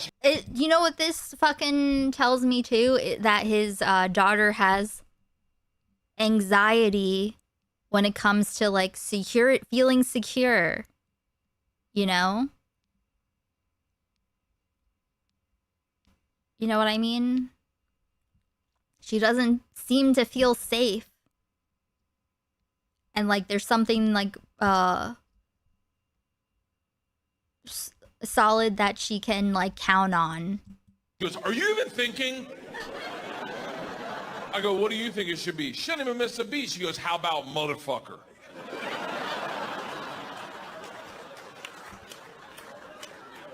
Think about it, Dad. No one's gonna say motherfucker to a kid. Motherfucker it is, motherfucker. And that was our safe word. Hey, I had to change it. It was too good. I knew I was taking it on stage, so I had to change it, but not before Stephen Fromkin had to pick him up. He's like, I'll get the girls. I was like, heads up, our safe word's motherfucker. He's like, I can't say that to your kids. I was like, good luck getting Isla home. He pulls up. Georgia jumps in the car like she's trying to get molested. Isla's locked down. What's her safe word? She's known this guy 8 or 9 years. What's her safe word? He's like, Isla, I know the safe word is a bad word. I'm not saying it out loud. She goes, then I'm not getting in your car. He looks at her and he goes, the safe word is motherfucker. She looks at him in front of all the teachers and goes, I can't hear you.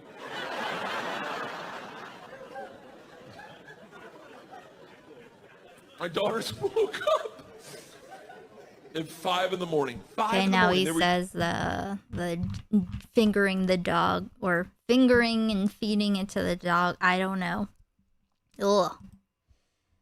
I just remember him saying like how stupid his daughter Isla is, and like over the course of years like that. And I remember like him saying that she wanted him to stop talking about her. What? Did you miss that part, Cats?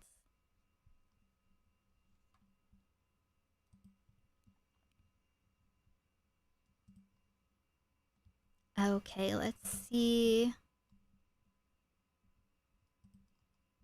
But yeah, shameful. Shameful. All right, do we want to check in with Sleepy? Pegasus. Pegasus copes over Ethan Klein versus Denim lawsuit.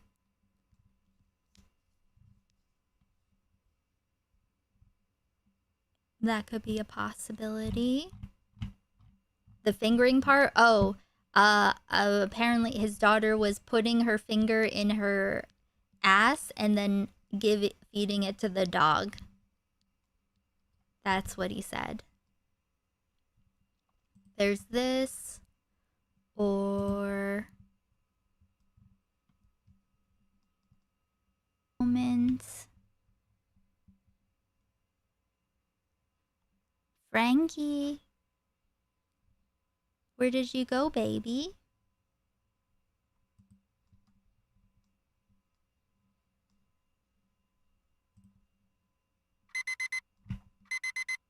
One sec.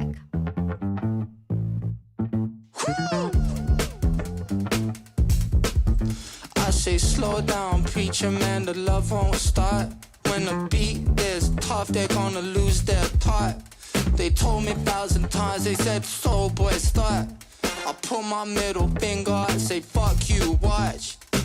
I played the cards that I was dealt. My hand was bad, but I'm a fucking lion in this bitch. Turn a bad thing around and make it feel good. Feeling myself right now, really could. King out the world so hot, man, I'm flying in this bitch. Touch one when I hit the world, gonna go bad. Gonna go to better when the planet get peak. Man, I'm gonna control the lead.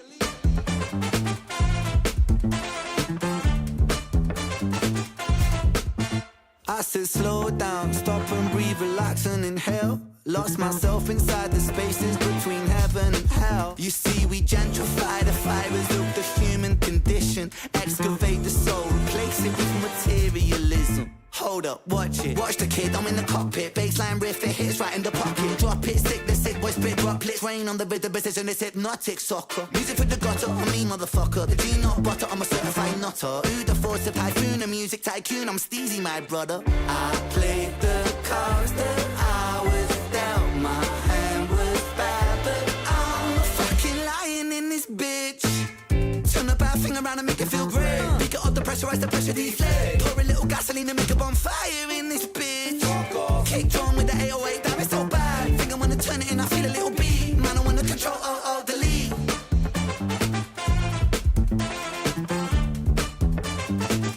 Man, I wanna control, delete.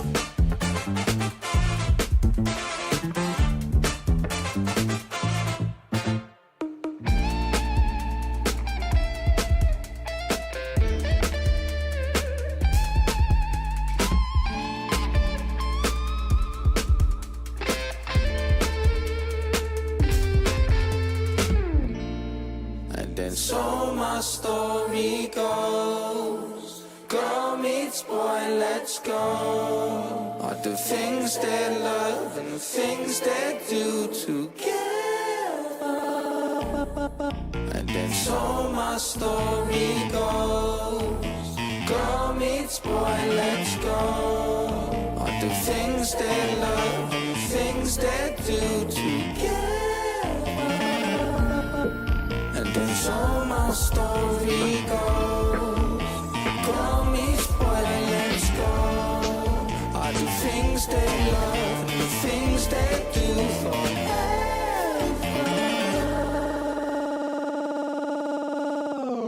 Run like I'm Usain, true pain, new game, profane bars. I fight like the Buddha, come like I'm Bruce Wayne, old game, new lane, propane, lightning strike like Barracuda, microphone abuser, cycle on maneuver, Tyson like movement, striking twice, choosing 90 right, bruising, line of sight, humans, 99, excuse me, I'm polite, usually sight. I'm the sick boy, I do what I like, I don't like that, so the fishy won't bite. How'd you even get in the dress so tight? The night's still young, but I think I just might. Humour me, usually I'm in the mood to be moving with you, that's a unity. Choosing it beautifully, stupid enough, that's a lovesick lunacy. I played the cards that I was dealt. My hand was bad, but I'm a fucking lion in this bitch. I'm a liar. Turn a bad thing around and make it feel good. Feeling myself right now, really could. King out the world so hot, man, I'm flying in this bitch. Touch on when I hit the world, gonna go back. Gonna go to better when the planet get peak. Man, I'm gonna control, delete.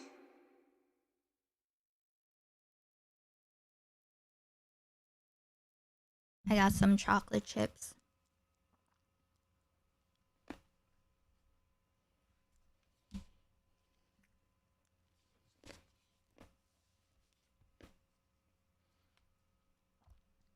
Hi, Frankie. Hello, baby. No numbies yet. Okay, let's see.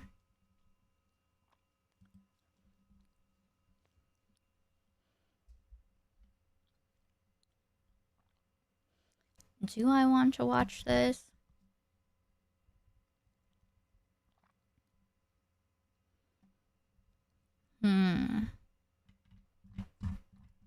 Ladies and gents, if you were expecting anything other than cope from people that were supporting Ethan Klein in his lawsuit against Denims, I don't know what to tell you. Are you silly? And look, I said it before, I'll say it again. It is so bizarre seeing people that have their interests represented by Denim. It's 30 minutes.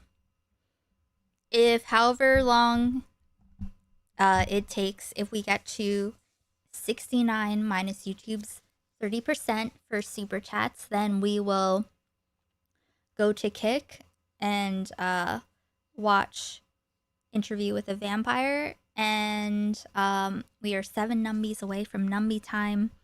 Frankie's curling up, taking up space where my feet are supposed to be. And if you're not caught up, I uploaded up to where we are at, which is The next episode is season 1, episode 6. So, catch up on Patreon. And yes, 7 numbies and Frankie will get on camera and do numbies and get her favorite meat paste if you feel like it and if you can. But otherwise, definitely like the stream. Otherwise, you are a Pegasus fan. Let's see. What should my title be?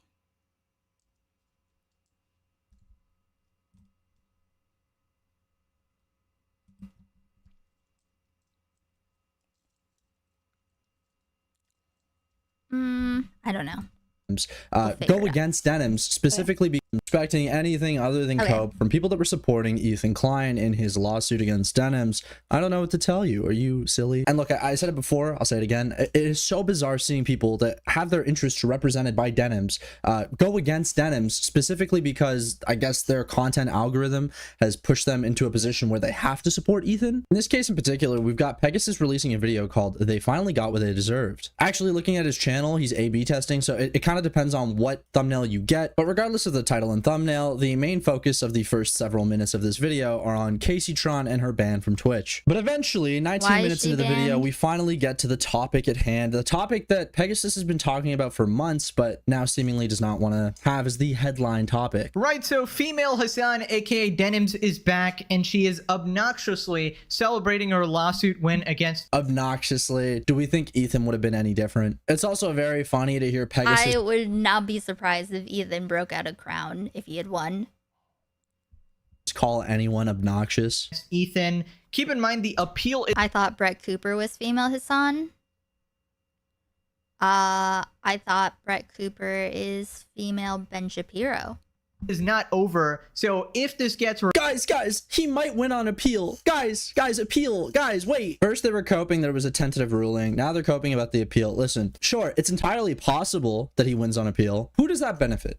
Pegasus, please. Does that benefit you? Is that a good thing for you? Have you thought about whether or not it's a good thing for you? Or are you just thinking about, this is what the audience wants to hear? The audience does not want to hear me agree with Denims. The audience does not want to hear me agree with Hassan. And so you've staked this like very weird position where you're cheerleading something that genuinely has nothing but negative impacts on your career. I guess the one thing that benefits Pegasus is that there's nobody that will enforce the rules against him. Yeah. Like, I don't imagine Hassan is going to actually copyright strike him and take him to court. But as a content creator, as somebody that reviews content, as somebody that makes content that is highly reliant on what other people are saying, other content that other people are making, you shouldn't have to rely on those people not striking you. It should be the law. You should be reliant on fair use protecting you, not their goodwill. Because eventually any content creator that makes this sort of review type content, well, they could run into an Ethan Klein. They could run into an actor that is malicious, somebody that does not like you, that does not want to have you cover their stuff, and will take down your content and will take you to court regardless of whether or not it's fair use. Her victory in court over Ethan Klein in new YouTube video crowns herself the queen of fair use. Oh, brother. Oh, hey there. It's your old friend, Denims. Anything? Just, oh, brother? Yeah, okay. I mean, she deserves it. She deserves to gloat, you know? I mean, Ethan showed up with the, in his nuke, when he was lit his cigar with burning dollar bills. Okay? That's obnoxious. A lot to catch you up on, but before that... Oh, brother. Oh, bro. That's what he says when he has nothing to add. Quick message for Ethan. Look at me. This is me. I win, you lose. And you will continue to lose, and I'll tell you why. Because I'm not done. I'll never be done. Fat L's. Hear that voice crack there? I'll never be done. Hold on, let's back it up. I'll never be done.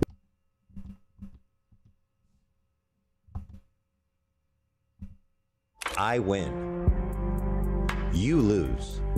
You lose everything. Look at me. This is me. I win, you lose. And you will continue to lose, and I'll tell you why. Because I'm not done. I'll never be done. You know me. I'll ruin my fucking life in the pursuit of getting these people. I don't remember where I got those from. Bro, 40-year-old man, by the way. 40-year-old man. Fat L's. Cringe. You lose. I win. Before we start, let me bring in our honored guest. You might have previously known him as the Fair Use King.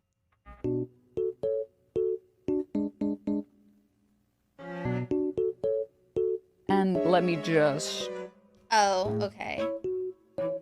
She took the crown from his printed out head. Pegasus playing this entire clip. Wow. Wow. Man, maybe No Denim should transformation. sue Pegasus for using this entire clip. This isn't fair use. There we go. Much better. At least he's still the king of something.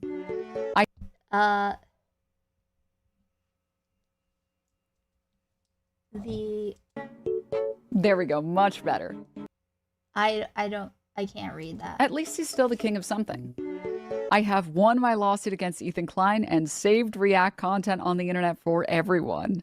Oh my god. You thought she couldn't get more insufferable, but here she is back at it again. Also, just lying because you have not done shit for React content. In fact, it's quite the opposite. Now we know that you can openly state that you don't want to give views to a video. That's a good thing. That is a good thing that you're allowed. First off, we already knew that you could do that because what your intention is has nothing to do with whether you actually actively transform the content. And I mean, you didn't need a court to tell you this. If you had just watched Denim's video, her reaction to the content nuke, very evident that she offered lots of changes, lots of criticism, and ultimately created a piece of content that is completely separate and different to the content nuke itself. It is a critique of the content nuke. Openly admit your malicious intentions while reacting to content. If you enjoyed not giving any views to that terrible video, follow. Why are Again, this is said in the outro of the video in response to a comment. Is he going to mention that? Subscribe, throw Why a am I prime. watching Because like we're using this as if this is like a,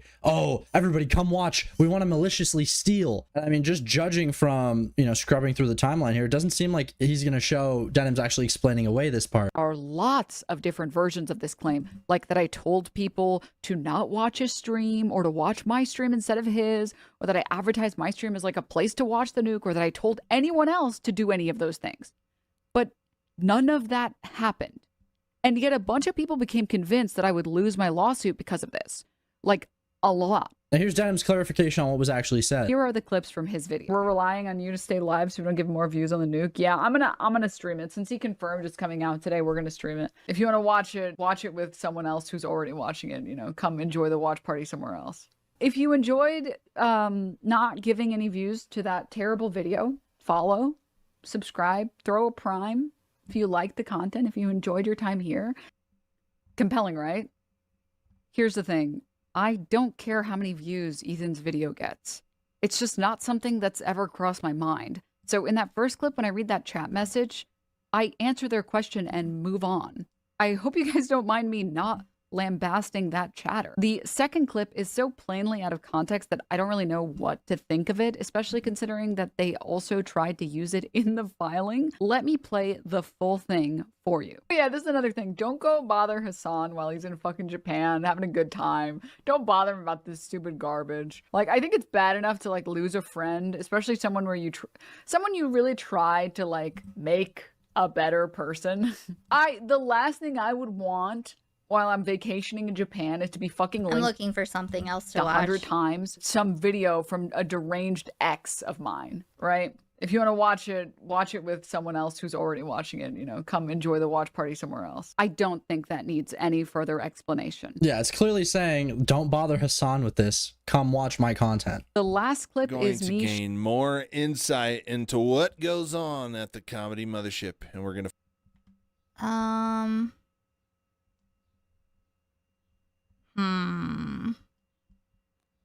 I just don't want it. I don't want it. I don't want to hear Pegasus's voice. I can't handle it. I can't handle listening to Pegasus. Let's see what this other sleepy video is.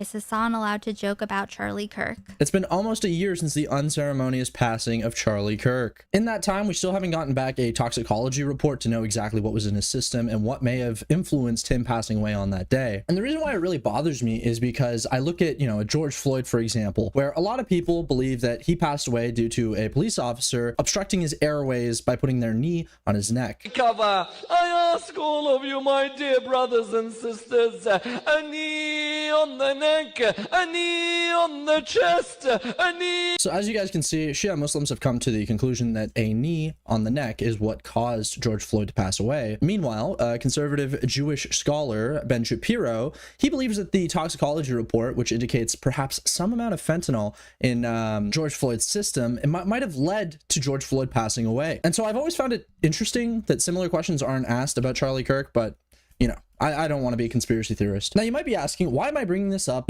not even a year after he's passed away? Well, recently a video went somewhat viral with conflicting opinions on Hassan dancing to the Indian version of We Are Charlie Kirk. Now, as you guys know, since Charlie's passed away, there have been an incredible amount of memes. His face is everywhere, okay? You close your eyes and you see Charlie Kirk's face. He may be gone, but he is always with us. Very tiny. This one is a personal favorite of mine. Look, Charlie Kirk was a relatively influential guy whose fame skyrocketed after he passed away. And given that the internet has a knack for not taking things seriously, it's no surprise that people made memes. And given that his death directly coincided with the rise of AI deepfakes, no surprise, his face is everywhere. And many of you may think, oh, well, it's kind of fucked up that they're using AI to make memes about him or deepfake him. But what you might be surprised by is that churches actually used AI to replicate Charlie Kirk and have Charlie Kirk deliver one more message. Oh, God.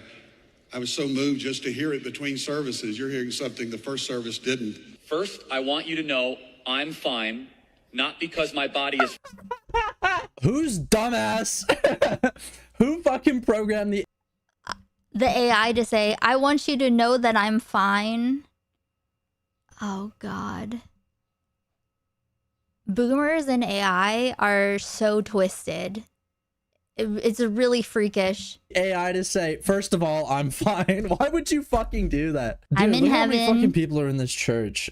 Like, brother. Also, what a corporate America looking church. This looks like a fucking event center. This is a church? You fucking kidding me? All of like the fucking spirituality and fucking woohoo. I don't know. Like, look at a Catholic church. What the fuck is this? This is actual Goyslop church. Like, this is what a proper church looks.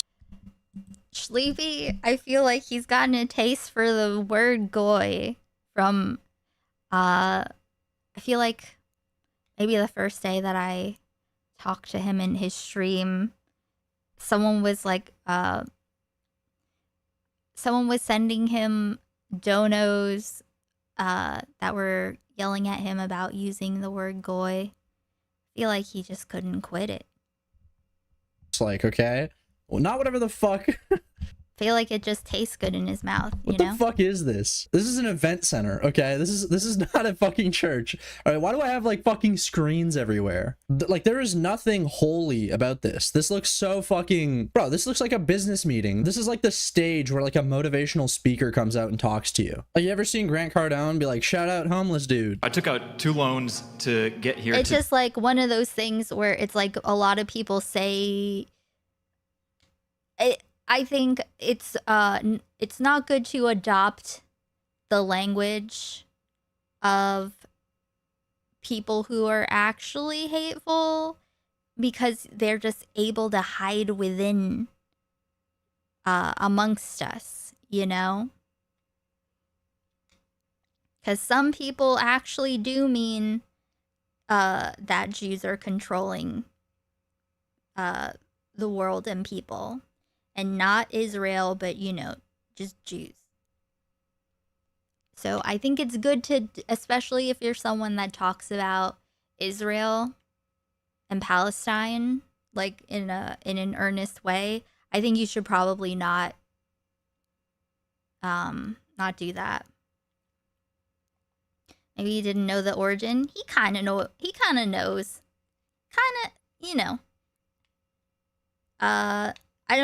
I don't know what exactly. I remember because I I don't remember exactly what happened, but I remember being there.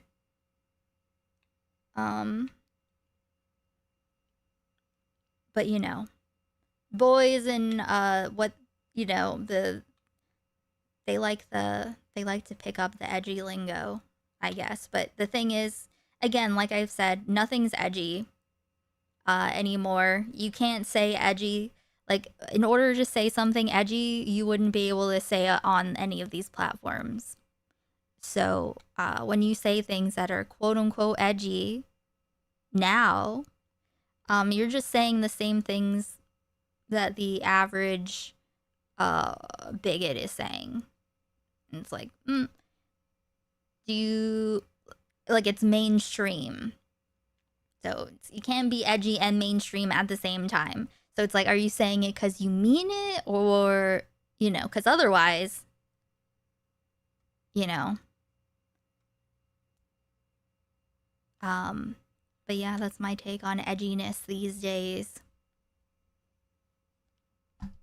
Okay, you're right, Shinny. Stop infantilizing grown men. Don't infantilize them being edgy. You are correct. Thank you.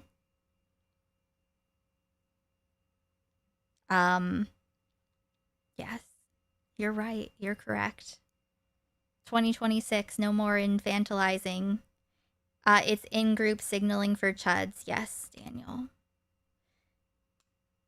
Thank you for catching me backsliding. Yeah, just very simply, I don't know, people like, I feel like it's a new word to him, and he likes it. And I think that since he does talk about Israel and Palestine in a way that's, you know, pro-Palestine, and like, I feel like it undermines that you talk about things seriously.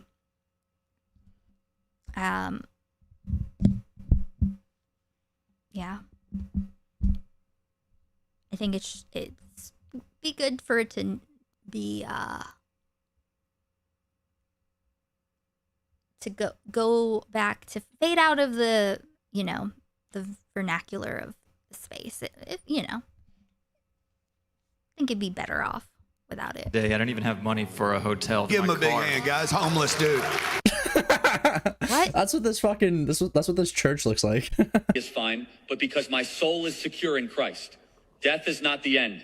It's a promotion. And it sounds so robotic too. Oh God. This is it's a promotion, bro, of the business talk. Oh my fucking God. Who calls death a promotion? Like, what? This gotta be the most confusing shit to like explain to your 5-year-old son that you brought to this fucking thing. Don't waste 1 second mourning me. Double down on truth. You hear what he said? He said, don't waste 1 second mourning me. So everybody came out and made memes. Like, what's the problem? Double down on courage. Double down on your faith and on your families. That is how you honor me. So dry your tears, pick up your cross, and get back in the fight. We are Charlie Kirk. But yeah, like, my whole point is when George Floyd died, okay, all that conservatives were doing, posting memes, okay, George Droid, oh, he died of a fent overdose, yada yada. Is it insensitive? Yeah, that's the point. That's why memes are being made. And as you can imagine, for the most part, it was conservatives that were making these jokes. And look, even Asmongold, despite initially trying to get people fired for jokes and celebration of Charlie Kirk dying, okay? Maybe he needs a vocoder in hell. Yeah. I don't have any vocoded Charlie Kirk. Just Ben Shapiro. Female genitalia. Do whatever checks are necessary for bacterial vaginosis, yeast infection, or trichomonas. Apparently, there are signs of prolapse. Not to be too graphic, but some sort of medical discharge that's happening here.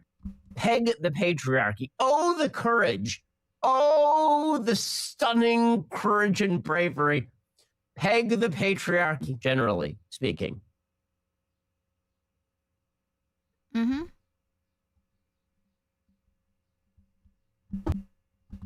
Angloid, you're retarded, Angloid. You are fucking dumb. What was this guy's name? You're a fucking Angloid, Angloid, Angloid. You're a fucking Angloid, and you are fucking dumb. What's his name again?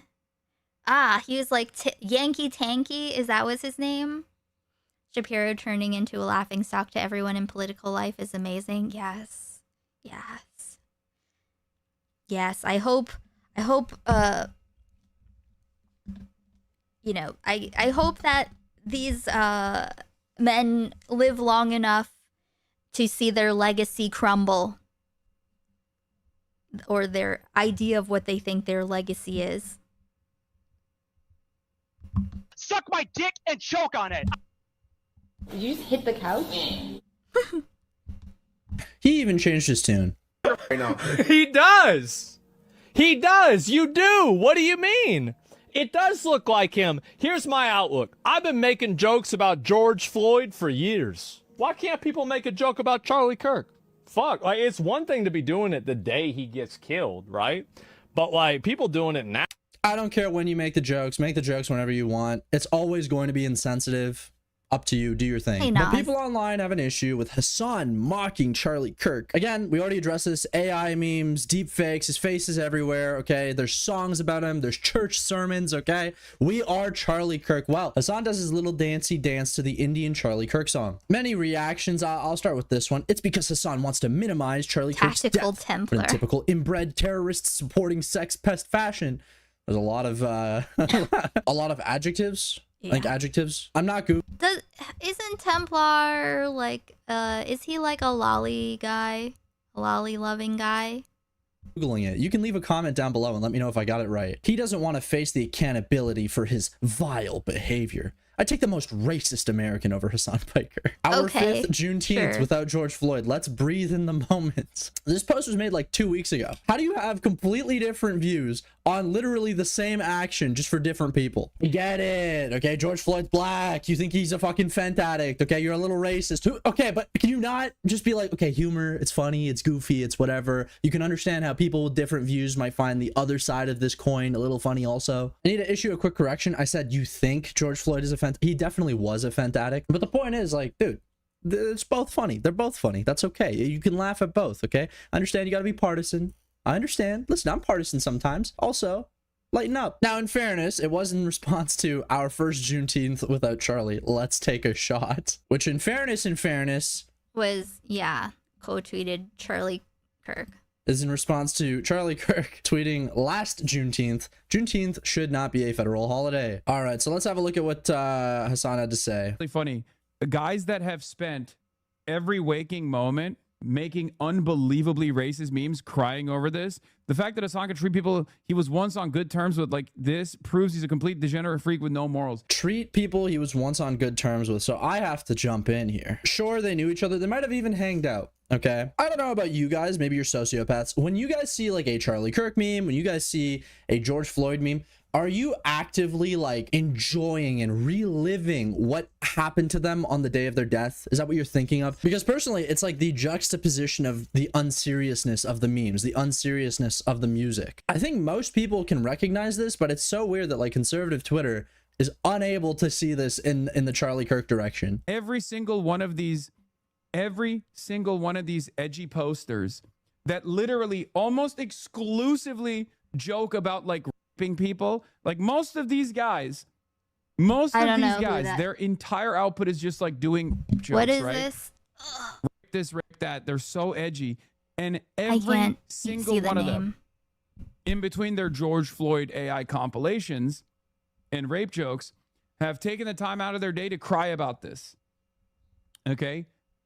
Sorry, buddy.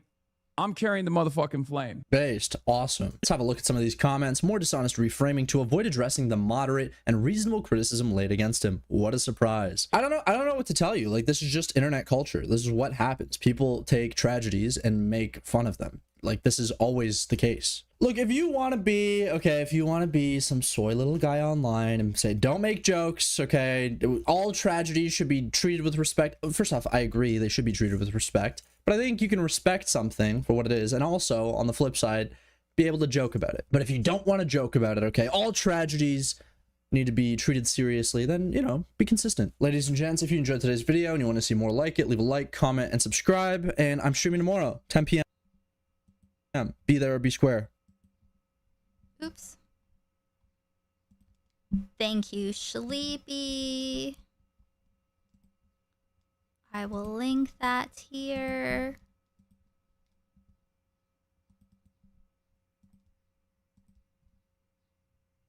Hello, Frankie. She's so beautiful. I'm rubbing her tummy. Let's see.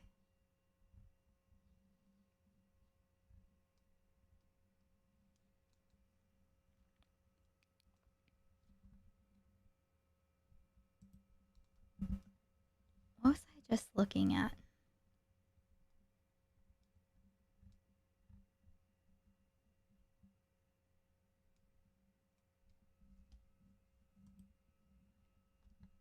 Going to gain more. Okay, Lion put up a video. I kind of want to know what he's talking about.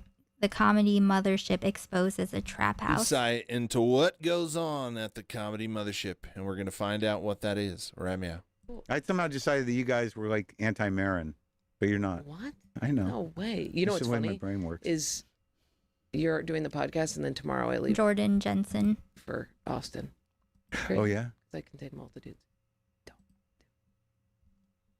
Oh, were you going to go do the club? Look, I know all these people for all my lives. Most of the issues just. You know what? I can find this. So this is Jordan Jensen's.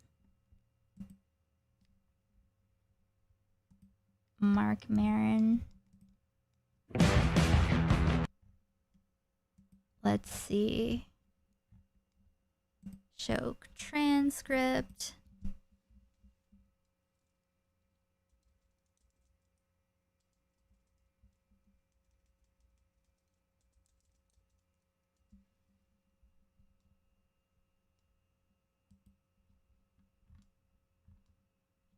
Okay, so that's like towards the end. Okay. Oh, okay.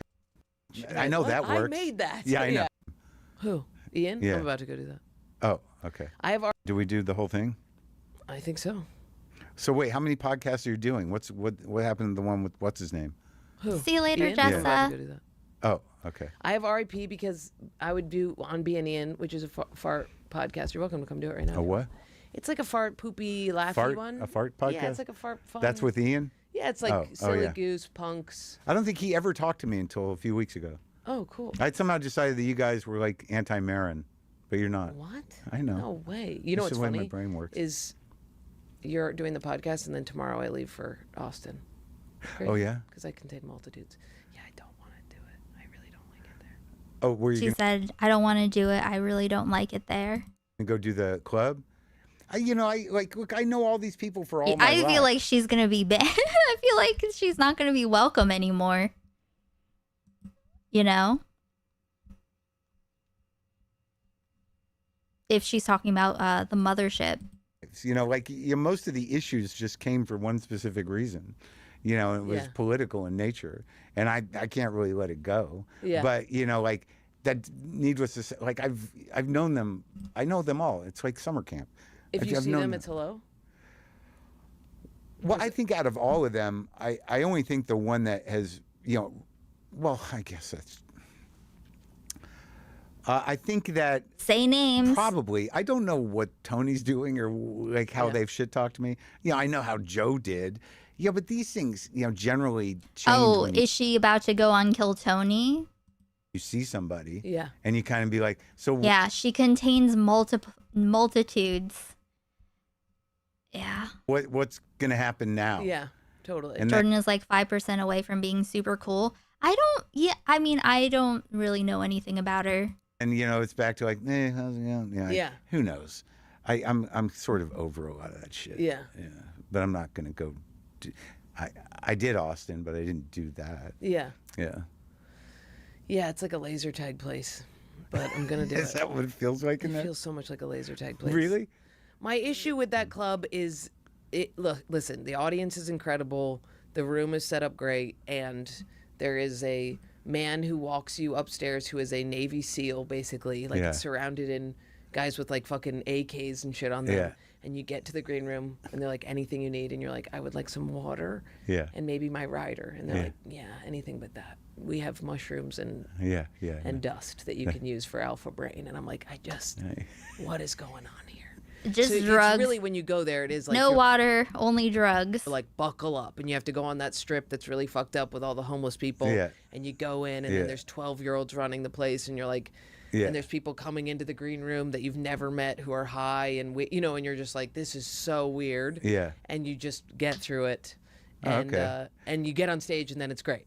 But everything around. But you're like touring a ton, so are you blowing up? I don't know.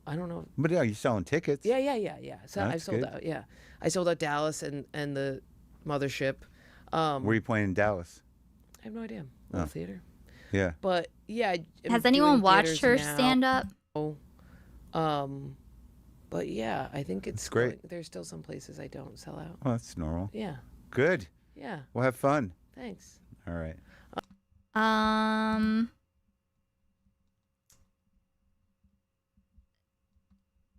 Let's see.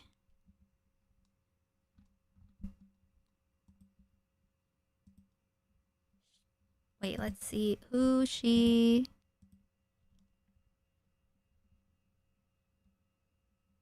Lewis Black, Neil Brennan, John Rudnitsky, I don't know who that is. Heather Shaw, I don't know who that is. Melissa Villasenor from SNL. Robbie Hoffman.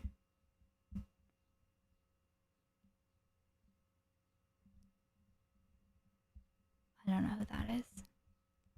Okay. Hey, Shy. Kind of mid has her moments, though.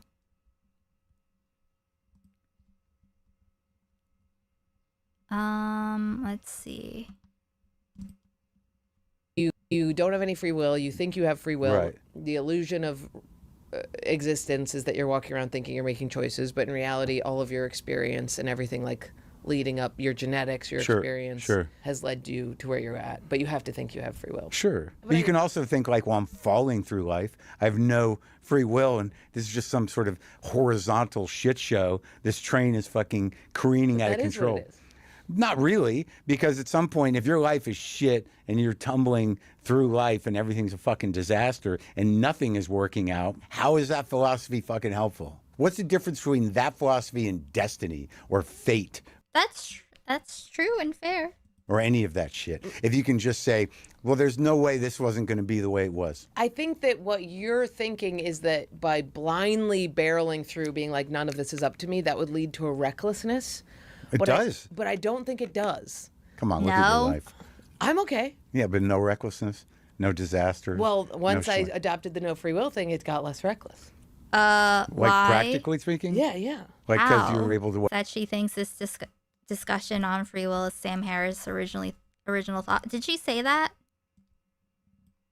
You don't have any free will. You think you have free will. Right. The illusion of existence is that you're walking around thinking you're making choices. Less reckless. Like practically speaking? Yeah. Like because you were able to take more control over the things you had control over? I think because I was like, if I am going to be witnessing this life and I have no control over it, I would like to, at least in my illusion of choose to do the dishes. Okay, so the illusion of choosing. Yeah. You choose to do the dishes. Okay, this is very dumb. Because of this new way you're looking at things. Yeah. Okay. Yeah. So the illusion of choosing. I think she's just I think she's confused, but I mean, if it gets her to do her dishes, okay. This whole discussion started with her saying how much she loves to listen. Okay, maybe we should actually just. Should we watch it? Was it interesting?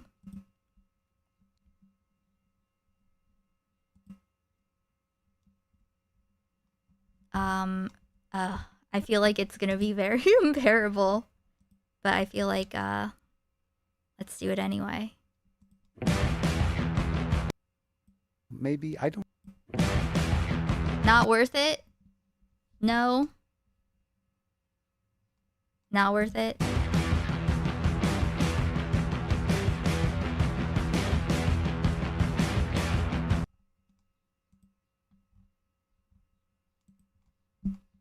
I mean, I didn't even finish the short.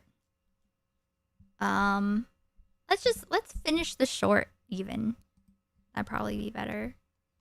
You don't have any free will. You think you have free will. Right. Okay. Yeah. So the illusion of choosing is still kind of choosing. But then I was still because you're choosing against recklessness because of this new point of view you have. But I don't think that it was up to me to learn about free will and thus choose the dishes. I think that was all. So this is like a game you're playing with yourself. Yeah. Because of this new point of view you have. But I don't think that it was up to me to learn about free will and thus choose the dishes. I think that was all. So this is like a game you're playing with yourself. It sounds fun. Yeah. Okay. What was the thing going on with you?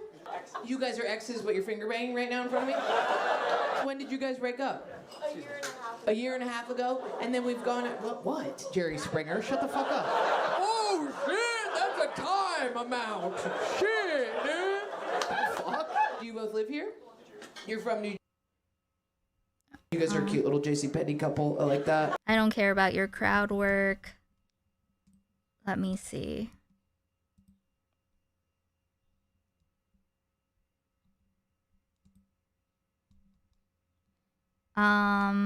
Oh, there's a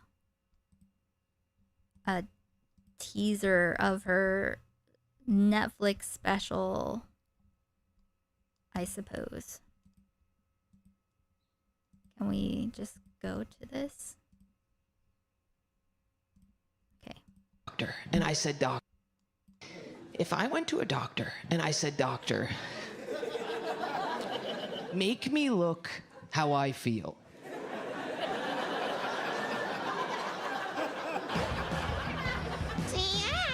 Oh my God! It's not promising when there's noises. When they put noises in the trailer, it's not promising. Yes. Oh, I know what time it is now. It's 9 o'clock. Yeah, I want to die every day. Yeah.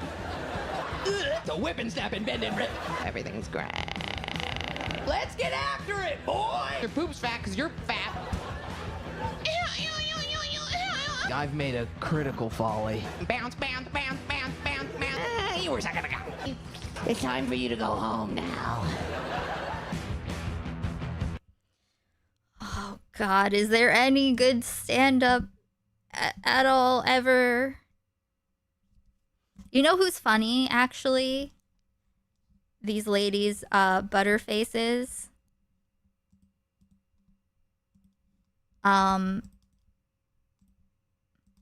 Like, they actually make me laugh.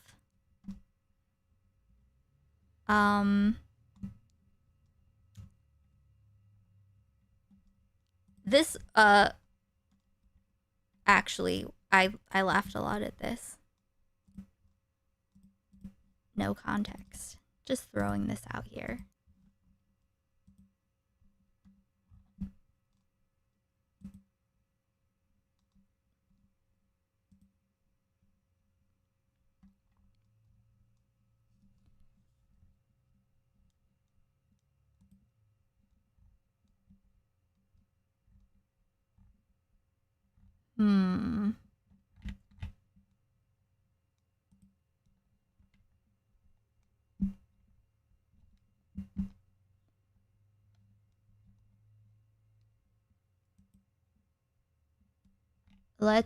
I haven't seen this. Let's look at this.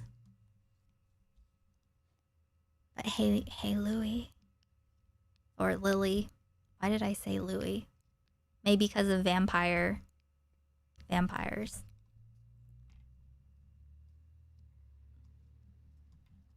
This, I'm having trouble deciding. We'll watch one more thing.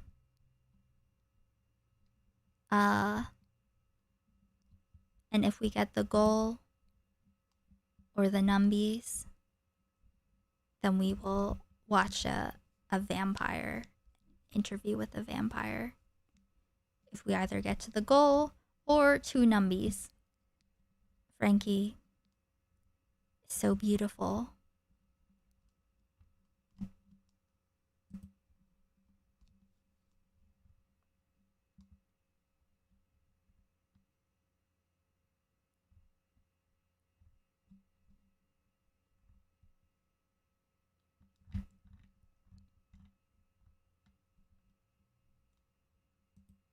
Every faith film.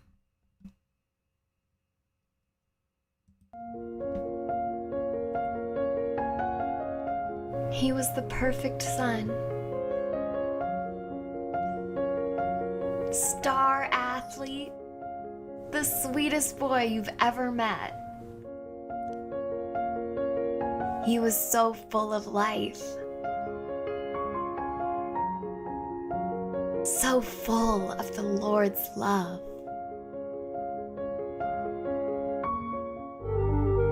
This Easter. Bye, Mom. We're gonna go play in the woods. Until that fateful day. Hey, guys, wait up. I never should have let him out of my sight. Benjamin? Caleb?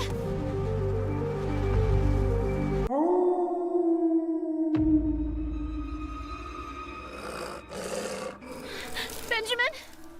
Caleb? God?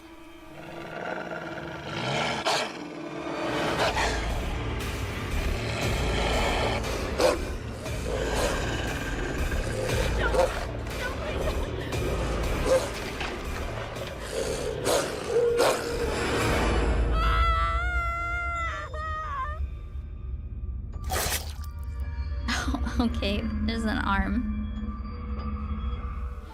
You have to help us. Oh, please. Save our boy. Just an arm. Okay. All we could do was pray. Lord, I know my son was ripped apart and ravaged by wolves, but if you bring him back, All things are possible when we surrender to the Lord above. Don't you dare give up on this child. Believe in true miracles. If we just believe and make a generous donation to the church, we can see Jason smile again.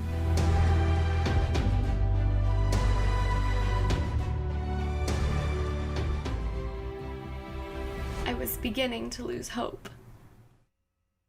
But then, something amazing happened.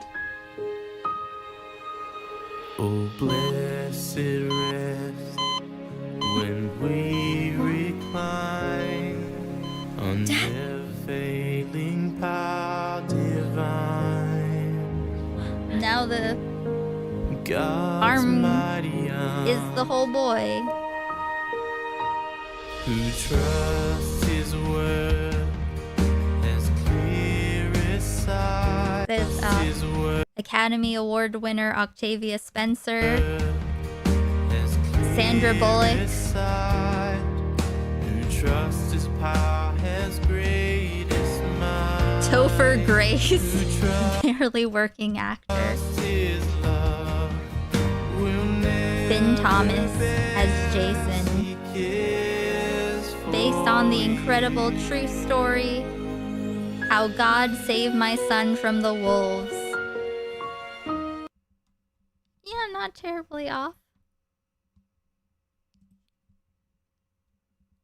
Let's see.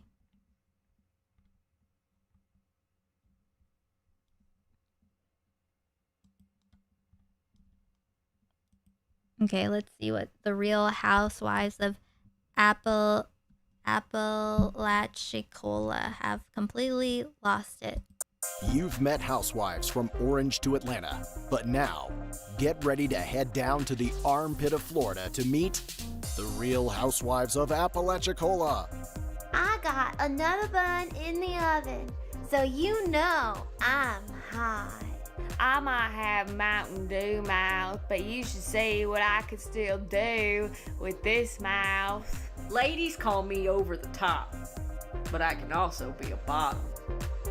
If you got a problem with me, you can take it up with the Second Amendment. The Real Housewives of Apalachicola.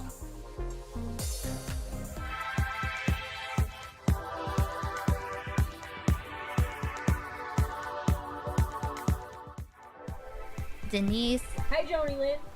Oh my goodness. Denise. The blubber bags is out. What? The blubber bags, they out. Oh, thanks for letting me lounge by your pool. Let me help you with that. Oh, thanks. Ain't no thing. I heard T-Bob getting out of Slammer this weekend. Yeah, I was hoping you could help me plan Confederate a classy flag like bikini. BBQ for him. I can do that. Awesome. Nothing like pickles by the pool. T-Bob is my brother, Joni Lynn's husband. Been in jail for about 8 months now for a cybercrime. Uh-oh. Uh-oh. Cybercrime. Get over here, meatball! Booger. Meatball. Camber. Yeah, Booger! Ain't my boyfriend Booger just the cutest? He's the most talented guy I ever laid with. Come on, meatball! Yeah, he's pretty cute. I mean, I'd let him put another baby in me. You're going down, you big pile of shit!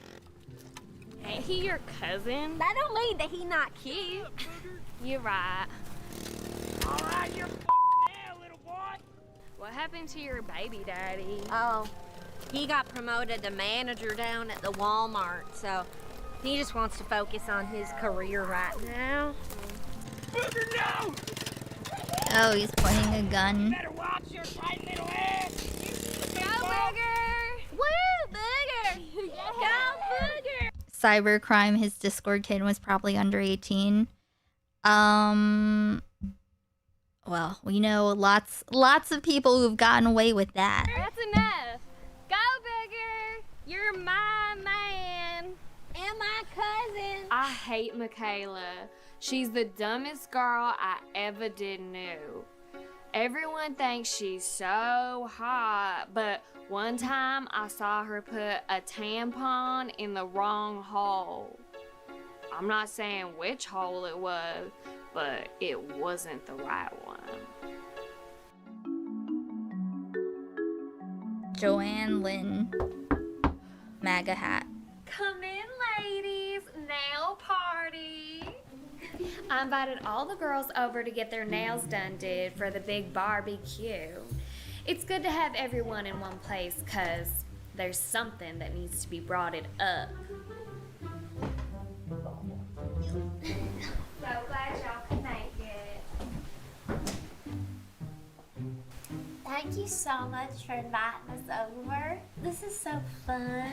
Oh, no problem. I'm just glad we could do it at home. I don't trust So how is everyone doing? I know we're all excited for T-Bob to get back this weekend. I bet you are, sis. Oh, girl, I've been so nervous. I've been smoking a pack a day just to calm my nerves.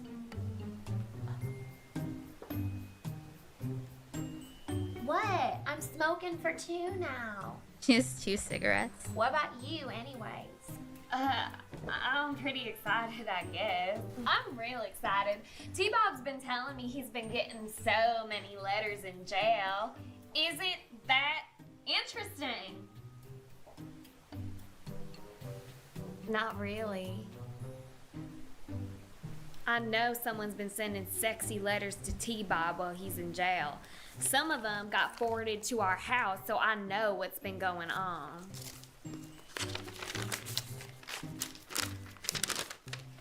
I can't wait till you're out of jail so I can suck you like a otter pop on the 4th of July. Filthy. Welcome home, T-Bob.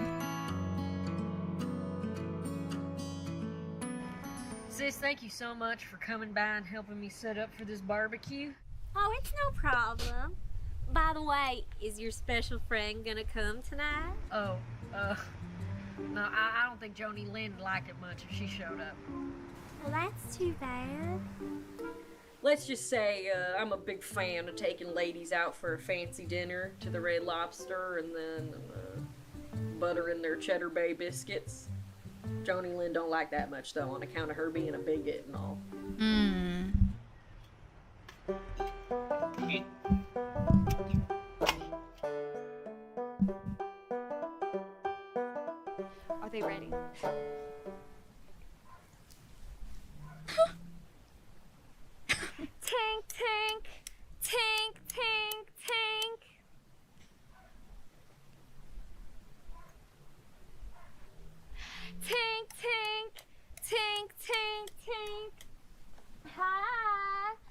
She's wearing like a camouflage and orange ball gown. Coming to my deluxe BBQ to welcome back my dear husband, T-Bob. As you all know, he's been in jail for cyber crimes. Anyway, help yourself to as much Kentucky Hut as you like and go crazy with them fancy Mountain Dew margaritas. Oh. Luxury. The T-Bob. T-Bob. Y'all need Jesus, says the shirt.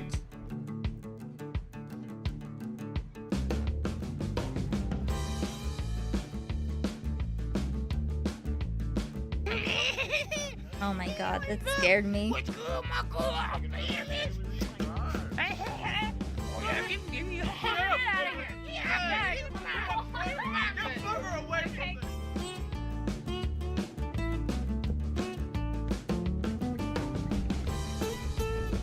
Nana Glug.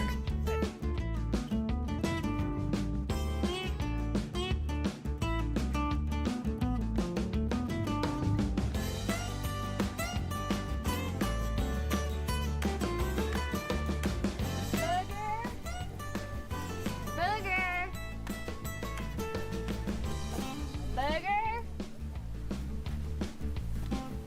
Any of y'all seen Booger? Booger. She's wearing weed plant Booger! Oh my god! You leggings. stinky butt crack licking whore! I didn't even get to that yet. Ow! Oh, stop! Ow! Ow! Ow! Stop it! Ow! Ow! Ow! Ow! I didn't even get to that yet. Stop it! Stop it! Got it, babe. I'm gonna pee on you! Stop it! Stop! Stop! Stop! Tink, tink, tink, tink, tink. I would like to propose a toast to my husband, T-Bob. But first, we need to talk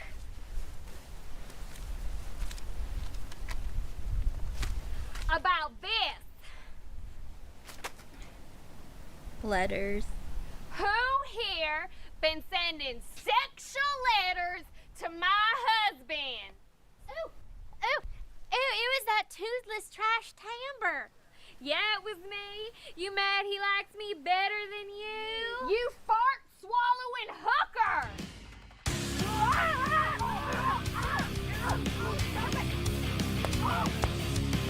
In case it wasn't obvious, all of the ladies are being played by the same two girls. Is this Duckbringer's extended family? Perhaps.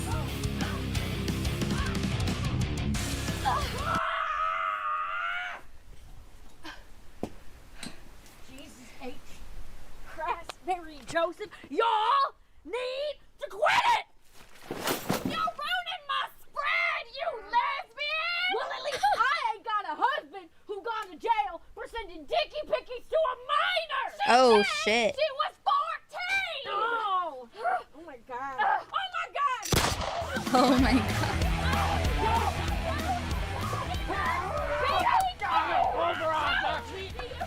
I'm trying to eat. Damn.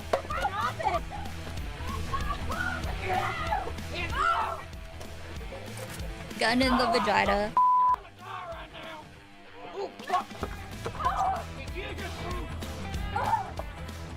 Your husband's a pedo! He's a pedo! I'm taking my virginity! What were you thinking? Back off! He's mine! He's mine! No! He's mine! At my party! Hey, put down the door, maybe. You're so special! What the hell? Got me for your permit. Oh my god, he's dumping gasoline on him. Say goodbye, me, Bo! Say goodbye!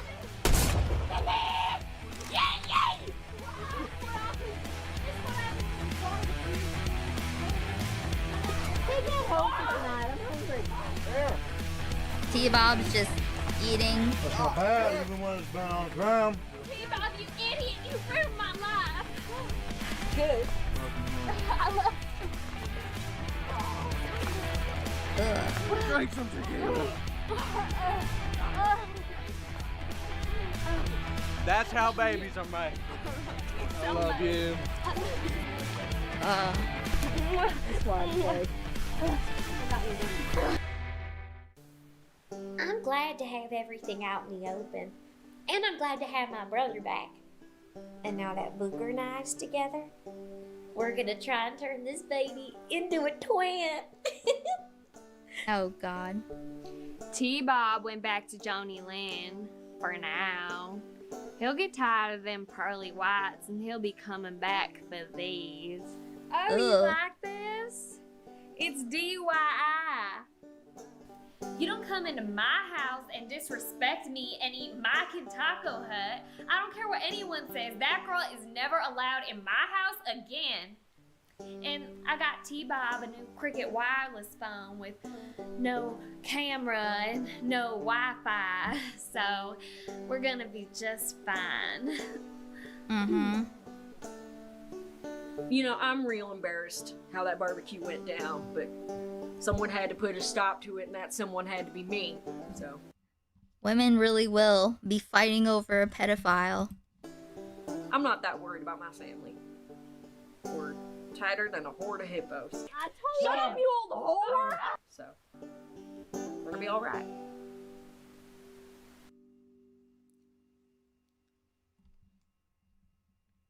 Nice. This is Welcome back to my podcast that my niece is making me do because she said, I guess people on the internet is interested in what old Denise has got to say. I just want to play a little bit because there's no reason why anyone would watch it without any context. I don't get it, but here I am. Today, I'm going to be welcoming By that I mean chat. By the way, everyone, hello. Thank you for being here. Please like the stream. Live, not top chat. Twitch and Kick, hello. Yeah. Very special guest on my podcast.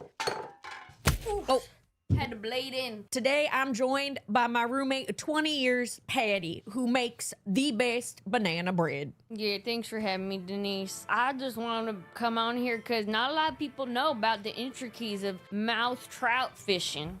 And the people need to know. Everybody Has a Podcast is a completely improvised show where we, the Butterfaces, play characters, celebrities, or some strange third thing and give them an unscripted podcast.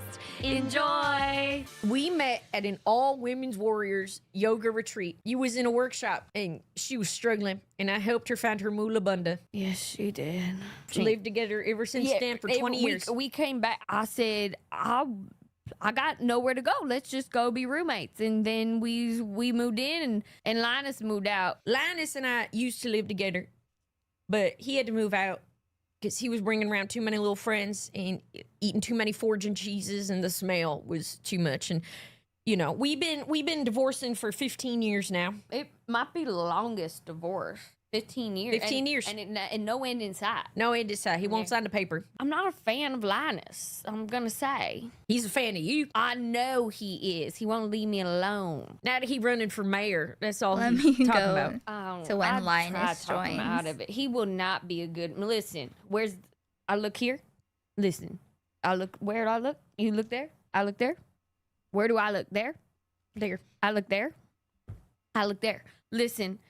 People of Stony Brook, do not vote Linus for mayor. He's a tyrant. He's a tyrant. He doesn't know. All he does is crochet fruits. And eat foraging cheeses. And drink rosé with his little friends. There's always a friend over. Do not vote for Linus. I'm out of here before he gets here because I'm going to throw up on him. Please help me welcome. Do I come in now? No! God damn it, Linus. My soon-to-be ex-husband and mayoral candidate, Linus. Do I come in now? Yes, now you come in, Linus. God damn it. Hello? How do I do this? You freaking... It's a microphone, Linus. This character just cracks me up. I don't know if this is entertaining to anyone who hasn't seen like I've watched a bunch of their shorts and stuff, and it just makes me laugh. No, you don't put it in your freaking mouth. the freaking couch. Okay, like this? Have you ever been normal a goddamn day in your life? Probably not. So I want you to freaking sit on the couch, fix the microphone. You're gonna answer some questions. Okay. It's not that freaking complicated. God damn it. Thank you so much for having me You're on. not welcome. I just thought this would be a really good opportunity to promote my mayoral campaign. People of Stony Brook, I can lead you.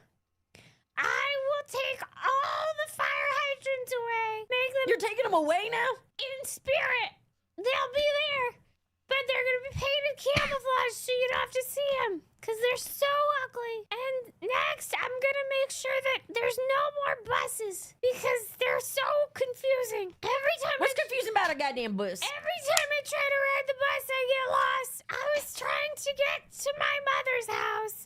I ended up in a Chuck E. Cheese. I was trying to get to New York City. And look at me, I'm in Alabama.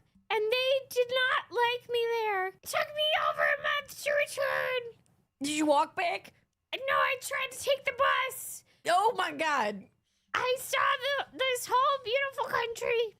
And that's why I want to be your mayor and one day president. You weren't born in the United States. How are you gonna be the president? I found a fake birth certificate. I don't think you should say that on the record. You freaking idiot. Okay, maybe not president. God damn it. Just sign the freaking papers, Linus. I will never sign our divorce papers. We've been married. We've been married for 20 happy years. 20 years. Trying to get divorced for 20 of them, if I'm being honest. It just took me a couple years to file the paperwork, but you won't sign. I love her like I love her the first day I saw her. She's the light of my life. One time, I got bit by a dog, and I thought I was going A Chihuahua. to die. It was a vicious dog named Chihuahua, and it bit me, and I have a glass skin and bone condition. Yep. So I shattered into several pieces. Yep. I thought I was going to die, and then a bus, again another traumatic bus incident, came and ran me over. Yep. But it also ran over the dog, so it saved me. Killed the dog, didn't kill you. I crawled up to a random porch, and they called the police because they thought I was trying to break in and bleed on them. And then, Which you have done before. Linus is banned from all Dave & Buster's. Yeah, I bleed too much in Dave & Buster's. You broke in and tried to bleed on them. There's just something about Dave & Buster's that makes me want to bleed. It's all the lights. Yeah. Gets you too worked up. So vote for me for mayor of Stony Brook. Ain't no one gonna freaking vote for you for mayor. God damn it, you're a psychotic. I think some people, I know my great campaign manager, Patty, will. I got a question for you. You ever peed in a pit of rattlesnakes? Of course, who hasn't? God damn it. Linus, my husband, we've been in the process of divorcing for 15 years, and you won't sign the paperwork. I'll never sign the papers because we're in love. We've been living separately for the past 18 years. Married 20, living in separate locations 18, divorcing for 15. So really a lot of benchmarks there. Now, Linus ain't good at much. Not good at cooking, not really good at cleaning, not really good at being a husband none. There is one thing Linus is very talented at, and that is knitting crocheted fruits. You want to show the people your crocheted fruits? Oh, do I? Linus, however, is allergic to wool. Yes. So crocheting these fruits causes him great immense pain. He blows up. My fingers get Hey, huge. Juan. And then I have to use EpiPens, but then I stab, my fingers are too huge, so then I stab myself with the EpiPen and I start bleeding on my fingers. God damn it, Linus, shut up. No one cares. Just show him the fruits. Okay. This is Positive Banana. I was really drawn to his shape. I have a lot of friends that he reminds me of. Linus got a lot of little friends. Yeah, they're just normal size. We go to the craft fair once a month. I drive him because he ain't got a license. Yeah, some of my good friends, they are in my book club. We just finished Red, White, and Royal Blue. How'd you like it? It was gripping. Nice. Okay, move on to the next one. Come on, Linus, ain't all day. Okay, this is Positive. That's a gay rom-com. Pineapple. I'm not a fan of how his hair turned out, if I'm being honest.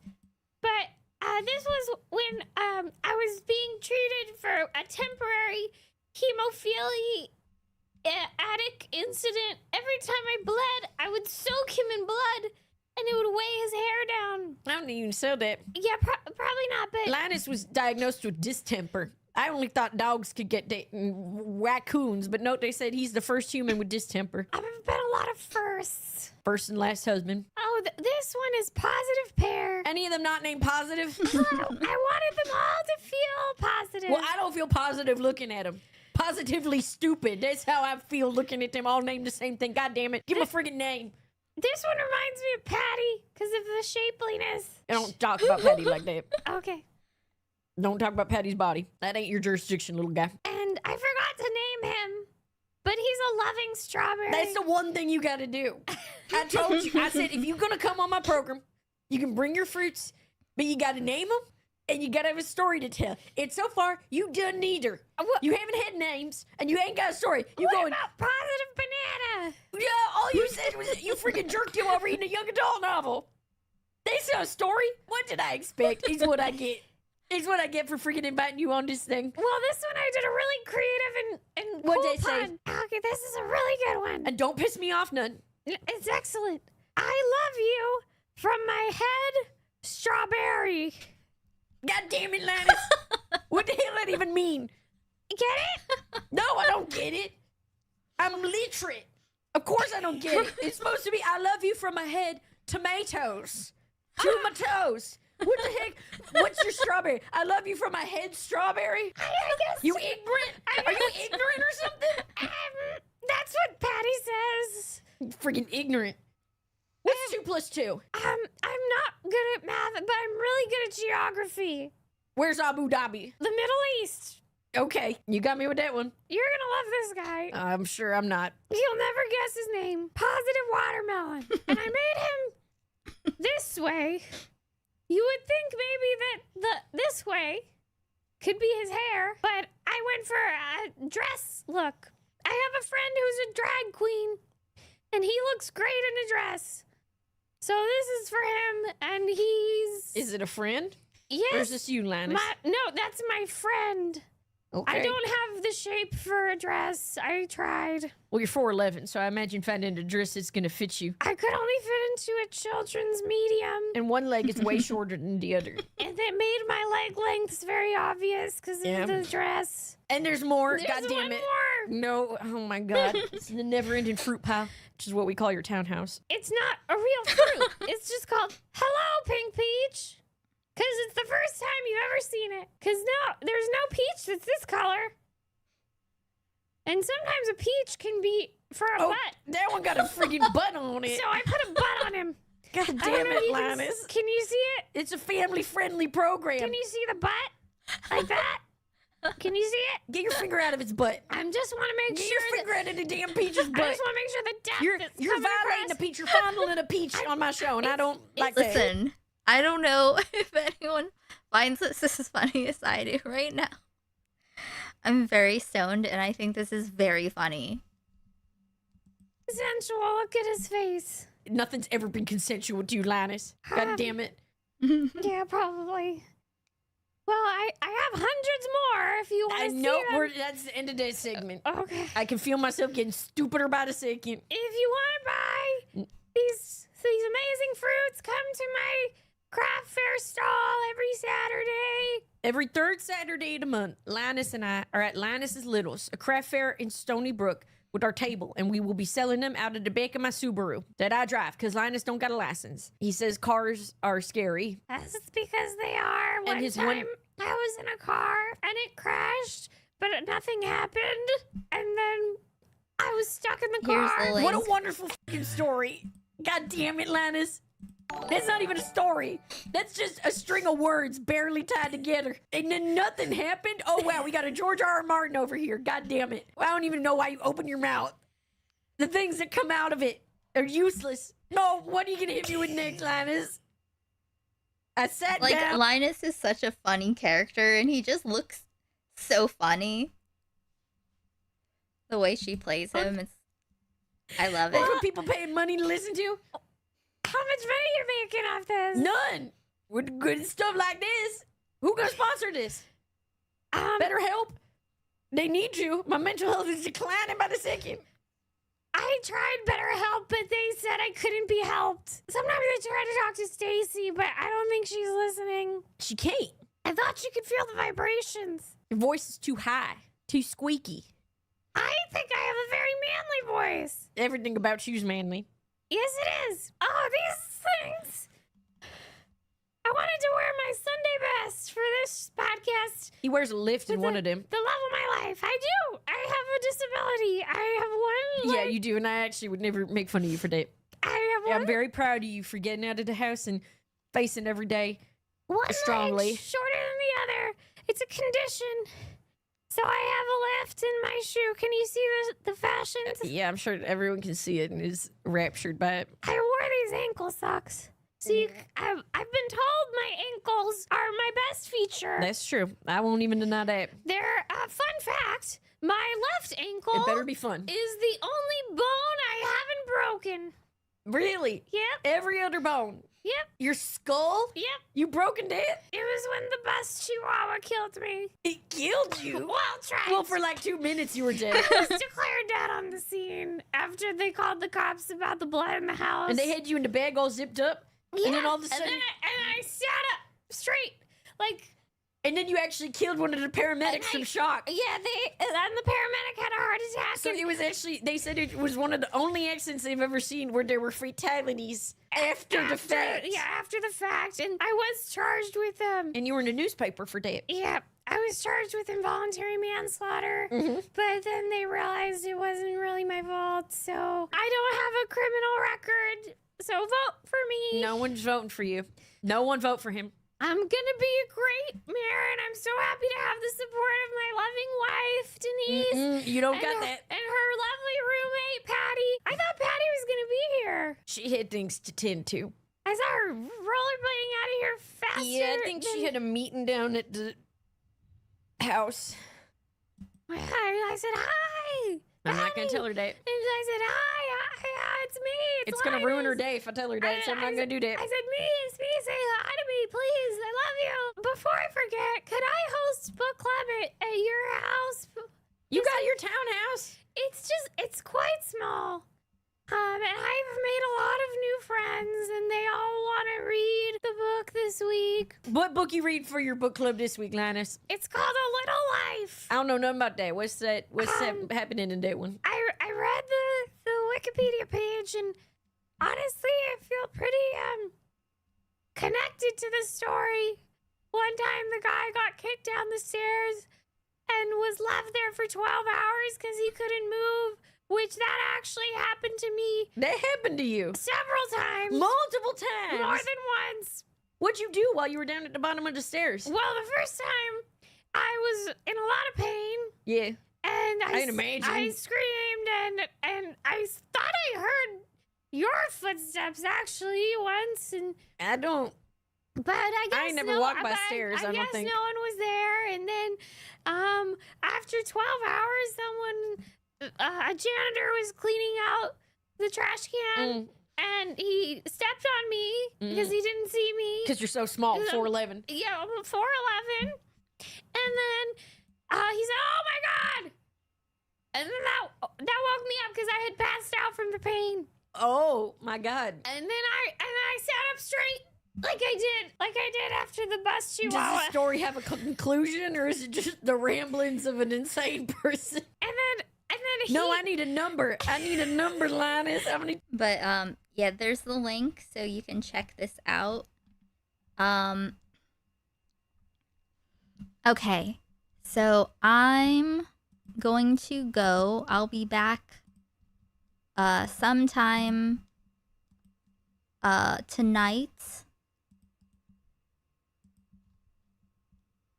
Catch up with Interview with a Vampire on Patreon.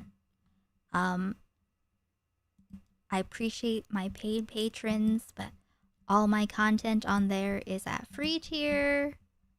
Okay, we are going to raid into, I think Pisco is on YouTube. And Zach is on Twitch. And I do not believe anyone is on Kick. Thank you for being here with me.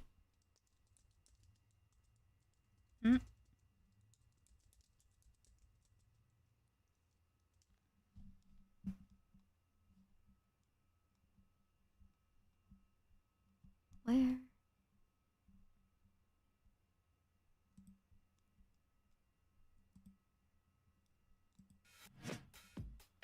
Okay. Thank you, Commodore, for the $15 Hans epic burn of me. Mel for the 420 President Sunday Destiny impression, as well as Jessa for the Destiny impression as well. Let me say thank you to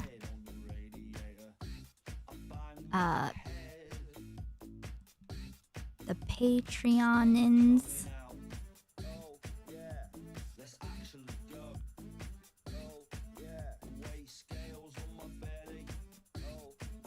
If I can figure out where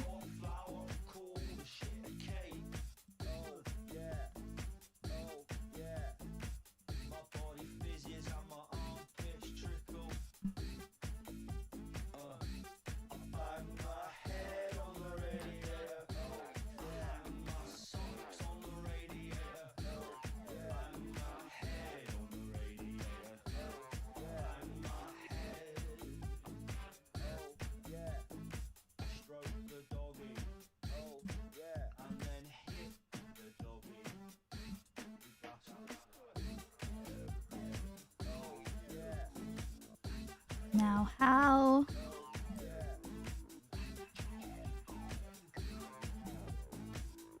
I literally don't even know where they changed the thing. Okay, I'll say thank you tomorrow, but thank you for being here. I will be back tonight. Okay, please like the stream. Bye.